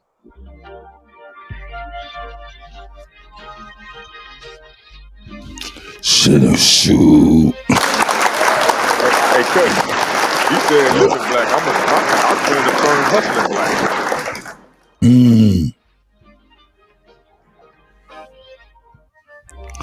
This shit crazy, man. That shit crazy. That's crazy. You like that shit, Ollie, don't you? See how everybody's doing out there. Shout out to New Growth, man. The Chosen's out that motherfucker, too. I see you, Nabby. You know, shout out to everybody. Yeah, man. What up, Ali, man? I was giving you props the other day, man. I don't know if you chimed in on it. What's going on with you? Man, I'm doing awesome, man. That's what's happening. That's what's happening. I wanted to ask you about the particular if you don't mind, Kutty, the particular Man, go ahead. to Ali about the maker or the designer of that suit that you sent me. Oh, Samuel. Yeah, EJ Samuels. Yeah. Mm-hmm. Could you elaborate on?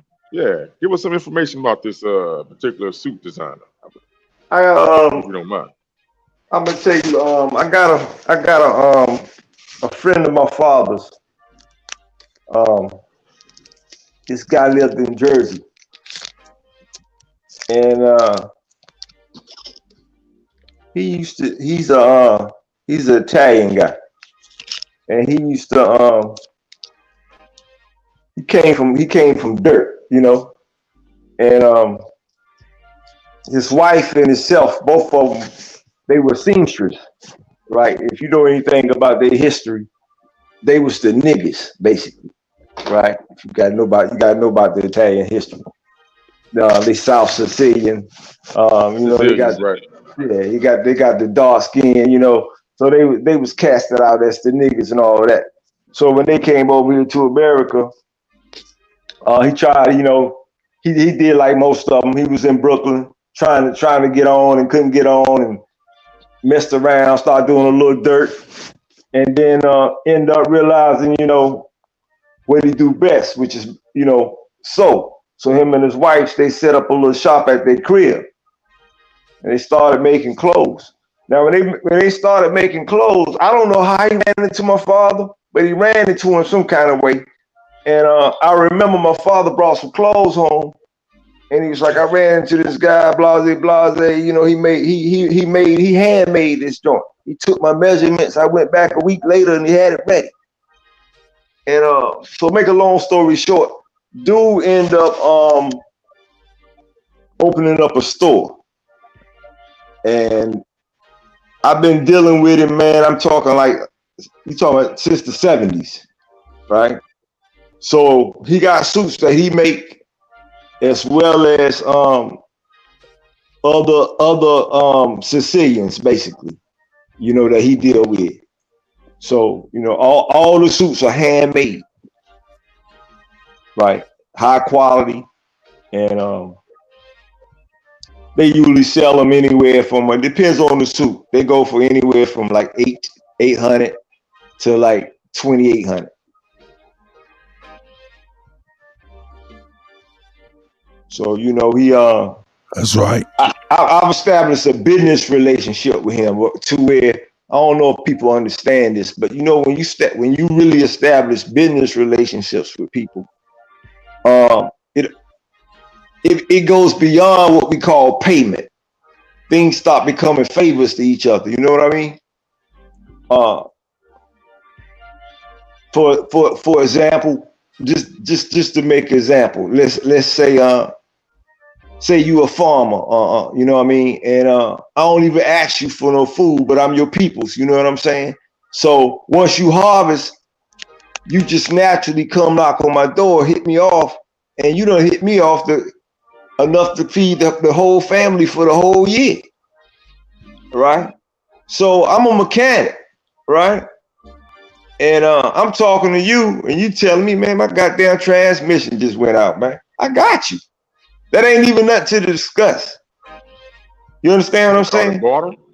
Yeah. So yeah. So you know, when you establish business relationships, it becomes what we call beneficiary more than about the money value.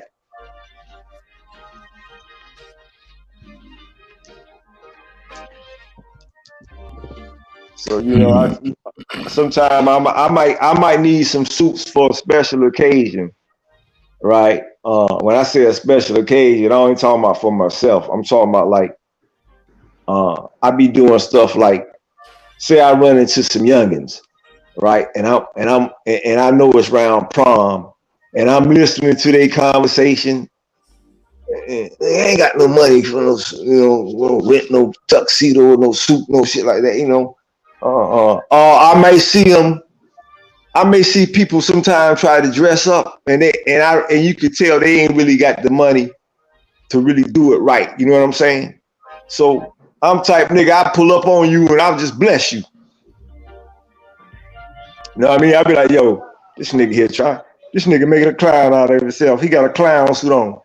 Dog, go look in the trunk, man. I got you, man. That's you right there. Throw that on. I used to give out for the females. I used to give out what's that? The Coach bags and the Gucci bags and what the other joints I had? I had Coach, Gucci. Oh yeah, Prada bags and the shoes. I had a shoe store, and when I got tired of selling shoes, I had like maybe I think it was like 400 pair of shoes. So I just went around giving them shits out. You know, you just kind of read people, you know what I mean? You checking people out doing their normal shit, you pull up on them. Sometimes they think it's, you know, some crazy shit. I pull up on a couple girls, they're like, I ain't giving you my number. I ain't asking for no number. What you talking about? What you want? What you selling? I ain't selling nothing. I'm just, I like to know what size shoe you in. Why you need to know what size shoe? Yeah, because I'm trying to give you a pair of expensive shoes free. That's all it is. You know what I'm saying? So, you know, but people so used to scams and cons and shit. So when people pull up on them like that, you know, I understand, you know, their behaviors. You feel me? So how long have you been doing that, Ali? When did you really first start doing it? I've been doing this for years, man. I can't even say when I first started. I started when my father got old and ill, you know what I'm saying? Because it's been like a family thing. My grandfather started it. You know, once he passed away, my father, you know, took over. And like I said, when my father got old and sick, I took over. And I don't have no son. And my daughter, you know, she's on her own path. You know what I mean? And so I don't, you know, my nephews, they don't fail from grace. So I don't know what to say about them.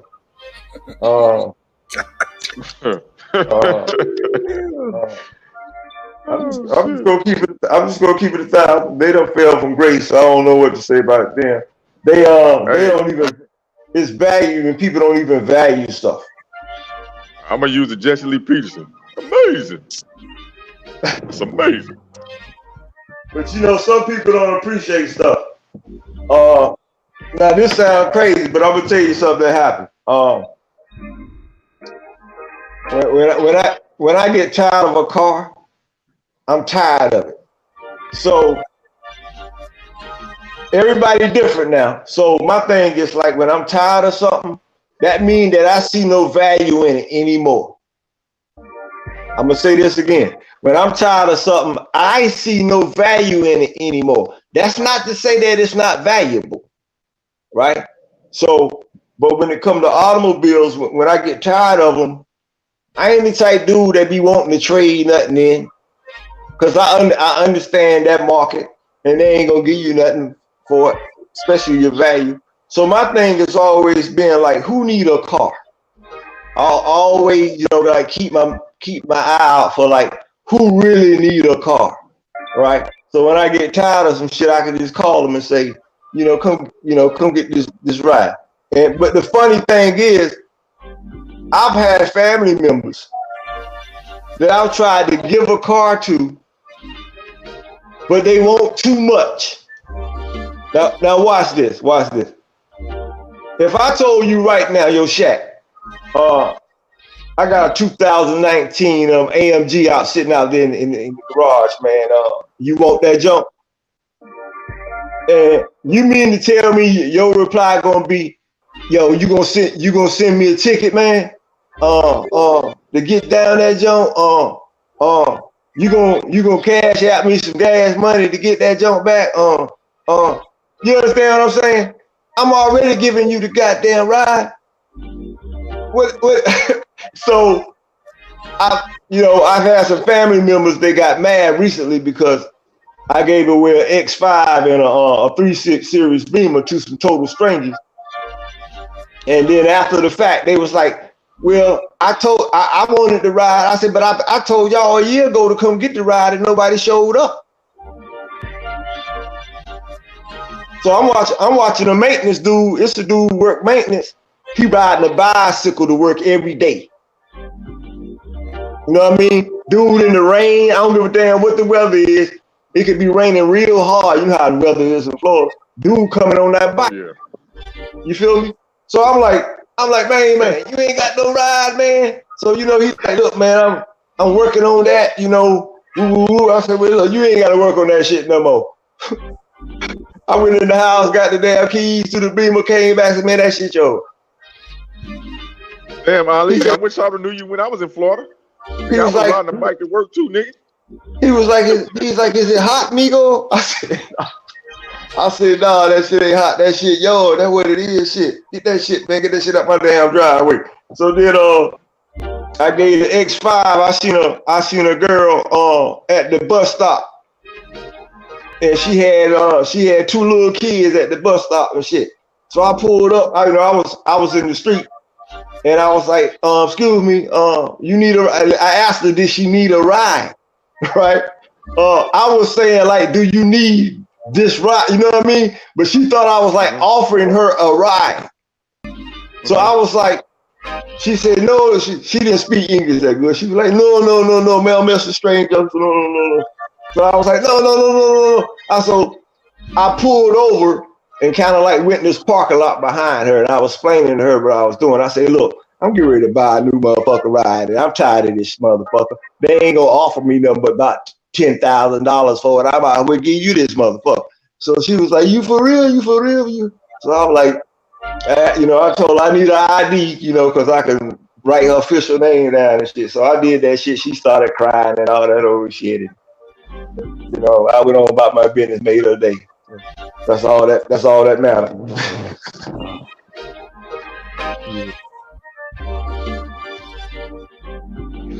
Ali, and I'm very proud of you sharing that. And I'm not saying anyway that that's what true supposed I hate using these words of charity and assistance, but I wanted your response to what I asked earlier in the conversation of how did we go from 200 million acres of land in 1900 to less than 20 million acres of land in the year 2000. Is that your understanding? Yeah. There's many answers to that, Alabama.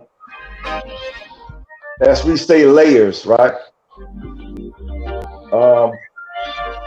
We can attribute some of that to not being educated. We can attribute some of that to, as we say, the misdirectional trust, right? We can attribute some of it to actually what I call victimhood, emotional distress, right? Speaking of the emotional distress, the emotional distress can also lead to the other ones that I discussed. You talking political pressure, you talking military pressure. This leads to what we call, in many cases, abandonment. Now, stay with that for just a moment. What's the tactic and the political strategy of calling something abandoned land? And when you start talking about these flooded towns, not the burned ones, I'm more concerned with the flooded, like under Lake Lanier, when we were talking with Navi the other day. Right. When they're flooded through man-made control of dams and redirecting water.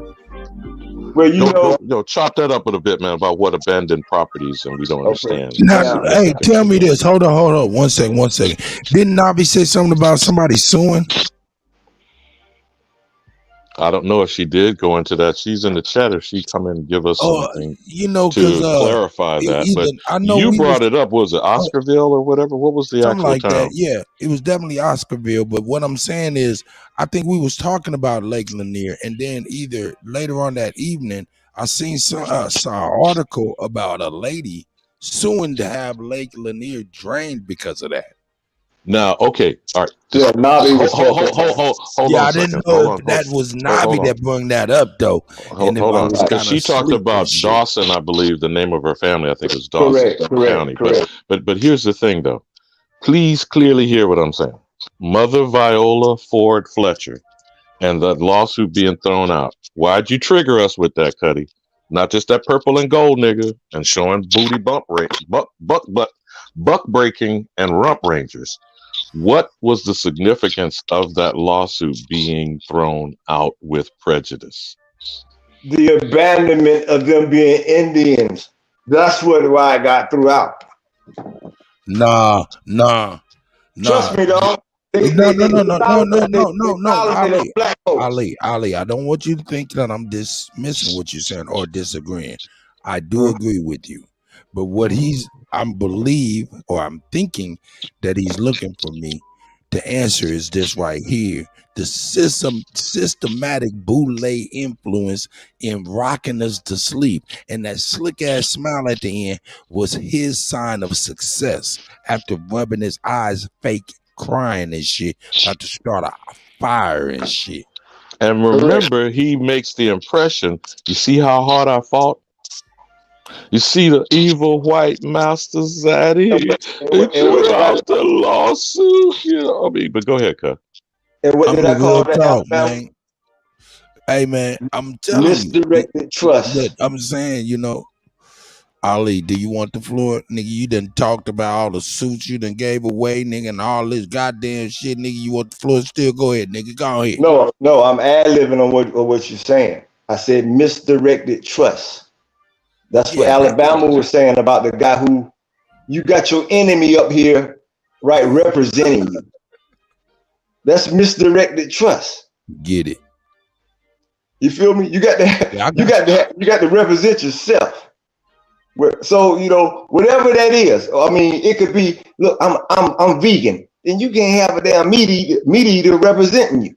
Hey, hold up 1 second. Hold up, Navi. That wasn't you that was saying that about Lake Lanier. Let me get it. Come on in if you got time, sis. You may not even have time. But yeah, I think I read that then. So later on in the day. But I know I took an early nap, so it's kind of blurry. But even Cut, if that was the case that you read, there's a potential article. Remember, for it to be printed. But even for it to be printed, time passes before news reporting something comes up. Okay, and a lawsuit file is very time consuming. You already know that. Next, this woman, and the reason why I keep bringing up Mother Viola Ford Fletcher is 109 years old. That needs to be reported repeatedly, which means time's ticking on my good sister, okay? But she is alive. You see what them squatulating crackers lie about? No one's alive from slavery. No one who was a slaveholder that held a slave is alive today. And then they have the gall to be very slick in their shit, like Yahoo did, tried to reference it as to slave reparations, which it has nothing to do with slavery in 1920s. This is Jim Crow. This is actual theft of property from people who were independent, either American Indians or duped into being United States citizens. But they were existing in their own communities.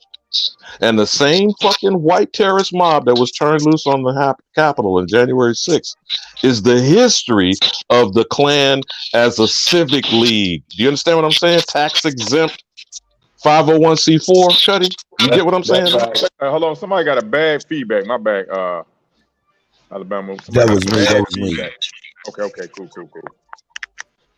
Do you brothers understand what I'm saying? That's right. I understand what you're saying. this civic league organization, a Christian organization, a tax-exempt 501c4 political social organization is allowed to be marauding and killing and destroying property, and this is not being adjudicated by the jurisdiction of the jurisprudence in this criminal enterprise. Do you get All what right, I'm saying, gentlemen. Kutty? No doubt. All right, gentlemen. Navi, my Yeah, sister from another ease back mister. on What the up, though? machismo. We're gonna ease back on the machismo and the elder. Elder get excited and loud in the motherfucker. Go ahead, Navi. Hey, how you doing, sis? What's up, Hey, Navi? what's going on, you guys? Hey. Hey, peace to you, sister, peace. Same to you, brother. Kutty, I was just talking about part of Lake Lanier was carved out of Dawson County. Dawson County donated some of the land for Lake Lanier. But that's your people. Dawson is your people on your serious. genealogical tree. Yes, it's some of my relatives. That But name now, is how also did the lake get created? By damming up a river? I mean, how did the lake flood the town is what I was getting at. Navi. I don't exactly know all of it. I know I had looked at a video that spoke about it. That's how I found out that it was Dawson County. But that was probably a couple months ago that I looked at it. I'm not sure where they diverted that water So from. when we use the word donate, is it more accurate to say they were coerced? I don't doubt it because of the way they said that that whole riot happened down there. It was definitely a race riot from what I could see. Like they blame a black person, so-called black person, and then they come in, do their little mob rule, take over this, that, and the other, and you basically asked out because you got the Klan down there, let alone the governor that you were talking about the other day when it said, come over here and enforce it, even though the Supreme Court said Cherokee didn't have to cede any more land. But that was the president of this criminal enterprise, Andrew Jackson, goading the Chief Justice of the Supreme Court, John Marshall, saying, I know what the law say, nigga, white nigga or black nigga, step down off of that bench and enforce it on my criminal ass. You feel me? Yeah, that's the same thing that Georgia was saying in that, and then they stacked the Supreme Court so that certain things couldn't go through, just like they did in 14th Amendment. You know why they did it down, right, Navi? Say it again. I said, you know why they built that dam, right? No, tell me, please. When you be damned, what happens? You're cursed, right? How do you curse the people of Hawaii? Right? We had what we call a waterway, right? So when you dam the lake, what happened was you create flooding over the town, but at the same time you cut off the waterway. Now today we start calling these areas. We talking about just one particular area now, but I'm talking internationally. We call these trading ports. This is how we trade. This is how we transport, right? So that's a tactic in war. Okay. Anybody that's been in the military understand what I'm saying. It is. Well, Ali, I'll be damned. Right?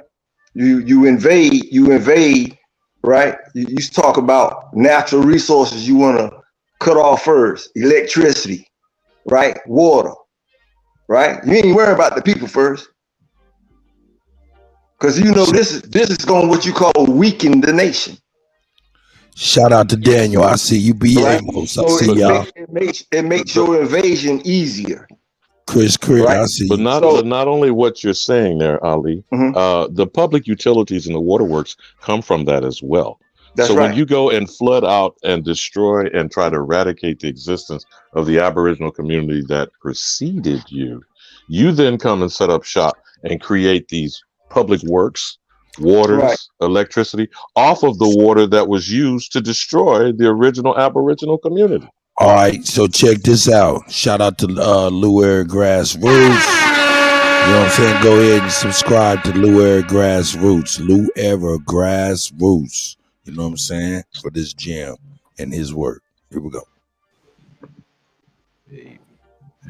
I think this is art depicting the mud flood.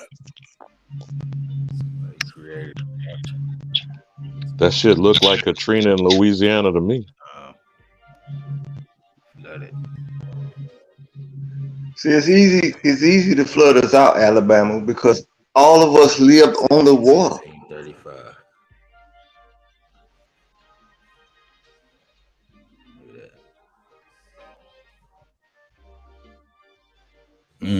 Now, is that portrait at a museum? Who's that brother that was? Because I can barely That's hear Lou him. Era Grassroots. He may be at work or doing something, but he's in the chat right now. So if you ask him any questions, I'm sure he can answer.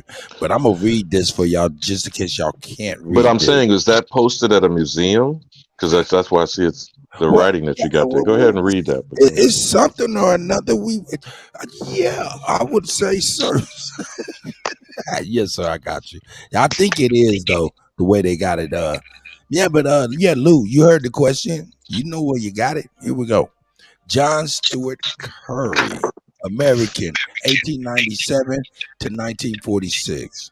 The Mississippi, 1935. Tempera on canvas, mounted on panel.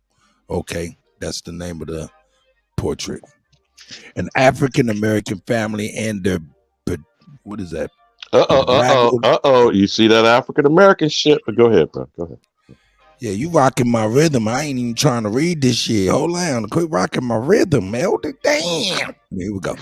An African American family and their Barago cat cling to the roof of a house adrift in a muddy turbulence of flood water.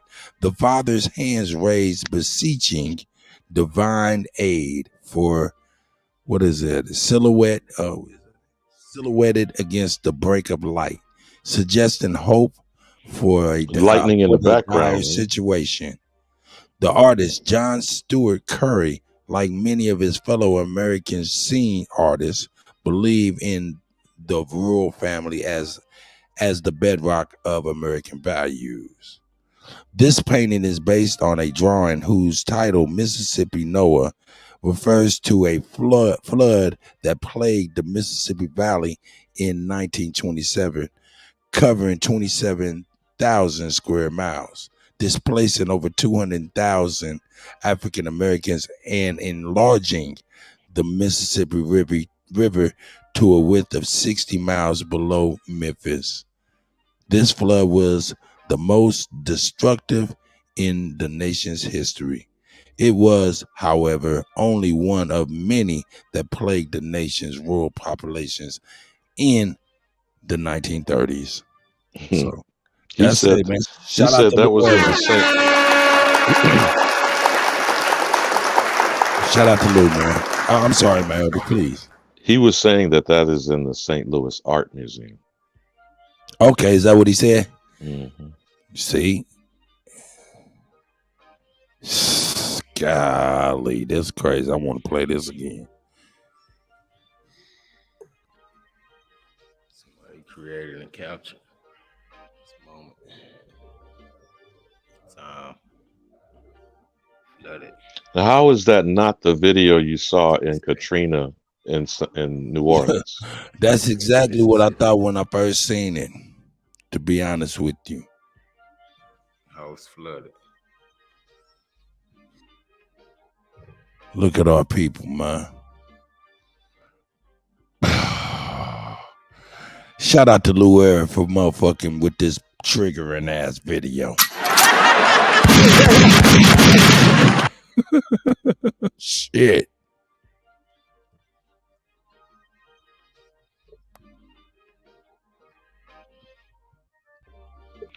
So when you take these, now this was major. What you read there was the entire Mississippi River displaced almost 250,000 people or families. That might be more than 250,000 individuals. It was 200,000 families.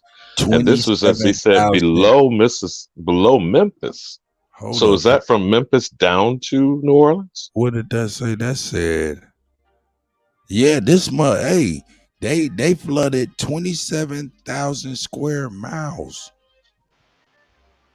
27,000 Can you even square imagine the miles. magnitude of that, Kutty? Displacing over 200,000. And hey, understand that 200,000 families, which could be more than 250,000 people. You feel me? Oh, snap.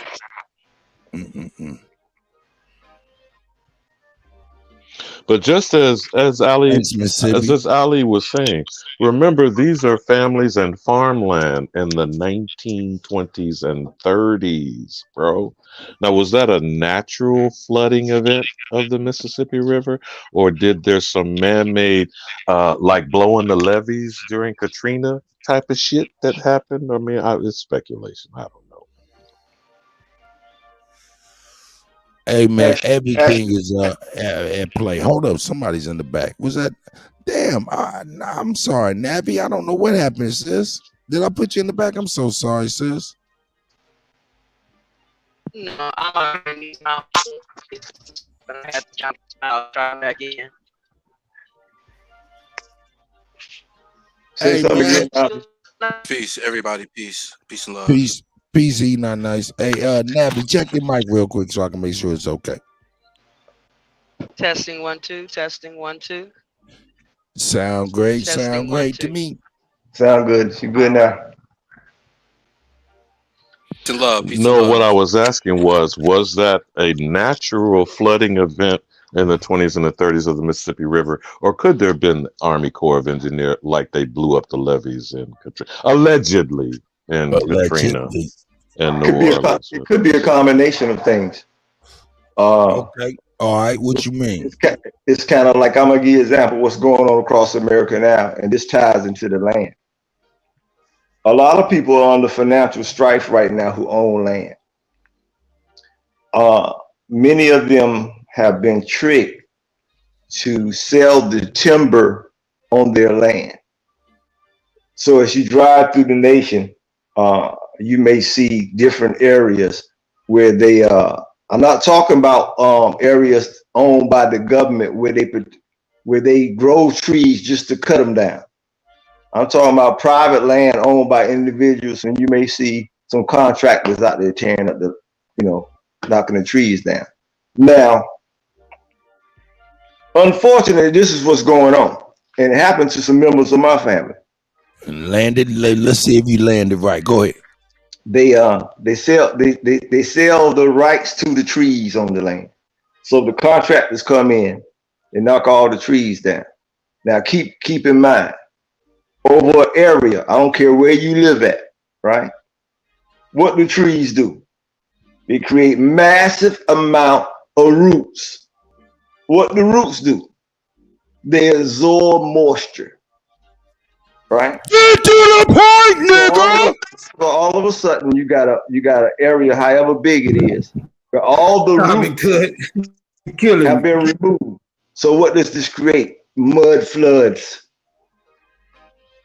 Mud floods. So you have some people who have the houses have been flooded. Now a mud flood is a whole different. Oh, hold up. Now, continue. You continue with the mud flood, but you're saying being that they gave up the tree rights and they gave up knocked the trees down, that made it easier for the water and everything to receive in different areas. Okay, continue, please. Whoa! I thought you was about to go in the wind. Okay, go. But don't forget that the deforestation. Hey, hold up, Alabama. Let him go on and finish his thought, man. Go ahead. A mud flood. Go ahead. Now, because they only have rights to the trees, right? They can't be held responsible for what happens when there's a flood on the land, even though removal of the trees is what created it. So the people end up sticking themselves. Wow. I never even thought about that. That's pretty tight. That's more trick and nigganology. Hey, hold on. What'd you say, Navi? I said that seems really messed up because whenever you want to do something with the land, from what I've heard, you have to find out the environmental impact on it, and that seems kind of messed up that they would be able to claim plausible deniability. They doing it everywhere now. But see, Navi, what you're Wow. talking about is them putting it in place now to prevent us from doing things, though they continuously develop our land against our will, without our consent. Damn environmental impact studies. But I get what you're saying, my sister. Hey, It's yo, still trick a nigganology and some squatulating going on around here, Kutty. Now what you just said, Alabama, a lot of that went on in the 70s when it came to highways. A lot of people forfeited their land because they got somebody showed up. Look, we bringing route so and so. Hey, yo, check it out. I don't mean, hey man, rewind that shit, man. Hey, we got He Not Nice in here, man. He out here showing us some real shit. So he's in another museum showing some artifacts. So He Not Nice, man. Shout out to you, brother. How you doing, man? Let's get him in the conversation. What you got there, man? You showing, brother? This is the Louisiana Purchase exposition map, and in the same museum that person had that art at. Full screen that shit, nigga, and rewind it. Let me see how this works. Yeah, stretch that shit out, man. 1904, right? So Morocco was got the music. You got to hear. 1952. Turn this shit down. So what is this? You sure this ain't the ancient Jerusalem and ancient Morocco right over here next to Illinois? California was right over here. Temple Inn. You see Japan, right? You see a bunch of little Hold on. You see Great Britain. Yes, this is on this land. You see Sweden. What the hell is that map, man? Oh shit! We about to get deep, brother. You deep already? Just pause, man. Push pause on that shit and explain what you done got out of this so far. All right. This is my man Frank Barrow. Know what I mean, he's out there. Shout out to him. He out there doing the mound builders, mound going around. He was doing this since I met him back in 17 or whatever. This when he put this up, and I came across it. Whatnot. I had this in the archives, and what I mean. I frequently go back and listen to him, right?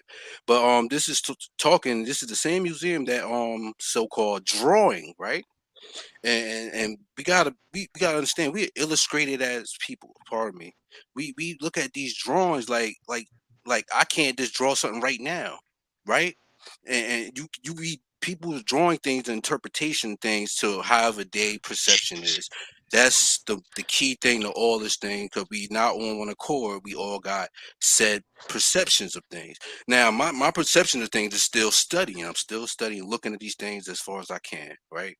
This guy has came upon how you said the Louisiana Purchase, where they had the carnivals and all that stuff, a map plan of it, which is stating before the time of how we say incorporation. Right before they started. Are you saying this map was before 1492 or something like that? No. That 1492. Well, that's the conquest. That was them coming over and people making massive movements on boats and ships regularly now. No, but this map, He Not Nice. This is referring to the Louisiana Purchase in 1804. So between 1800 and 1804, this is supposedly an actual original map that is in this particular art museum in St. Louis that Lou Era was talking about. Of what the lands over in Illinois and in St. Louis area. Where they bought, what they said, everything started being sold in the Louisiana. It's a word that I learned was Yusafuck, right? If I'm saying it right, it's called Yusafuck. Yusafuck means they can't change the land, and that law in realty is only in Louisiana in the Louisiana areas or whatnot. But we can see this right now. I got a question for you, He Not Nice. Shout out to that brother. Yes, ma'am. On the right side of your screen, where that square type of drawing is, where is that?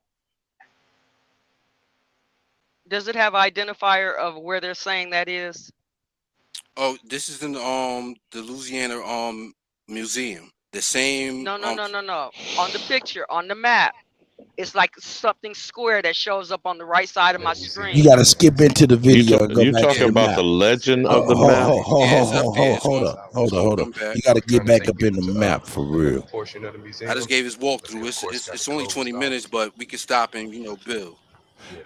No, he meant where the map, where he showed the map on. Right, he's gonna come up to it. I'm just letting him walk his path, walk his steps. No, we want you to go to the map, bro. We don't need to see him. We want you to kind of move it up to the map. Seeing all our stuff around us. Now, it's coming up, sir. It's something funny. I ain't gonna be long. I ain't gonna take y'all time long. What's up, family? Y'all know how we kind of done for the most part with the lives, but I did wanna, since I was at this museum, I wanted y'all to catch something. What's up? Give y'all just a little second, little moment to come in. Can you close the comment portion there so we see a full screen? He not nice. Nah, they don't let you do that shit. I don't think. About 1,000 years ago. Right now, that's a lie. I be trying to do that shit all the time. They were Moors. They won't let me. Okay. I don't see. Not only were they Moors, it's funny how when I come into this museum, this is in St. Louis. Okay. When I come into the Missouri museum, you see a lot of things like this, but they don't tell you nothing about the Moors. Everything starts from like the 1800s, right? That was like the original White House type thing, right? They don't tell you about shit! Now, that's what that portrait is supposed to be of the White House. Right. These just memories of stuff. But I'm gonna show you a little map. And you see the Washington Monument. So y'all make sure y'all share, do what y'all gotta do if y'all want this history to get out to your family. There's some other parts and places that I want you to see too, like just to see your greatness. Now, for those who don't believe that this is Morocco, we got a little proof during this video. Morocco? Yeah, I told you didn't pick up on that cut. But when you get to the map, pause it. He not nice. I don't know if y'all ever learned about the Louisiana Purchase. Louisiana Purchase, okay. Now, before they made it one little state, the Louisiana Purchase was a whole middle form of the land, which was over here. The whole land itself was our land. It was called Morocco. I ain't gonna show y'all too much in here because it's some disrespectful. Like the energy in here is just not right. So, you know, I felt that too.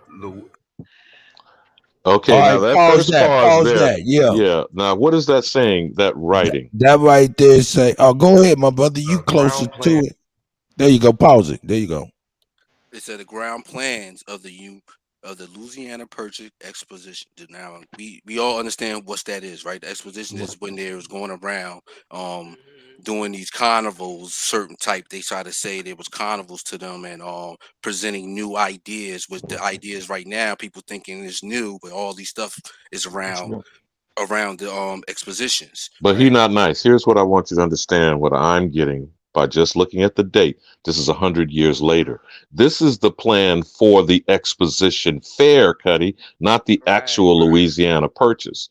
So in 1904 in St. Louis, they were having, you know how Ab Power does those things on the expositions and the World's Fairs? This is a layout of how the fair is going to be in St. Louis in 1904. Go ahead, he not nice. Wow. Yeah, that's what that is. And what Todd said, if I can, St. Louis, Missouri. Hey, hold up, he. Go ahead, Navi. If I can, I remember questioning Taj Tariq Bey on this one time, and he said to take those things that you see on the land and compare them to the stars. Everything is on ley lines, and it's deep. We're a deep people. We're ancient people, and we gotta understand to be amongst the nations, to be amongst the nations of people, meaning people knowing in civilization as knowing knowledge and knowing these things that people are calling themselves said educated and can't get past simple blocks. But would you read exactly what it says on the screen under the ground plan? Because all of us can't necessarily see it. It's so small. Read exactly what that map is saying with that. Ground plans of the Louisiana Purchase Exposition, St. Louis, MO, 1904, Brixton and Skinner's Stationery Co., published 4th and Olive Street, St. Louis, Louisiana. So now, Kutty, you see, this is in that St. Louis Art Museum that Lou Era sent us that first portrait of the family on the rooftop. This is in the St. Louis Art Museum. Did he say St. Louisiana? No, he messed up. St. Louis. No, he messed up. St. Louis, Missouri. That's what MO means. St. Louis. No. This But he is said at the Kutt's bottom it says St. backyard. Louisiana though. Go back. Read that The back loop, over. right? Yeah, do it. Frank Barris explained it. He goes into a lot. Also, you see a lot of things like this, but they don't tell you nothing No, about the no, no. moors. Hold Everything up, starts with hold up. He not Right, nice. that was like the original. Nigga, hold up. Nigga, you messed up and you said St. Louisiana, you know what I'm saying, when you were supposed to say St. Louis, Missouri. Let me That's say what something. Shaq. Let me Now, say something on that St. Louis. yeah, he When you just go back, messed up. when you go back and look at the old cities, the old capitals, you'll see different capitals. And so I don't take it as a mistake. I can't see it, but I don't take it as a mistake because you'll see some of the places that were capitals in the territories. And it could very well be a Louisiana. it's But the whole slave. But if we go Hold back on. to the map, though, if we go back Let to him the read that map, back over. Hey, yeah. hold up. Let Shaq get his point though. Come on, man. Hold up, man. Yeah, let him read What you that back saying? over again, the brother. Read that back over. The Going what to he the read, map. that script he read on it. No, nigga, the legend part. Oh yeah, the Yeah, the legend legend part. You part, got yeah. it. You got it. You got it. You got Yeah, it. read the whole That legend wasn't part even over, all the way to the that end. wasn't even the legend. That was just the title. It was telling you this is the ground plan for the exposition and the World's Fair in St. Louis in 1904. But go ahead and read it. Of the Louisiana Purchase Explosion, St. Louis, Missouri, 1904. Keyword 1904. Now, first look at the look at that. You see how the South is up. No, that's not it. Go back to. Yeah, I know what you're talking about, bro. I think you're talking about a little earlier when he was explaining walking in. Oh, you was talking about the actual No, he not nice. He wanted you to go back to that freeze Hey, frame. hold up. Yeah. Alabama. Let me and you stop translating for Shaq and let Shaq go on in and do his He thing. wanted him to reread that Hey, freeze hold frame. on. Let's go on in. Just go on in. Let Shaq go on in and handle it because we obviously is confusing. He not nice. Go ahead, man. Go ahead, Shaq. All right, Shaq, you were Yeah, saying. Alabama is correct. I want him to read that script that he had that was describing the St. Louis 19, the whole description that it was reading. Yeah. And from that's top what I bottom. thought. When that nigga said that St. Louisiana nigga, that nigga was fucking up. That's it.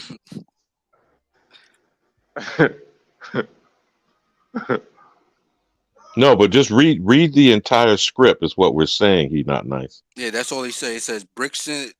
Under the 1904, it said Brixton and Skinner Stationery Co.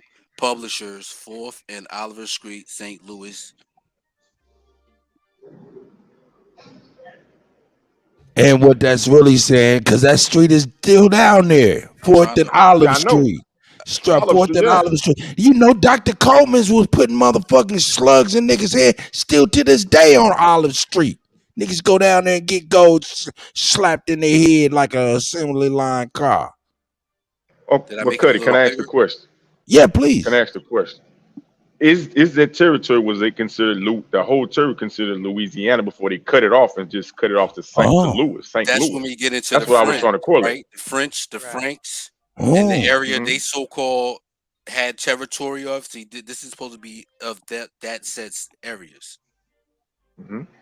And that's how these things are key to be tied back to the chronological timeline, right? Because when we understand, they said they bought this is being distributed, this is being incorporated. Well, here's the problem. They did not buy the land from Louisiana. Right, that's why I said they bought the port city, allegedly, of New Orleans. They bought nothing. All the rest of the land, which is being carved up, is in Indian territory, Missouri territory, Arkansas territory, Kansas territory, Nebraska territory. All of that is still in Indian territory.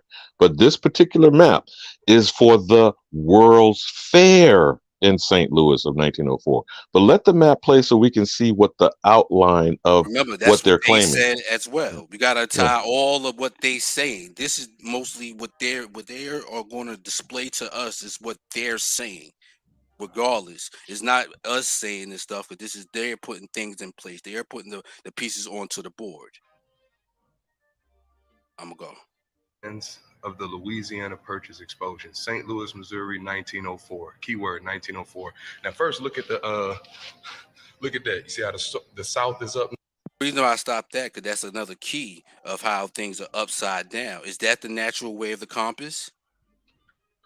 What does it say? I can't see it. It says south on top, north on the bottom, east to the right, west to the left. Okay. Okay. We about to get this shit right, man. Fuck all the Hold on, dumb. one more insert, Kutty. And if I'm wrong, please somebody please inform me. Was not St. Louis, Missouri one of the richest states at one point in time? That ever?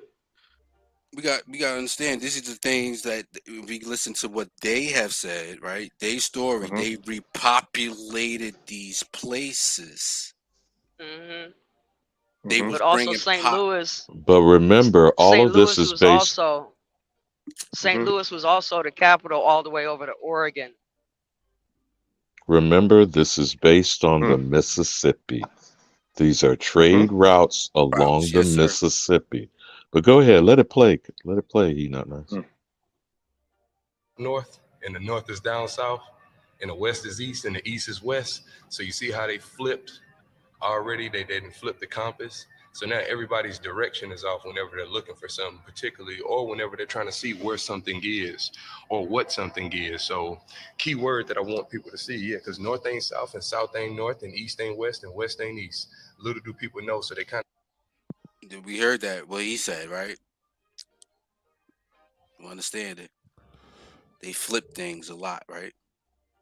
They got your brains Nigga, we about to get this shit cracked. How is Mama Chief in here twice? But you know something that's interesting about that? The flipping of the compass? Can y'all hear me okay? Yeah, I can hear you, Mob. Oh, Well, you know, they tell us that they came from the east, Oh, right? Mama Chief was in here. Okay, go ahead. I'll listen. I'm hearing. I hear you, Nabi. I'm sorry. They tell us that they came from the east, the rising sun, and the sun never sets on the British Empire and all this, right? But man, I can't. If you flip it over the way that they have it, then the eastern shore of Asia, wouldn't that not be the east for us? And wouldn't that also explain how, when they talk about the Department of Agriculture and Forestry, right, that when they brought in the Weeks Act and started selling the national national forests and stuff, how they talked about they had already been selling land in the West. And then when you go into the borderland, between Washington and Oregon, there's a huge river that runs through there on the border, and it's a commemoration over there about the British being over there, coming in through there. Look, hey, we got Mama Chief in here. We got Superman, of course, you know what I'm saying, up in the house. Hey, but Navi, are you referring to this map right here? I think a lot of people are referring to this map. Am I correct?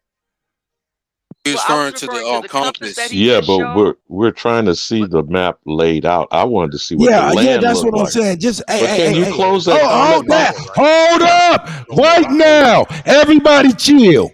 Right now, I don't like that shit. I don't want to keep on talking over you guys, especially you, Elder. Goddamn it, with that strong ass motherfucking proper ass voice. Nigga, put some goddamn ebonics in it if you gonna cut niggas off, nigga.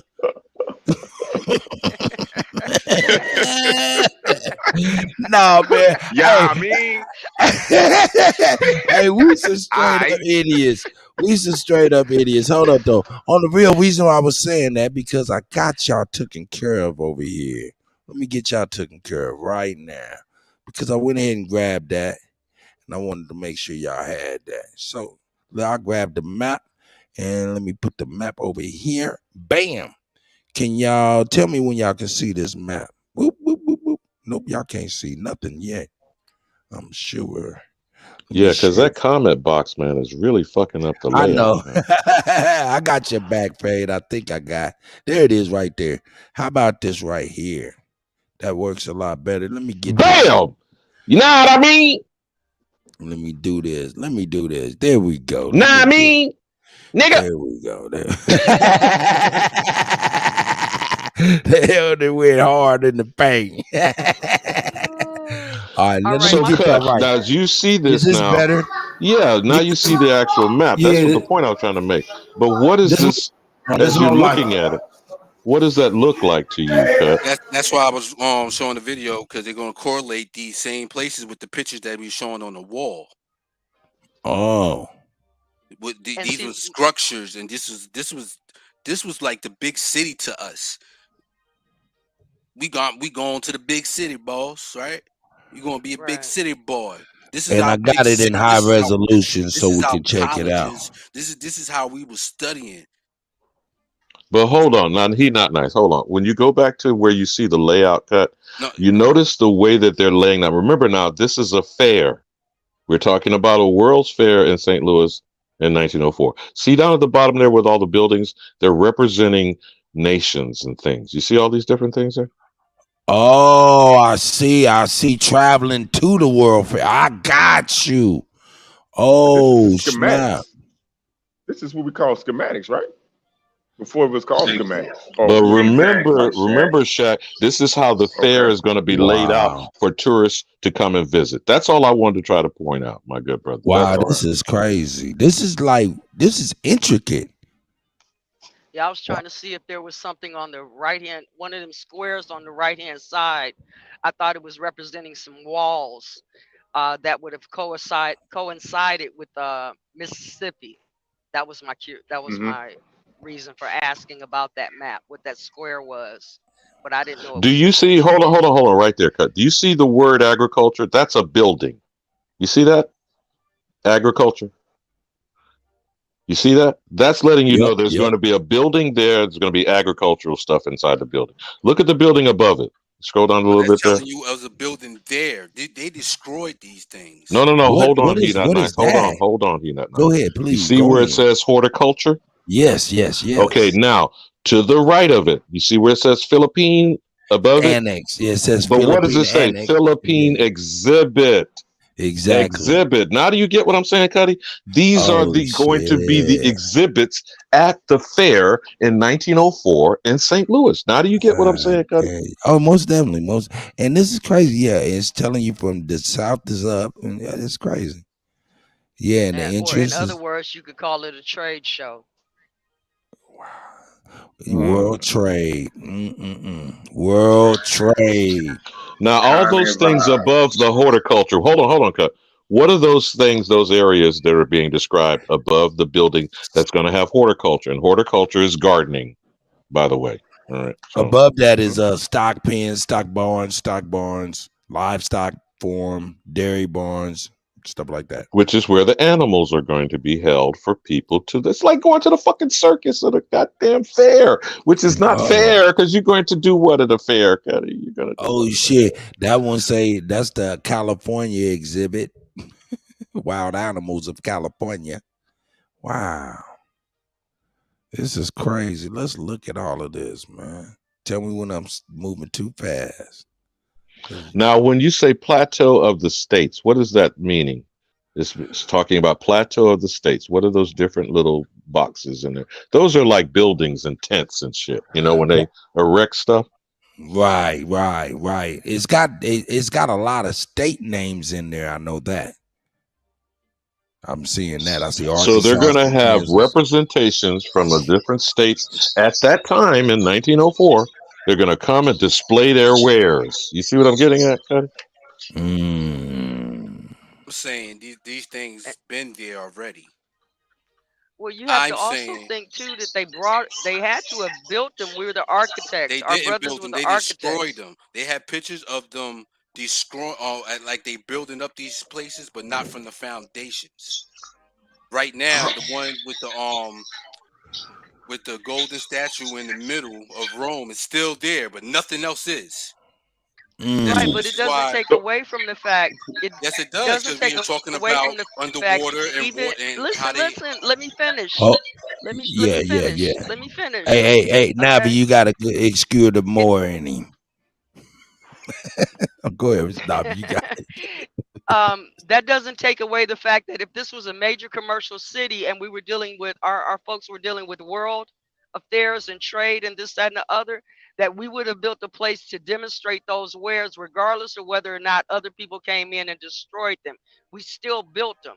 But to look at this place and say this is where all of our stuff came into, I can't say that. I can I'm not say it's saying more that. of a I'm not trade saying show that. I'm or not saying sales that. floor I'm saying the showroom. ruins. I'm saying the ruins of things, right? They had these. Some of these things are ruins or found to be mounds and whatnot, right? After the fact, we could say like y'all talking about Lake Lanier, how they destroyed that, but whatever, however they did it in the water system and changing the water systems by holding up Deconstruction, dams. Reconstructing reconstruction. history. Right. When they We're not start we're not in disagreement. repopulating. Damn. They It's got not nice. So government can I But get you Cuddy, that saying here. this building was right a there mountain? now that you see my Yes. hold on. Oh God, mines and metallurgy, liberal arts, and what's the other one up there in the top is kind of blurred here for me. U.S. U.S. government. U.S. government. You see government. that building says Yeah. U.S. government. Yep. Goddamn. On Government Hill. Yep. So let me ask y'all. These are places where they're representing these things. So metallurgy and mines will be in that building. Liberal arts, you already know that's what comes up for universities, right? Universities are considered places of where liberal arts is taught. What's the next building that you were scrolling down there? Right there. Right there. What is that? It looks like the fucking Pentagon.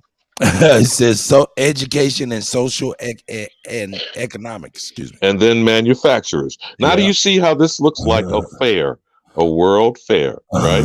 Electricity and machinery. You see what they're breaking down as the categories of sciences? May I? May I? Yeah. Oh yeah, that's Mama Chief in the building. Hey, y'all, how y'all doing? We I do. just wanted to Hey, say you were saying that Alabama. It looks like the system. It looks like the whole system that they set up for yeah. state. You know, I just all the things, the education. You know, all the different things. Yeah. That's what it looked like to me, and I just wanted to say that on that. But then let me know. But this is not a Mama map. Chief, do you mean like this right here? Like this was like foreseen, like a prophecy, like this was their map for the Schematics. A plan. It's yeah, their like this was their Schematics. roadmap. It's their plan, yeah. And see, that's why I jumped in because y'all were talking about the lake, right? Now, I got the book that called The Underground Ghost Towns of North Georgia. Okay? And it gives you the list of all the lakes. Okay? Now, I just wanted to show y'all about the Army Corps. Okay? The Army Corps of Engineers. They the one that did this with the lakes throughout how they set us up. DJ, I sent you a contract between the Catholic Germans and the Moors. I just sent it to you. You can show it. It'll take us where we're going. Did you email it to me? No, I just sent it to the messenger. Okay. Let me see what you got going on. Okay. It says the Army Corps of Engineers. The U.S. Army Corps of Engineers, USACE, improved navigation on the U.S. waterways. It has served as part of the Army since the American Revolution. The Continental Congress organized the Corps to assist General Washington, and the organization is still part of the U.S. Army. The USACE, named in 1802, had a larger mission between 1900 and 1930, flood control. The Corps was required to benefit the national economy and include waterway navigation. While the Corps manages hundreds of multi-purpose dam projects today, it ambled along in 1918 with its first hydroelectric project at Muscle Shoals, Alabama. Thus began the big dam era for the Corps. Shall I stop there? May I interject and But add what something to you what just you said, said, Mama Chief, the actual organizing of the dam structure is under the Army Corps of Engineers, right? That's what you're saying. Absolutely. What was you saying, Shaq? No, I was going to add to what she said. She beat me to the states, right? Think about it. If they building this, because this is schematics, right? The introduction of what we so-called the United States. We thinking in America, the United States of the world. Think about it. From Maine all the way to California, that's a representation from other foreign countries in these states. Hence why they started with these welfares to what? To bring in these foreign what? this state claim and bringing their culture and stuff into these what we call now states. Because before, even now, each state per se has its own constitution and its own flag that represents that state. Hey, So look, it's not check the it out. United States of America. It's actually the United States of the world being represented in the Americas. I'll meet up. Oh man, I get it. I get it. I noticed that Texas down there got the Lone Star down there still. They always been the Lone Star, huh? But as he was saying, we were talking earlier about this on how is it being replicated in the European Union, in the African Union, in the Organization of American States, and what they call the Asian Tiger Nations on the Pacific Rim. Everyone is trying to replicate the United Snakes of America blueprint of governing and control, and now it's being called New World Order. God damn. Look at all of this.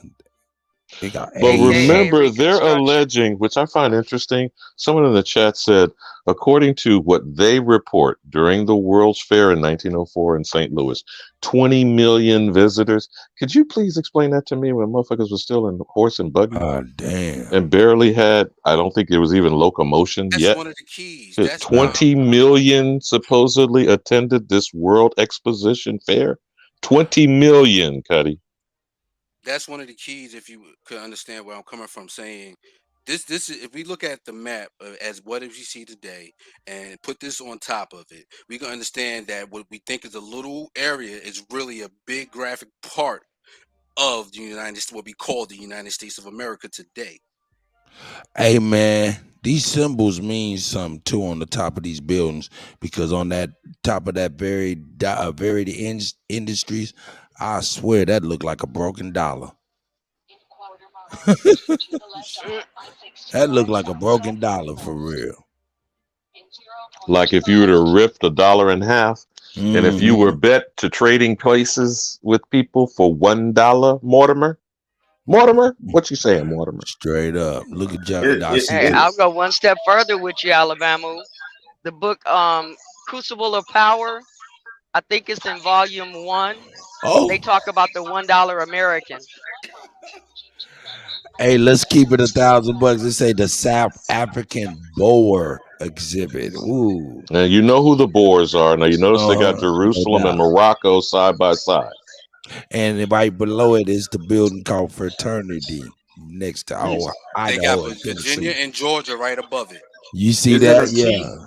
You see that? They got Idaho and Tennessee on the other side. See, we gotta understand what we're really seeing here. Yeah, this is crazy. If we match this up to the map, what we call the United States, you will see how big this really is. To say that particular area from top of what we call in Canada all the way down to Florida, we can understand this is the whole area. But then would we have to, at least if we grab the map to match it up, blow it up and stuff like that, whatever we need to do, will we also have to flip it, being that this map represents south as north to us? All we have to do is look up what's in these places right now, what they call in these places right now. And we got to understand when they incorporated, what year did they started incorporating on paper? When they started incorporating, but remember though, he not nice. These names all over the world. You got it. He not nice. But what you're saying is this is in 1904. Remember, this is a plan for the fair in 1904. And we look at all things subjectively, then, right? We just read. Y'all was reading the lady was saying about the area with the that's in the same museum I'm showing y'all. Right, this is the map is in the middle of the place. This is the map is in the middle, and it shows you the difference between what we call north and south today. That means they did so on any plans. North and south is going to be north and south. It's not going to it's not going to interchange. Be reversed, yeah. It's not. So why this particular map? And look at the dates of these places. You're saying, when was the date of Jerusalem in Israel today created? When was Morocco, the nation in North Africa, created? You see, I want to make sure that was the point that you're making. You're not nice. You see what he's saying, Kutty? So all these nations and whatever you have on this map here, this is in 1904. When did they become nations in the UN as we see them today? That's what I'm saying. A lot of these places wouldn't even name this shit. Exactly. When did they started incorporating these places and start putting flags attached to them across the world? But I want y'all to see this. You notice how the compass is flipped, right? South is north, right? But if you look to your left, you can see the United States, and it's also flipped in reference to. There you go. That's where I want you to stop. Hey man, this is not a map. This is a plan. That's what I'm saying. A floor plan. Yes. This was a survey of the land. No, this is a plan. A plan. It says it right there on the top. The title says plan. You can't change that. You can't say this is a survey. This is a map. So this is a plan. Where these places across the world was existed. But Cut, do you notice? You're right. You're right, Super. Now you notice the outline of what looks like the United States is upside down, but the wording is not. What does the wording say, Cuddy? Because it's blurred for me. What does the wording say over the outline of the United States? Of the United States, it says. Let me go back. Over the outline, it says outside exhibit U.S. I don't know what that is. Of plant industry, I believe that would say. Bureau. Yeah, that might very well say bureau. It's pixelated, so I can't really tell. So the United States Bureau of what? Of plant industry. So that's talking about plants like trees and plants, or is it plants as in warehouses and industrial? You see what I'm saying? I mean, it depends. It can't be talking about the manufacturing plant. Could it be? Yes. Was that already established by? Where did they get the idea from? The idea came from George Washington Carver. Whoever know about the Peanut Man? Well, we know this, nigga. We know this. That's what I'm saying. May I say something? Sure. Oh, okay. I would say it's talking about the plants and the industry that they are planning to build and put in this country. Period. Because they hadn't started all their planning then. We were still here with all of our stuff. Because when it gets to 1950, when they start barging and building all these dams, that's the first dam they built in 1950. They weren't caring nothing then about the plants and the trees or nothing. It says it. That's what they say. They weren't caring about that would say this plan, right? This ground plans of 1904 was in progress. That means they was progressing since this plan, right? Or these things was already here. Let me come behind you on that. that. It's not prophecy. It's not prophecy right there. Projection. Behind you on that. It's not prophecy. It's a projection of what they're going to do. A plan, projection plan of what they're going to do. Even with the wars. All the wars. Okay, you got it now. And all right, when you go and you look, hold on a second, bro. When you go and you look at St. Louis and you look at what was that, Interstate 55 coming down out of Chicago, they ended up tearing up part of the tunnels, the Cherokee tunnels or caves, in order to build that highway, right? So around that same time, around 1896, 97, or 93, they bankrupt a bank family. Their last name was Plankington, up in Wisconsin. This was a part of the brewery industry, philanthropy, and also libraries. He started the first library up there. So when the brothers say, here we go in 1907, when they got these plans, that's exactly what they're doing. They just got finished bankrupting our company and trying to start something new. Right. Go back up, cut on the same side. Look, stop right there. Can I come in right there? Because in 1902, you said that was 1904, y'all? 07. I think it was 07 or 04. Okay, but in 1802, the United States Army Corps, they had a larger mission between 1900 and the 1930s. Flood control. So all of this They had plans, and all of this is working in together because they was over there doing that. They was over here doing this. They was over in Virginia doing that. They was over in New York doing this. They was, you know what I'm saying? So I land right there. Look, it says Galveston flood right there, H7 under the pipe. What? See, say Galveston. It says flood. Galveston flood. Yep, you're right about that. Now go back H4. up. It says it says exhibition. So go back up a little bit more, please. Pike and Congress. Yeah, it says Pike in concessions. Yeah, this is just a plan. This is not a map. But remember, this is an exposition fair. So the concession stands and all these other things, these are just to support. You know what happens when you go to a carnival, a circus, or a fair. Right. I mean, but the thing about this particular thing, which is really interesting to me, is 1904. 3 years later will be Oklahoma being admitted as a state in 1907. But I'm to believe that 20 million people visited this exposition fair in St. Louis? Exactly. I got a question behind that. Is there a Galveston, Florida?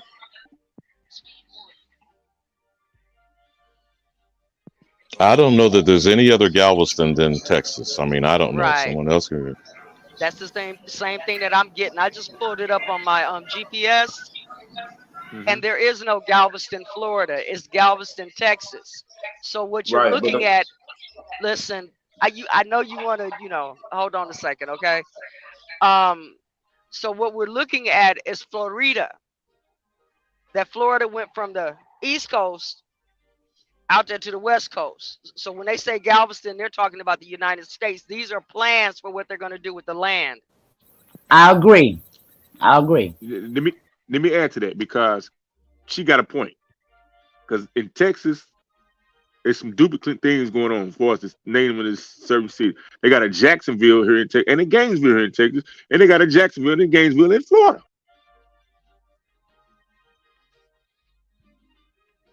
I was saying scroll down. It actually says Galveston flood on there. If you scroll. He's saying Galveston flood, not Florida. Now, are you talking about the great storm that flooded out Galveston, Superman? I don't know. I'm just saying that this is what's on this plan. All these are part of the exposition that's going on wherever these people are. Because you see Texas on you see Texas on the map, right? But Texas wasn't a state at that time. But can we remember one thing though, too, you guys? None of us here. These people have had the opportunity to move stuff, to put stuff here, to put stuff there. We got to understand that, like she just said, the whole land was little Florida. So where was Galveston then, opposed to where Galveston is now? So we can't get same place. Into that. Let me tap dance on that, because I thought he said Galveston, Florida. But if he said Galveston flood, then that took me back to one of the reasons why I wanted to get up here. And we were away from it because we're in the 1900s instead of the 1800s. But in the 1800s, we had that comet going overhead, supposedly, and the Madrid mud flood. And the reason why I wanted him to pull that map back up to see, so I could see that square area, is because it looked like a wall. And there's supposed to be a wall. I know there's a wall, Mississippi, but there's supposed to be a wall that they found when they went surveying on their way over there to Arkansas that's buried under the ground. They haven't unearthed it all the way. And part of it is probably because of the mud flood that they use. But here's the thing. And I'm dreading this. There is a book out here that talks about the comet of 1812, which would have led to the mud flood, which we know is historical back in the 1800s when the 1812 war breaks out. But at the same time, that book is quoting from the book of War and Peace. I don't want to read either one of them, but I'm going to have to, okay? So part of it is a narrative that's being formed, and part of it is something natural that's already here. That's what I wanted to say about the flood part. So was it a real comet that hit They say that it was a comet going overhead, which is really, really interesting because if you're looking at the comet of 1812, if that really happened and caused this mud flood, if it wasn't, you know, another form of the Army Corps of Engineers, you know, before they were named that, then you can also correlate that quote unquote prophetic thing that was going on, eclipses, comets, this kind of stuff, omens.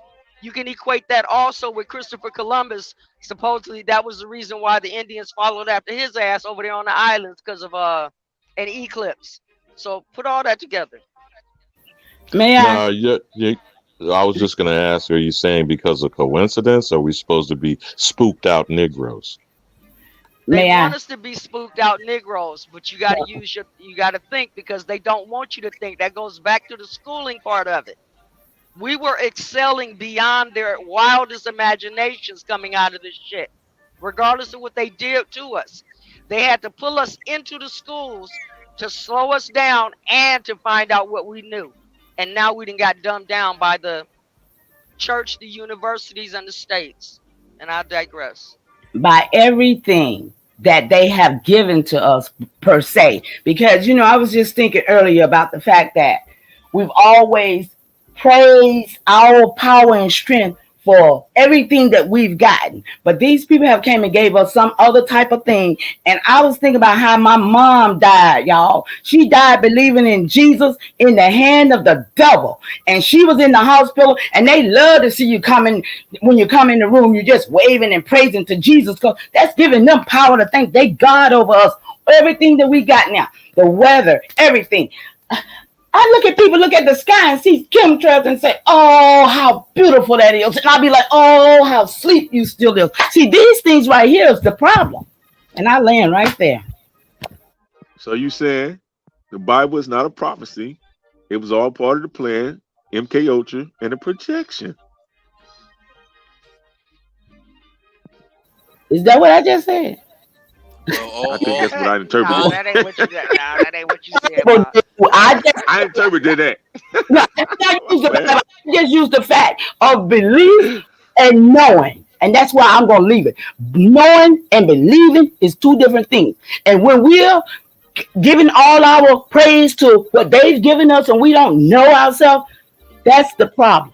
We don't know. That sky there is not the sky that I saw 66 years ago when I first was born. That sky was not like that. I don't even see lightning bugs no more. My daughter was talking about that. We was talking, she's 50, and my great-grandson is 14. He said he's seen one or two. But we used to see a lot of them. Or was I just a little girl? I'll land. No, Ma, they still here. I've seen them. They've been in my truck. But go ahead. No, I see them, but I'm saying like we saw them then. You know, I don't see butterflies. I don't see the little things. So that lets me know they're still alive, though. I'm grateful for seeing that. But the thing of it is, that's what made me know if they can live through this shit, I can too. Land. All right. But I didn't mean to take away from what you guys were saying. I just wanted to add to it. Because part of it, I believe, is the narration to keep your mind stuck in something. But just like the book on War and Peace, what they say about that book is that it was based on real political events using fake characters, if you would. So you got to put the two and two together. I think this is just a testimony of how deep their plans go. These people make 300-year plans, not 30-year plans. Right. You know, that's even like when you talk about, even when you talk about prophecies. I stumbled across the book about the Sibyls that certain people don't want out here. But it talked about the prophecies of the Sibyls. Really didn't want to look at it because it wasn't us, it wasn't here, and so I thought. But part of the thing when it talks about the Sibyls writing prophecies on leaves at caves, that directly relates to Niagara Falls and the cave. And a story that they told as far as coming over to that area and somebody telling them if you go any further, you're going to lose everything that you own.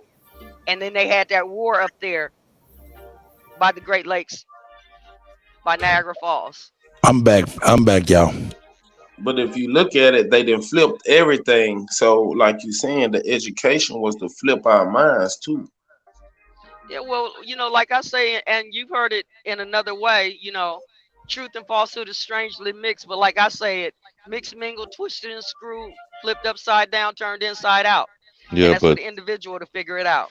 truth is stranger than fiction, Navi. Now, that legend that you zoomed in on, Kutty, again, just reiterating, for I don't know why people seem to be dense in the chat. This is a plan, whether you call it a blueprint, whether you call it a map, of what they intended an event to be. It's not an issue of whether or not this represents the actual ground and its existence. This is a layout. Come on now. Come on, y'all. Don't be slow. Hey, in other words, hold up. In other words, this is Hoodstock. This is Woodstock. This is okay. This is Astro World for you young kids. This is Astro World. Okay. All right. There you go. Now, as far as the intentions and the using the word plan, as Super was talking about, that's the intention of, okay, well, who the hell were these 20 million people? Now, I don't care for the people who cast aspersions that, well, you niggas weren't allowed to the fairs. That's also you believing in your white supremacist bullshit. So if you believe, no, hold on, I'm not trying to trigger nobody. That's why I didn't name no names. What I'm saying is anyone who has that mentality believes in being dominated by white people.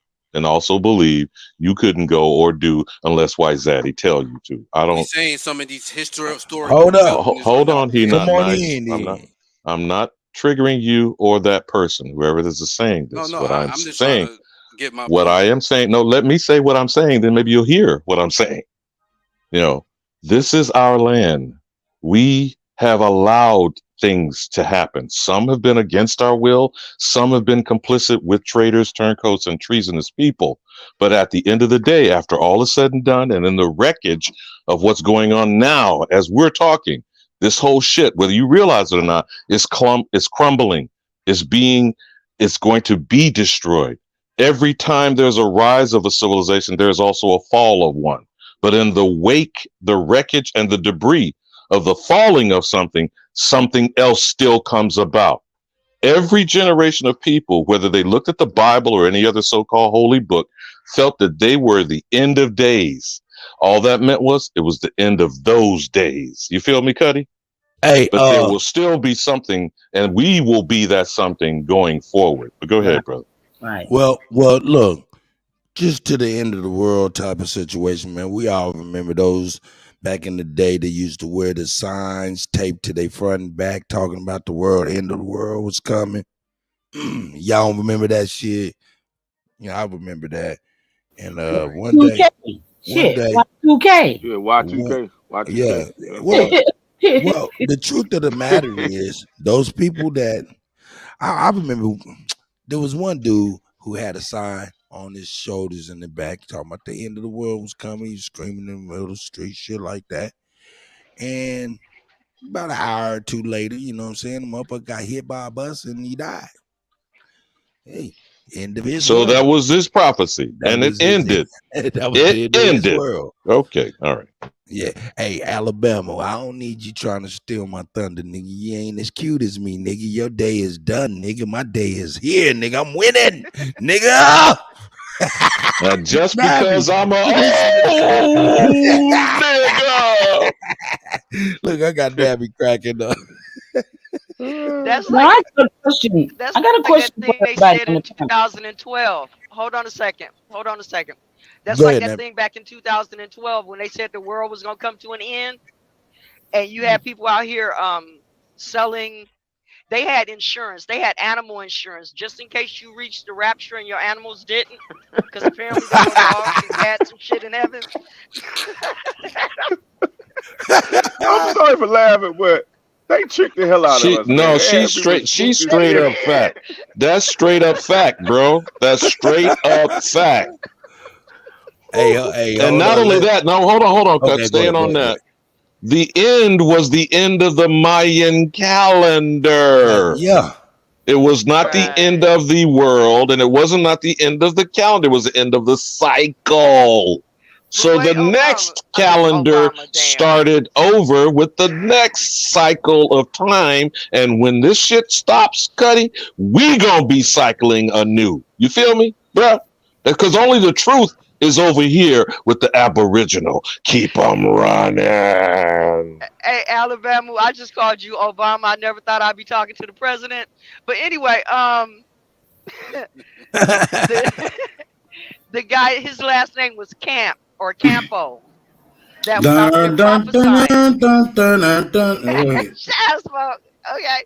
And then you sound like after Unavi, let's get Mama Chief in. I think she was trying to get in. Oh there. yeah, that's right. I forgot. Let me just say this real quick. The guy who was making that prophecy, he was doing it to young-minded people about that Bible, and he was doing it on the radio shows, right? And I got pissed off because it was like, you're telling them this shit when your own book says nobody knows the day nor the hour, and they're believing this shit. I was pissed, right? Wow. But after that day came and went, I think he ended up having a heart attack.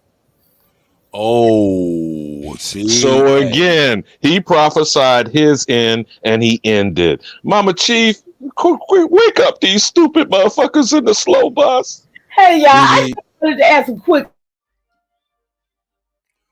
Oh no. They said that the Euphrates rivers, all the rivers over there is drying up. Am I correct? Something like. Yeah, okay. I heard Gog and Magog was on the earth chilling. Okay, now where would they be getting? Because see, I know they barge water, right? But where are they getting all this water when they first started doing all these dams? Can anybody? I got the history and how are they selling them in bottles? I got this U.S. Department of Interior Bureau of Reclamation, Denver, Colorado, 2005. And it says the introduction, the history of the federal involvement in dam construction goes back at least to the 1820s, when the U.S. Army Corps of Engineers built wing dams to improve navigation on the Ohio River. The work is after the Civil War, when Congress authorized the Corps to build storage dams. They went and got water from other places, y'all. Come on. On the upper Mississippi River, and regulatory dams to aid the navigation on the Ohio River. In 1902, when Congress established the Bureau of Reclamation, then called the Reclamation Service, the role of the federal government increased I can't even say that word, y'all. I'm so excited. Y'all know what I'm talking about. Dramatically. Subsequently, large Bureau of Reclamation dams dotted the western landscape. Together, Reclamation and the Corps had built the vast majority of the major federal dams in the United States. These dams serve a wide variety of purposes. Historically, Bureau of Reclamation dams primarily serve water storage and delivery requirements to kill us, y'all. They got us up. But Mama Chief, when they're using the word reclamation, when you dam up a riverway or a water flow, you're reclaiming the land submerged. And that's where the development comes in. And that's when they put up these public works. They charge people for water. They charge people for electricity. And the places that were submerged underwater were our homes and communities. That's why it was BERTH on ships at birth. That's how they end up putting us in all of this here commercial bullshit by putting us underwater on the water. Hey, who's doing all that bang? Is that you, Mama Chief?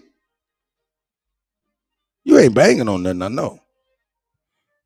Hey, she's upset. Yeah, I ain't mad. Yeah, while she was sticking up her mic, because her mic is definitely now. She, in the future, some of her volume could be shared by A1. No, some of your volume. She crystal clear. She crystal clear. No, some of your volume. Shot fired. Stop shooting them. Stop shooting that little bit of I apologize. I was banging on that book. I was banging. You good, Mama Chief. Hey, we feel your energy. Yeah, do what you got to do. Step away from the literature, ma'am. Step away from the literature. He said, "Step away from the literature." But here's the thing, though, Kutty. We see the plan, and she's just revealing an aspect of the plan. The dams and rivers are one aspect. The highways, which also run along our ancient Indian trails, do eminent domains directly through the so-called Black Wall Streets. Wherever there's a business district of Aboriginals, a major highway in every city in the United States of America. Now, you don't have to believe me. Go research it for yourself. I know personally what happened down in I-95 and Liberty City and Overtown. And I certainly know what I-10 has done in the so-called historic Market Street and the Dowling, as well as Fifth Ward in Houston, Texas. So when we see the actual plans, whether it's this one on the screen or what we have personally lived in all of our communities, what should be indisputable and the truth? Niggas under assault, Kutty. Hello? That's why the truth is only over here with the Aborigine. And I yield. Shout out to you, Vu Word. I see you out there, Also brother. At I-40, especially around Rock Hill and Asheville and all of that, because the river runs right along. Don't forget, you guys, to add in all of your Six Flags, all of your golf course, all of your theme parks. When you look at them in a different eye now, and you'll see mounds all over this. You will see that they took certain places, even the churches. When you look, you'll see them sitting up on a hill. Listen, these people, they designed this place to take us off of it. And when you, like, they got archaeological different societies. They got an Illinois State Archaeological one, right? They got a Great St. Louis Archaeological Society in Missouri. They got an Indiana. Listen, these are our stuff, y'all. They got it. They got Arkansas, Kentucky, Tennessee, Iowa, Wisconsin, Georgia, Alabama, Michigan, Carolina, Texas, Minnesota, Florida, Oklahoma, Mississippi. They got them. And they got relics. This is a book I got right here. It says Archaeological Journal.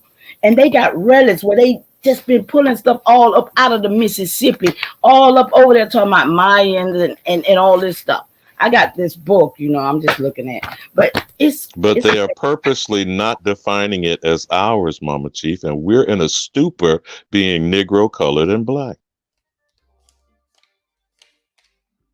Also, Mama Chief, when you mentioned that, the article that I was just reading talked about the ancestral mound in Ohio, Newark, Ohio.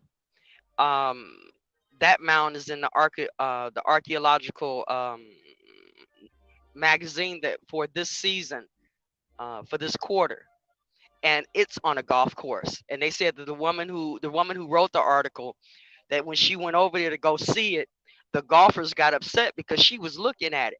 And I think that, Mama Chief's pretty right when she says that about the golf course. I think we need to start looking at these golf courses rather than just trying to be the ones to be able to play on it and not be a caddy.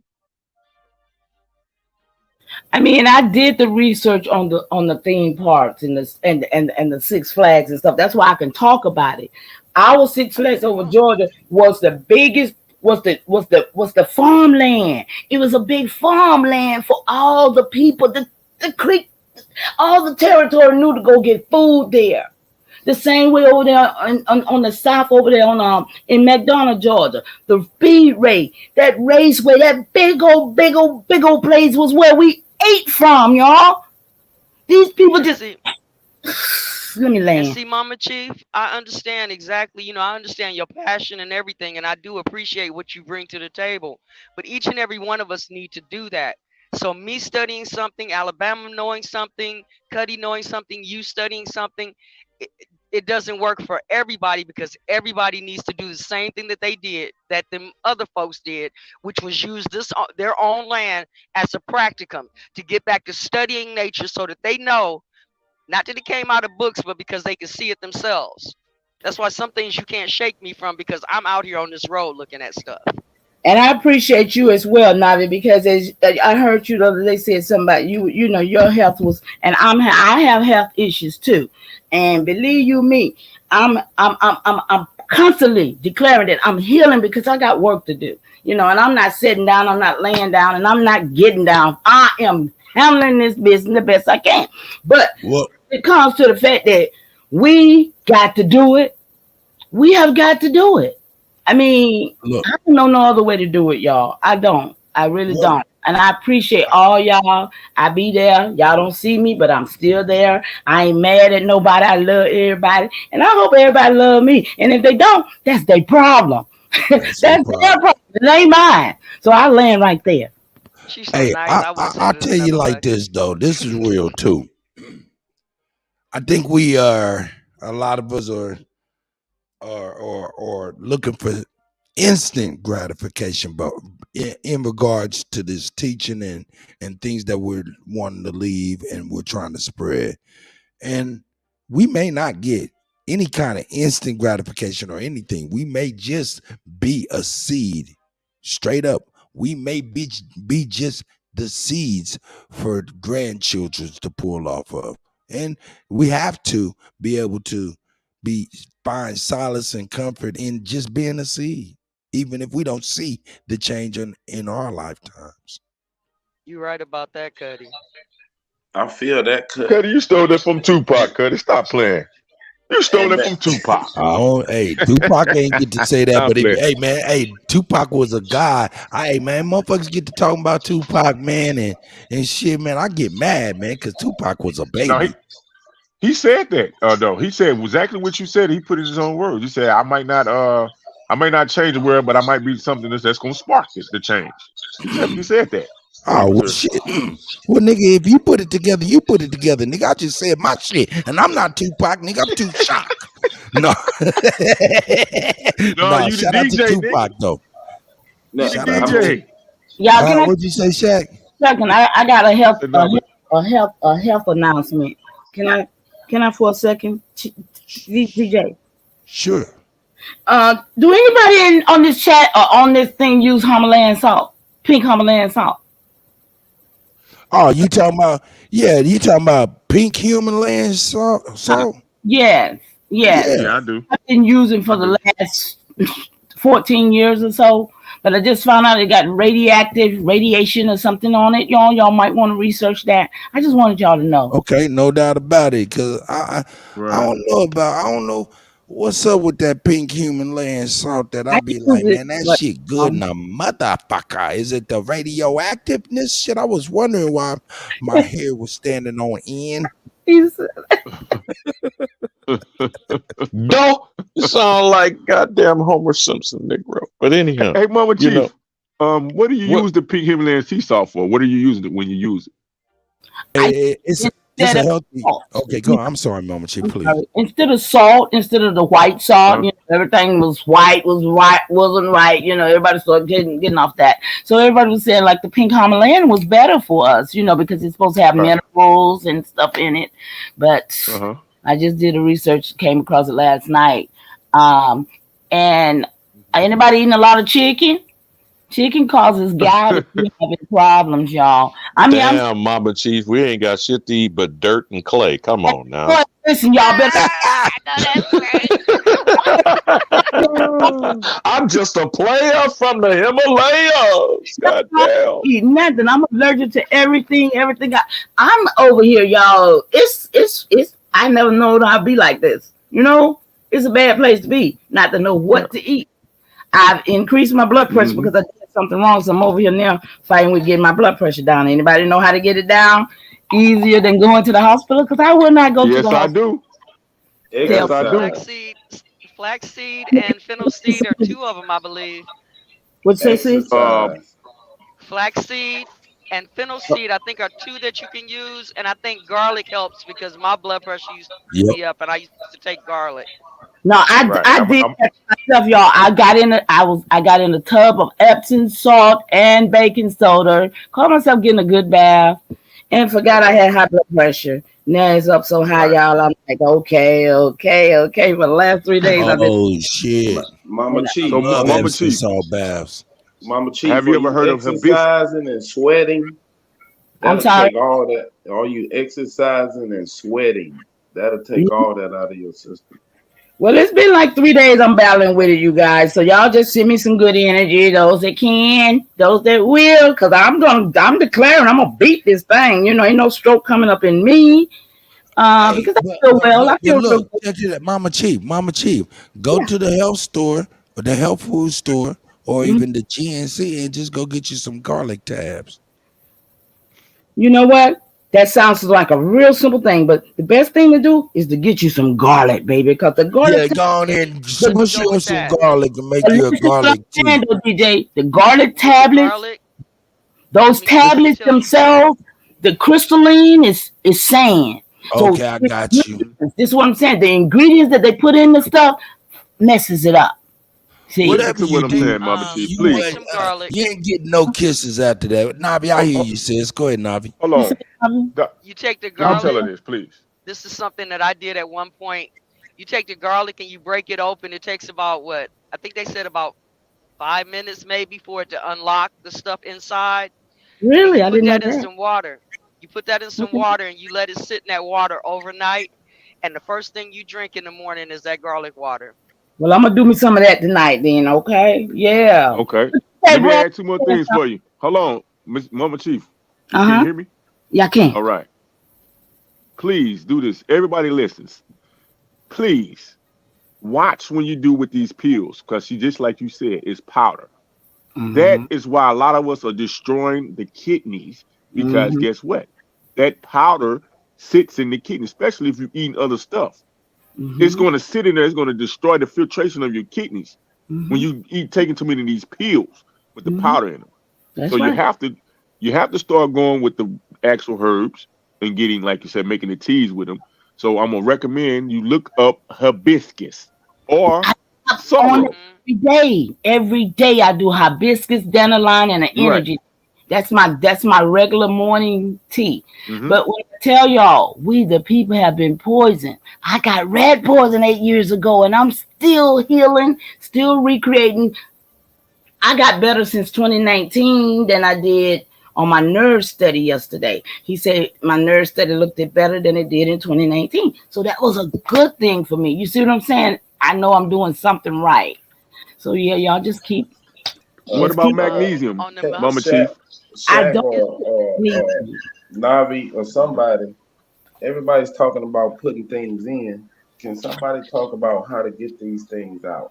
That's what I need right now. How to get this baking soda and Epsom sodium out of my system, because I've induced it through sitting in the water, and then I said, well, okay, my stomach feel bad, and I drunk some. And I'm like, and then I thought, oh my goodness, I did this to myself. Last time One this more happened, time, Mama Chief. Listen to what Can I I'm come in there behind that on that detox? That's what I'm trying to want to do now, detox or something. I don't know what to do though, you guys. Kelp. Hold up. You talking about you trying to detox, you don't know what to do? Let's get to it right now. Let me get to my man. And I'm gonna be real. Let's get This is where I go all the time. This is my man's. I'm about to get me right. And I got a testimony as far as that detox is concerned. I appreciate y'all so much. Here, let me see here. Let me find his name. Here it is right there. Boom. Let me put it up here for you can see this. Boom. Let me go to my man, divinemedicine.com. That's divinemedicine.com. Let me put it up on the screen for y'all, man.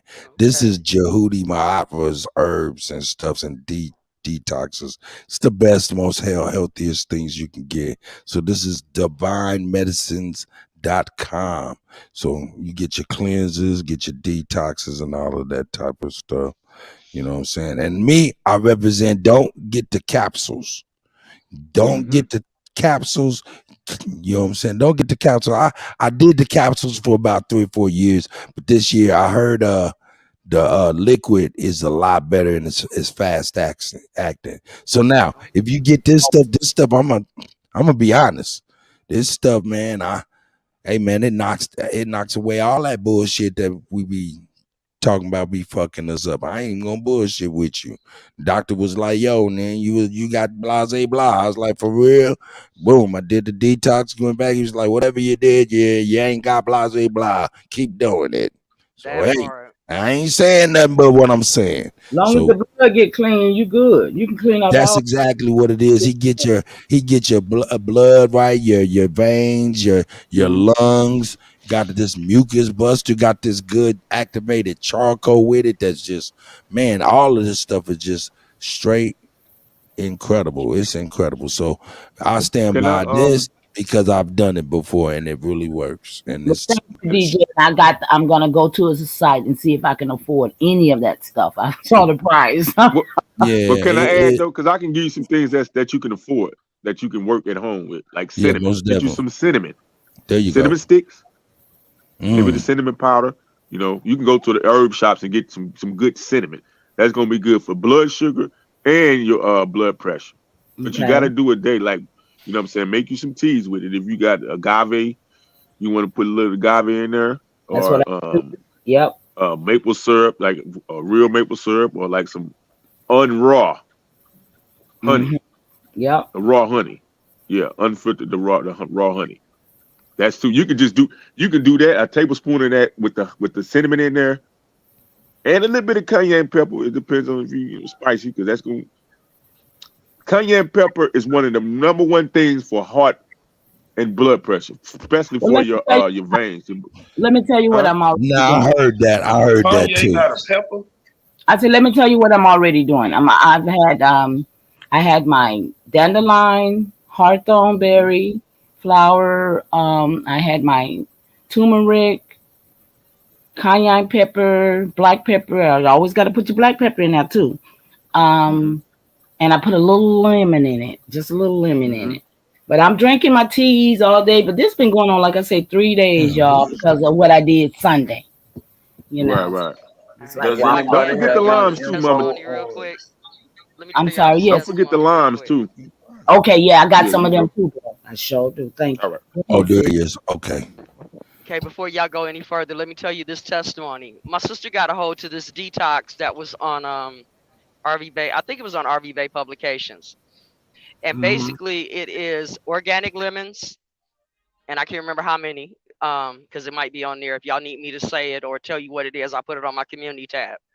But it's organic lemons, high grade maple syrup, and cayenne pepper, and filtered water, if you would, okay, or spring water, one of the two, one of the better quality waters. You make all of this, squeezing the lemons in there, so many cups of maple syrup, and so many tablespoons of cayenne pepper. She said that you go on a fast with this thing, right? And you can do, she said, 3 day, 7 day, 10 day, 30 day, depending, right? You got to ease back off of it. But she started this, and the testimony is my sister had lupus. Lupus is supposedly something that you do not recover from for the most part. You can That's only go right. into remission. All right. So she went on this fast, and mind you, she was having to take like those narco pills or something like that to make sure you could stay up, because she was falling asleep having a little narcolepsy or something like that. Mm. And so, she started doing this detox. She said in the first 3 days of doing the detox, of course, it's going to flush you out. You're going to be peeing and number twoing and all of this stuff. She said, but about the third day, she had more energy than she, ever had in a long time. Okay. She went back to the doctor after she had done this. I think she might have done hers for like 10 days or something like that. She ended up going back to the doctor. They could not find lupus in her system. That was the first thing. All right. And I've tried it a couple of times. It doesn't taste bad. So that's one of the detoxes that I use when I get to it. It sounds just like the master cleanse. Yeah, That exactly. might It be the really master does. cleanse. But Yeah, that Kutty, might be Hey, it. hey, what was that recipe again, Abby? Though? I got the book It's Master Cleanse. Yes. I'm sorry. it's I think it's like 2 bags of organic lemons or something like that. And it might be like 2 cups of high grade maple syrup. The high grade one, not the basic one. You can use the basic grade if you can't find anything else, but the high grade one in a little jug, and cayenne pepper, like I think it's like 2 to 2, something like that. particularly the cayenne pepper, because that's activating. But Kutt, when I tried to pull up divinemedicine.com, it did not come up in the search engine. Could you pull that website up and say I'll what pull the it right exact back up for you right address now, is? and I'll put it That's in the chat. first. Let me get y'all right. Let me get y'all all the way right. And secondly, everything that Navi is saying is correct. When we're discussing bloodborne illnesses, that's what's being misinterpreted or misdiagnosed by us going to these criminals that call themselves doctors and practitioners. I find it interesting that there's the legal practice and there's the medical practice, but who are they practicing on? On us. And when you said that, it brought back my memory to I was talking to my elder, and he's a pharmacist, right? I told him about all the medicine because in 2007 I was on like 30 different medicines, y'all. They was really trying to kill me back then, right? And I looked at the report of all these medicines. I read them to my elder. He said, I don't even know how you still alive now. He said, because them 3 of them medicines right there supposed to have killed you. He said, you're not supposed to even being able to walk around with them medicines that you just read to me. And he's a pharmacist. So all my health, I'm going to say, came from them. Okay, y'all? They came from them. Because I did not put down my feet like I am now. I don't trust them. I have trust issues big time. Okay. So they're coming behind you, Mama Chief. Hey, Mama Chief. I was having problems with my back just recently, my back and my leg. And I ended up going to the hospital, and they put me on steroids and what's this other thing? Muscle relaxers. I did the steroids. Mine was only 5 milligrams for 7 days. And it's that descending pack. You start with 6, then 5, then 4, then 3, all the way down to 1. Well, by the time I got to 1, I did start feeling better. But by the time I got to 1, I started doing the muscle relaxers to make sure this pain, whatever was going on would stop. I ended up feeling like I was getting ready to die. My eyes turned gray. My tongue was coated. My body, I couldn't move. I couldn't get out the truck. And this is the first time. I thought I was almost dead. And my left leg started going numb. Instead of taking the muscle relaxers, I said, let me take these aspirin. So I took 4 aspirin. I started feeling better. Well, now the nerve endings on my leg is all messed up. Part of my leg, I can't even feel my leg. I'm trying to make it back to California right now so that I can May I? Go see. Yes, ma'am. And before you do, Mother, somebody in the chat, when I told them this the other day, since y'all knew about it, they said potassium, magnesium, and alpha lipoic acid. I haven't found the latter one yet, but I ate 2 bananas yesterday. I don't really like the taste of them or the smushiness of them, and I immediately started to feel better in my leg. So I wanted to thank that person. I think it was Jay Woke that said that. Yes, shout out to Jay Woke. That happens to me a lot because I do have chronic pain and back issues. But what I have found out now is wrong with my leg and has been going on with my leg.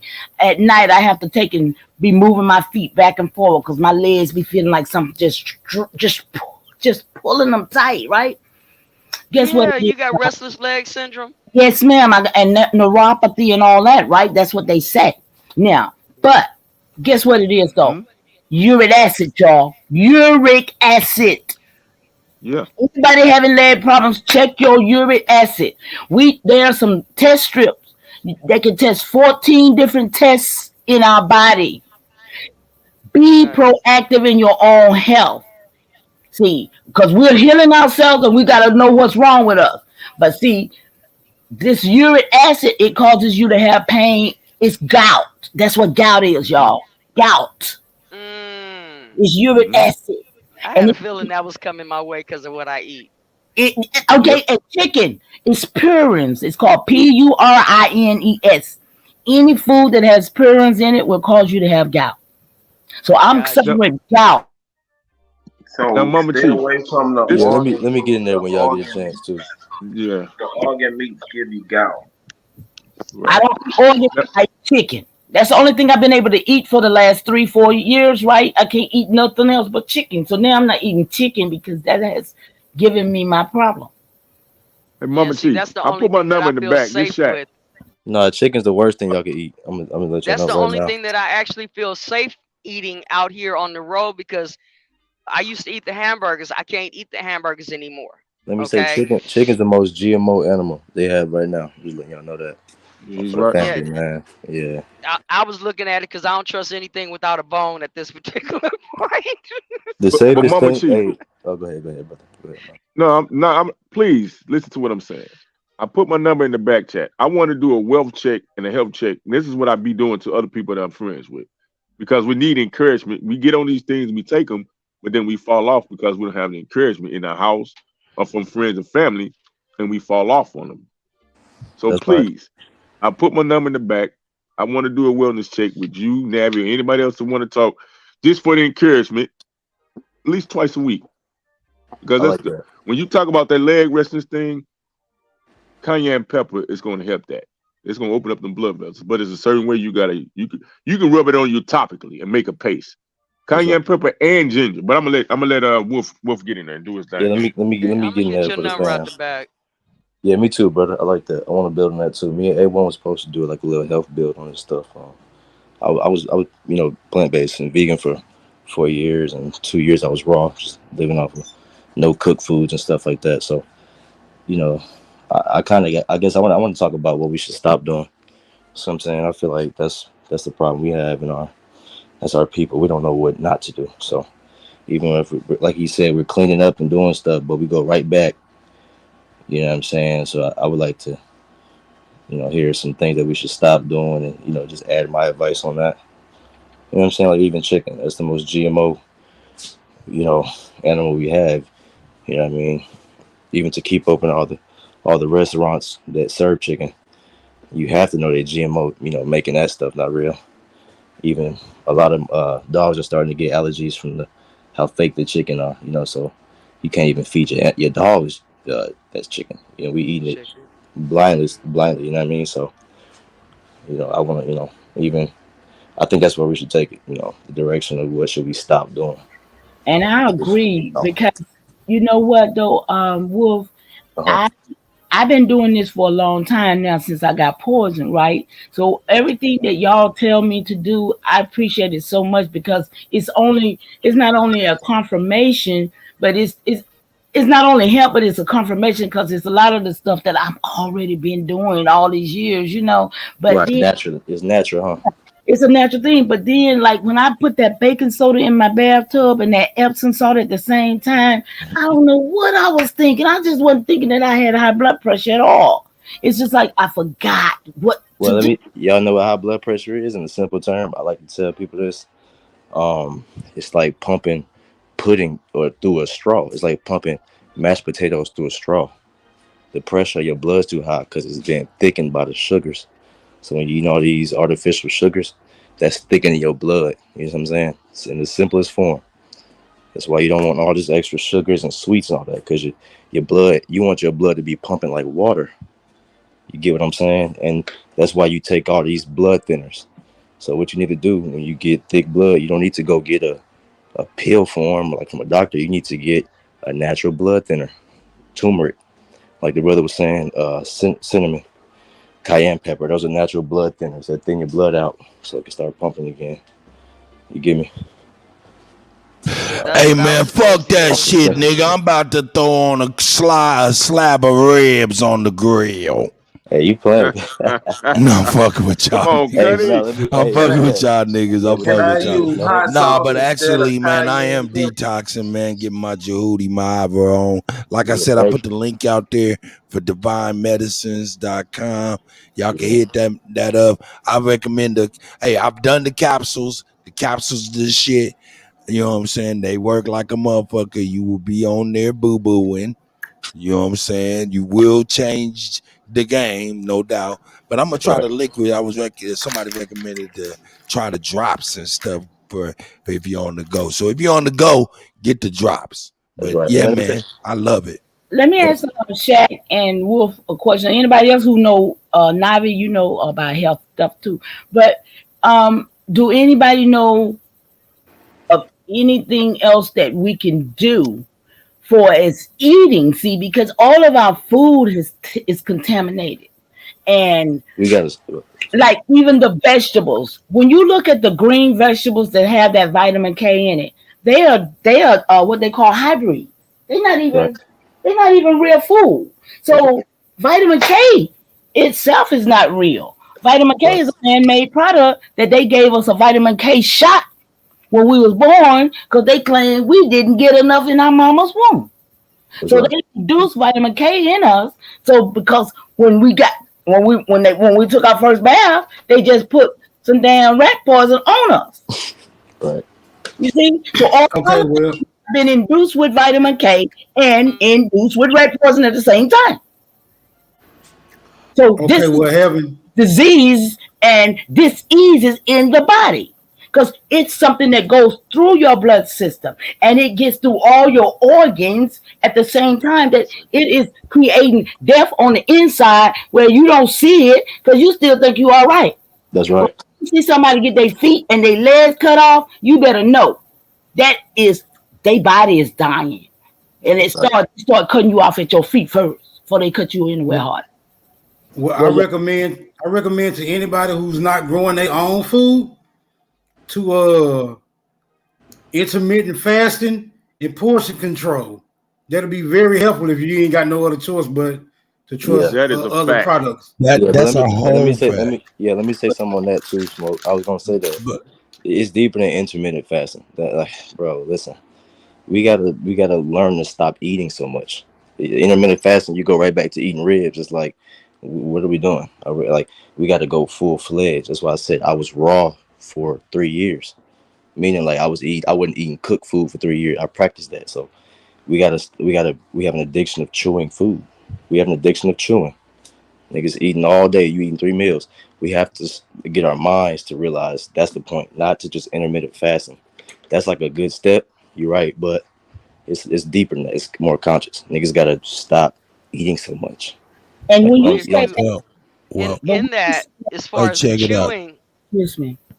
As far as the chewing, women hold a lot of their stress in their jaw. So for us doing sunflower seeds and nuts and stuff like that, that helps us there as far as the chewing is concerned. Yeah, I gotta make note of that. Yep. No, for real. Shut up, Smoke. I'm gonna tell you what.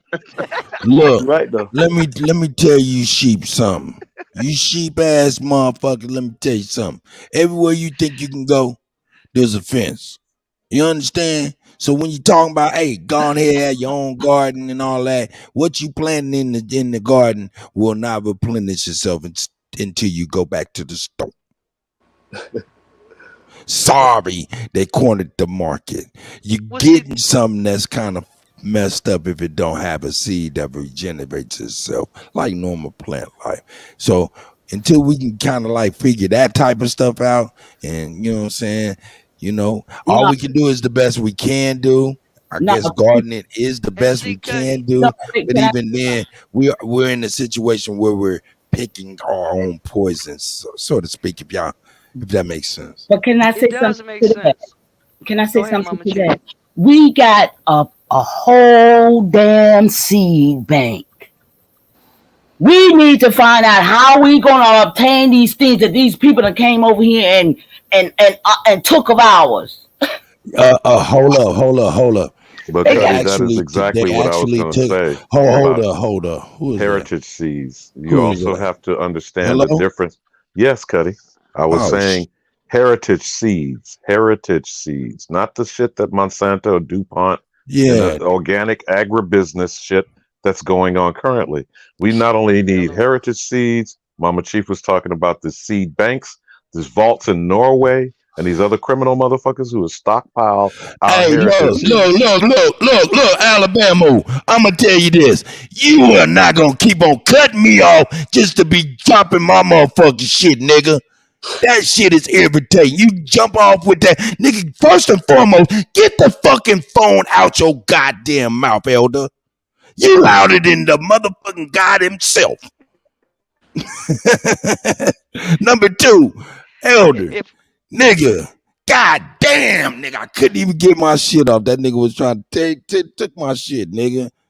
God damn it. Nah, I forgot where I was going. I think it's a big ass refrigerator in the North Pole they got going on. That's what it took us seeds. Oh man. Well, Am I right though? Is it close, something like bro. that? You close. It's Norway and Finland. Yeah, But I all I was thought saying so. is Okay, go you're ahead right with it, about Elder. I'm fucking gardening. with you. You're right about gardening, bro. All I was saying was though, people got to be careful of where they. Man, China's sending motherfucking seeds that's throwing goddamn rats and other kind of what do they call them? Disruptive crops and shit. You said what? Bro, when you get these seeds, you have to be wary of where they're sourcing this shit from, man. So what I'm saying is agreeing with Mama Chief about the heritage seeds and these vaults, man. You got to understand we need to have our shit get back on the soil in our shit. That's all I was saying. That's right. Cut. That's Let me throw this one out there. Listen, let me throw these two out there if I can. One is whatever you buy that has seeds in it, and even if it doesn't have a seed, because some you can do it off of the root, go back and grow that thing. Okay, Ooh. that's one. Okay, go back and grow whatever you're eating. Period. Okay. The other part of this is because of the field that I'm in, it's very hard for me to eat healthy. They're trying to bring Indian foods packaged Indian foods into the truck stops right now. I don't trust it because I think it's fake food. So for us, we're limited out here. You can get a salad, you can get some grapes, cantaloupe, watermelon, tangerines, oranges, banana, apple, this, that, and the other. But a lot of the other stuff, you might be able to get some broccoli and some celery. But that ain't my diet. Okay? How long so been on the truck is? Hey, Mama Chief, I hear you over there trying to cut in with the CB. How long you been on that truck? I'm sorry.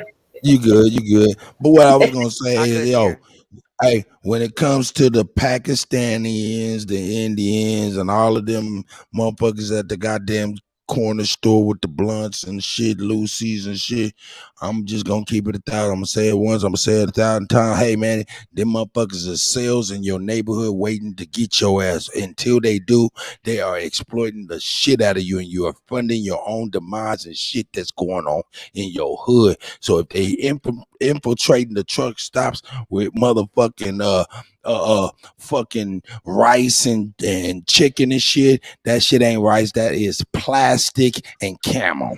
Straight up. That's what I was thinking. That's what I was thinking. They are infiltrating our Popeyes too, because it's a Mexican I just saw today beating up a woman out of Popeyes saying, "Get out of here, nigga." Hey, I gotta admit the samosa. If y'all haven't had a Indian samosa, now I found out about those. I love those little pastries. It's actually green peas and potatoes. Okay, I'm about to piss y'all off. I'm about to piss y'all off. Go ahead, Nabi. That's good. What about the masala? Go ahead, Nabi. Go ahead, Nabi. I cut her off. Let her finish. I'll put that in the chat so I can look it up, because y'all know I don't have nothing to eat, y'all. I'm about to piss y'all off. Y'all help me out, Mama please. Chief, hey Mama Chief, get with me, man. I'm telling you, I was plant based for years. You didn't give me your number, Wolf. Put it in. Yeah, I got you. Man. Make us mad, Kutty. Make us mad. I'm What? about to make y'all mad. You get mad. Mad, Kutty. Hey, chips and salsa. Y'all listen, chips and salsa. Mad, Kutty. Chips and salsa. That's plant based. We can eat chips and salsa. We gotta start substituting. We eating bad shit. That's my point. Niggas is eating like slaves still because your grandparents ate like that. Like, no, we gotta. It's a lifestyle change. But if you're not making your own salsa, Wolf, give her some brands like not paste, not paste. Get a rope. You're right. You're right, Alabama. But listen, we going too far. We going, nigga. Folks ain't even fasted for 3 days, and they talking about making their own stuff. We gotta start slow, man. Like I did it. 1 year I cut out animal meat for a whole year. My lady, she was vegan, plant based for 15 years. So I'm catching up to her. But I went a whole year no animal flesh. Before talking about planting my seeds, you got to start changing your body, your life, your mind. Now, everybody, please, can everybody in the chat and everybody on the panel go ahead and please give this nigga a round of applause, nigga, so he can stop throwing that shit in niggas' faces, man. Hey, don't fucking like with you, that. Wolf. It's supposed to inspire you, homie. I'm not going fucking with you, vegan. Wolf. It's Hey, supposed to not Wolf, going Wolf. vegan. Hey, Wolf, Yeah, quit don't go playing, vegan. nigga. Who is Don't that go vegan. Photoshop nigga on your avatar, nigga? It's me. But listen, Nigga, fuck that shit, nigga. That shit makes me mad every time I look at him. I should be hey doing man, a sit up. I'm here for Need to be my doing a listen, sit up. let me tell y'all something. I'm not Go ahead, Wolf. I'm not here for that. I'm here for life, man. I love life, you know what I'm saying? Good. I know you do. Good, but just realize listen, everybody's not gonna go vegan, bro. I do realize Okay. that. Listen. Hold I'm on. going with him. Hold on. I'm gonna try. I But didn't even call myself vegan when I was doing vegan. I'm not telling anybody to go vegan. I never say go vegan. I'm trying to tell people how I'm just giving my wisdom on how you're supposed to eat and this stuff I've learned from actually doing it. And I already know people get offended because everybody got their weird like we're not weird, but there's something inside of us that makes us. You say like Kutty, nigga, shit. Brother. No, I'm fucking with Brother. you. I'm just really trying to get y'all I'm some fucking with you, wisdom. Wolf. You Brother. good. I'm not. Hey Wolf, are you the one that was speaking on it just last night, talking about you've been vegan or you haven't eaten meat in 23 years? Nope. That's not you. Hell no. I'm not. Listen, I don't. You taking a That's huge crazy. chunk of that nigga life away. Go ahead, Wolf. Yeah, plant-based. No, plant-based. Meaning coming from the plants. You know what I'm saying? Meaning just coming from the plants. That's all. And I'm not even plant-based right now. I still eat fish every now and then and stuff like that. But I'm just saying I learned it. You know what I'm saying? Can I From be a heard in female. this room? I learned it from a woman. You know what I'm saying? How to do this stuff. So that's why a lot of this stuff making sense to me. You know what we should not be doing as far as like in actuality. You know what I'm saying? What helped me? I stopped drinking soda. Carbon. You breathe out carbon. You don't want to be putting carbon back in. You don't need to drink carbon. You know what I'm saying? You don't need to eat cheese. You don't need to chew gum. You don't need to eat. Can I say something? Can I be heard? A lot of these things, you know what I'm saying? I tell my grandma this. You know what I'm saying? And let me say that my grandma and my aunties, they get this. Am I in the chat? I think y'all breaking up a little bit. Am I in the chat? It's a delay. I see it moving. It's like a delay or something. Can y'all hear me? Yeah, I can hear you, but it's a delay. Yeah. Is choppy. it? It's a little choppy. Maybe I need to go out and come back in. No, you sound good. I sound all right. But I was trying to get in a couple of times. I wanted to ask Navi a question, then I wanted to ask Wolf a question. Navi, since how long you been on the road on the truck, if you don't mind? Long time? I think my career has been 23 years so far, and I've been out here for a good six years consistently. Yeah, my daughter, she's been out there about 20 years too. And you know, she started taking her little crock pots with her. She started making her. My inverter went out. Oh, okay. So I know you've done that over the years. I'm sure you have, but I just wanted to throw that in there. But Wolf, I understand the fact that during the time that our family, our lineage had food and they ate meat. So that's the thing that a lot of people who eat meat, we have a thing that we eat our meat. You know what I'm saying? I don't eat meat no more because I can't. But the meat wasn't like this processed factory poison that these people are, you know, selling to us. That's right. Now. So that's hey man, needs to be hold up. More so than don't eat meat. Don't eat meat. You understand? Let me speak to this. Let me speak to this because I could speak to this way more better than Wolf. No, you can't. I still eat meat. I don't think y'all hear what I'm saying, but No. I'm not talking about eating meat. Yeah. I'm not talking about eating meat, but I'm talking about like the difference between the meat that we used to eat in the mid 90s and the meat that we ate in the mid 2000 to opposed to the meat that's now. It systematically started changing. You know what I'm saying? So that's what I'm only speaking to. You know what I'm saying? The meat actually did turn into flesh over those times. You know what I'm saying? So go ahead, Wolf. Yeah, and I was gonna say, listen, this is my point. We gotta change how we thinking about it. You know what I'm saying? You make meat. You know what I'm saying? Animal flesh is different. You can make meat out of mushrooms, out of fruit, walnuts. You can make all types of meats because meat just means like a texture of something. You know what I mean, that's actual. It's not. That's not just loosely speaking. That's what I'm saying. I'm not against eating meat. We just gotta change how we looking at it. That's all I'm saying. You feel me? And I agree. But Well, that's why you got Impossible Burger. But this is not just about, it's not plant based. The point that you could do that oh in damn, black what is the beans right bounce? now. But the point that we've had being removed off our land, and, you know, I'm gonna keep banging on that cut till we get back to how did we have 200 million acres in 1900 and less than 20 million in the year 2000? How Hey did that man, happen? shout out to Wolf, man. Wolf, man. Hey, it didn't take him that long, man, to realize the way to go. You know what I'm saying? And he's adamant about it. Sometimes he'd be like, you know, hey, we got him. But he's just passionate about what he's learned, and he wants everybody to be able to do better. So he loves everybody. Go ahead though. As far as that 200,000, No, 200 million acres, my good brother. And 200 million. You absolutely right. We are more than highly educated from Okay. compulsory school systems in the year 2000 with less than 20 million acres and losing close to 10,000 acres a week. Man. So, I mean, isn't that the issue? Rico Dukes for president 2024. Get back on the land, nigga. That's right. Hey man, I'm about to get my ass over the Baps, man. Hey man, everybody, man. I want to say, I hope I wasn't saying anything about what he was saying. I was just saying because I agree with him, and I wanted to make it clear that when we say that, we're not trying to tell anybody else that they need to stop eating meat, because me eating meat and them eating meat, you know, what I eat ain't gonna make them, you know. So that's not that. I wasn't speaking against what he was saying. I was agreeing, and he did not put his number in the chat. Oh, Wolf. Oh, don't trip. He'll get back on here, man. Hey, no. I was just translating for the masses, not for you at all, Mama Chief. That was just for the masses. Because my man Wolf, man, he very passionate about what he doing. He definitely serious like a motherfucker.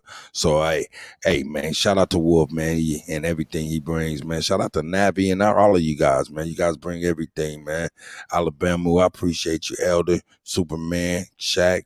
You know what I'm saying? He not nice, bring some heat all the time. You know what I'm saying? Chosen, I see you out there, God. James Lattimore, I see you. He said, stop talking about food, get to the top. Nigga, I'm about to get over the Bap. Bap got some tight shit going on, man. So, hey. I can get to the top. Real quick. Go ahead, Nabby. Who was that put their number in the back chat? That was Shaq. That was Shaq. Okay. Yeah, Shaq trying to make sure he doing wellness checks and things of that nature. Appreciate that. You know what I'm saying? Appreciate y'all letting me up and hanging out with y'all. Thank you. No doubt. And with that, man, I'm about to get on up out of here, man. I got things to do, man. Hey, everybody on the panel, if y'all don't mind unmuting and telling everybody peace. And I'll see y'all over the Baps. Peace. Love and peace and Afro Sheen hair grease from nigga. You know what I'm saying? That's right. Power to the motherfucking people. I'm out this bitch. That's right. I see y'all over the Baps, man. Peace and love. Hey man, Peace man. to the Appreciate family, man. y'all. Peace to you, Kutty, man. Doing an excellent job, brother. Man, I'm trying. I appreciate y'all, man. No doubt. Y'all helping me out for sure. Superman, you in there? That nigga might be at work. Shout out to everybody, man. Y'all have a great day. I'm over the Baps. Peace.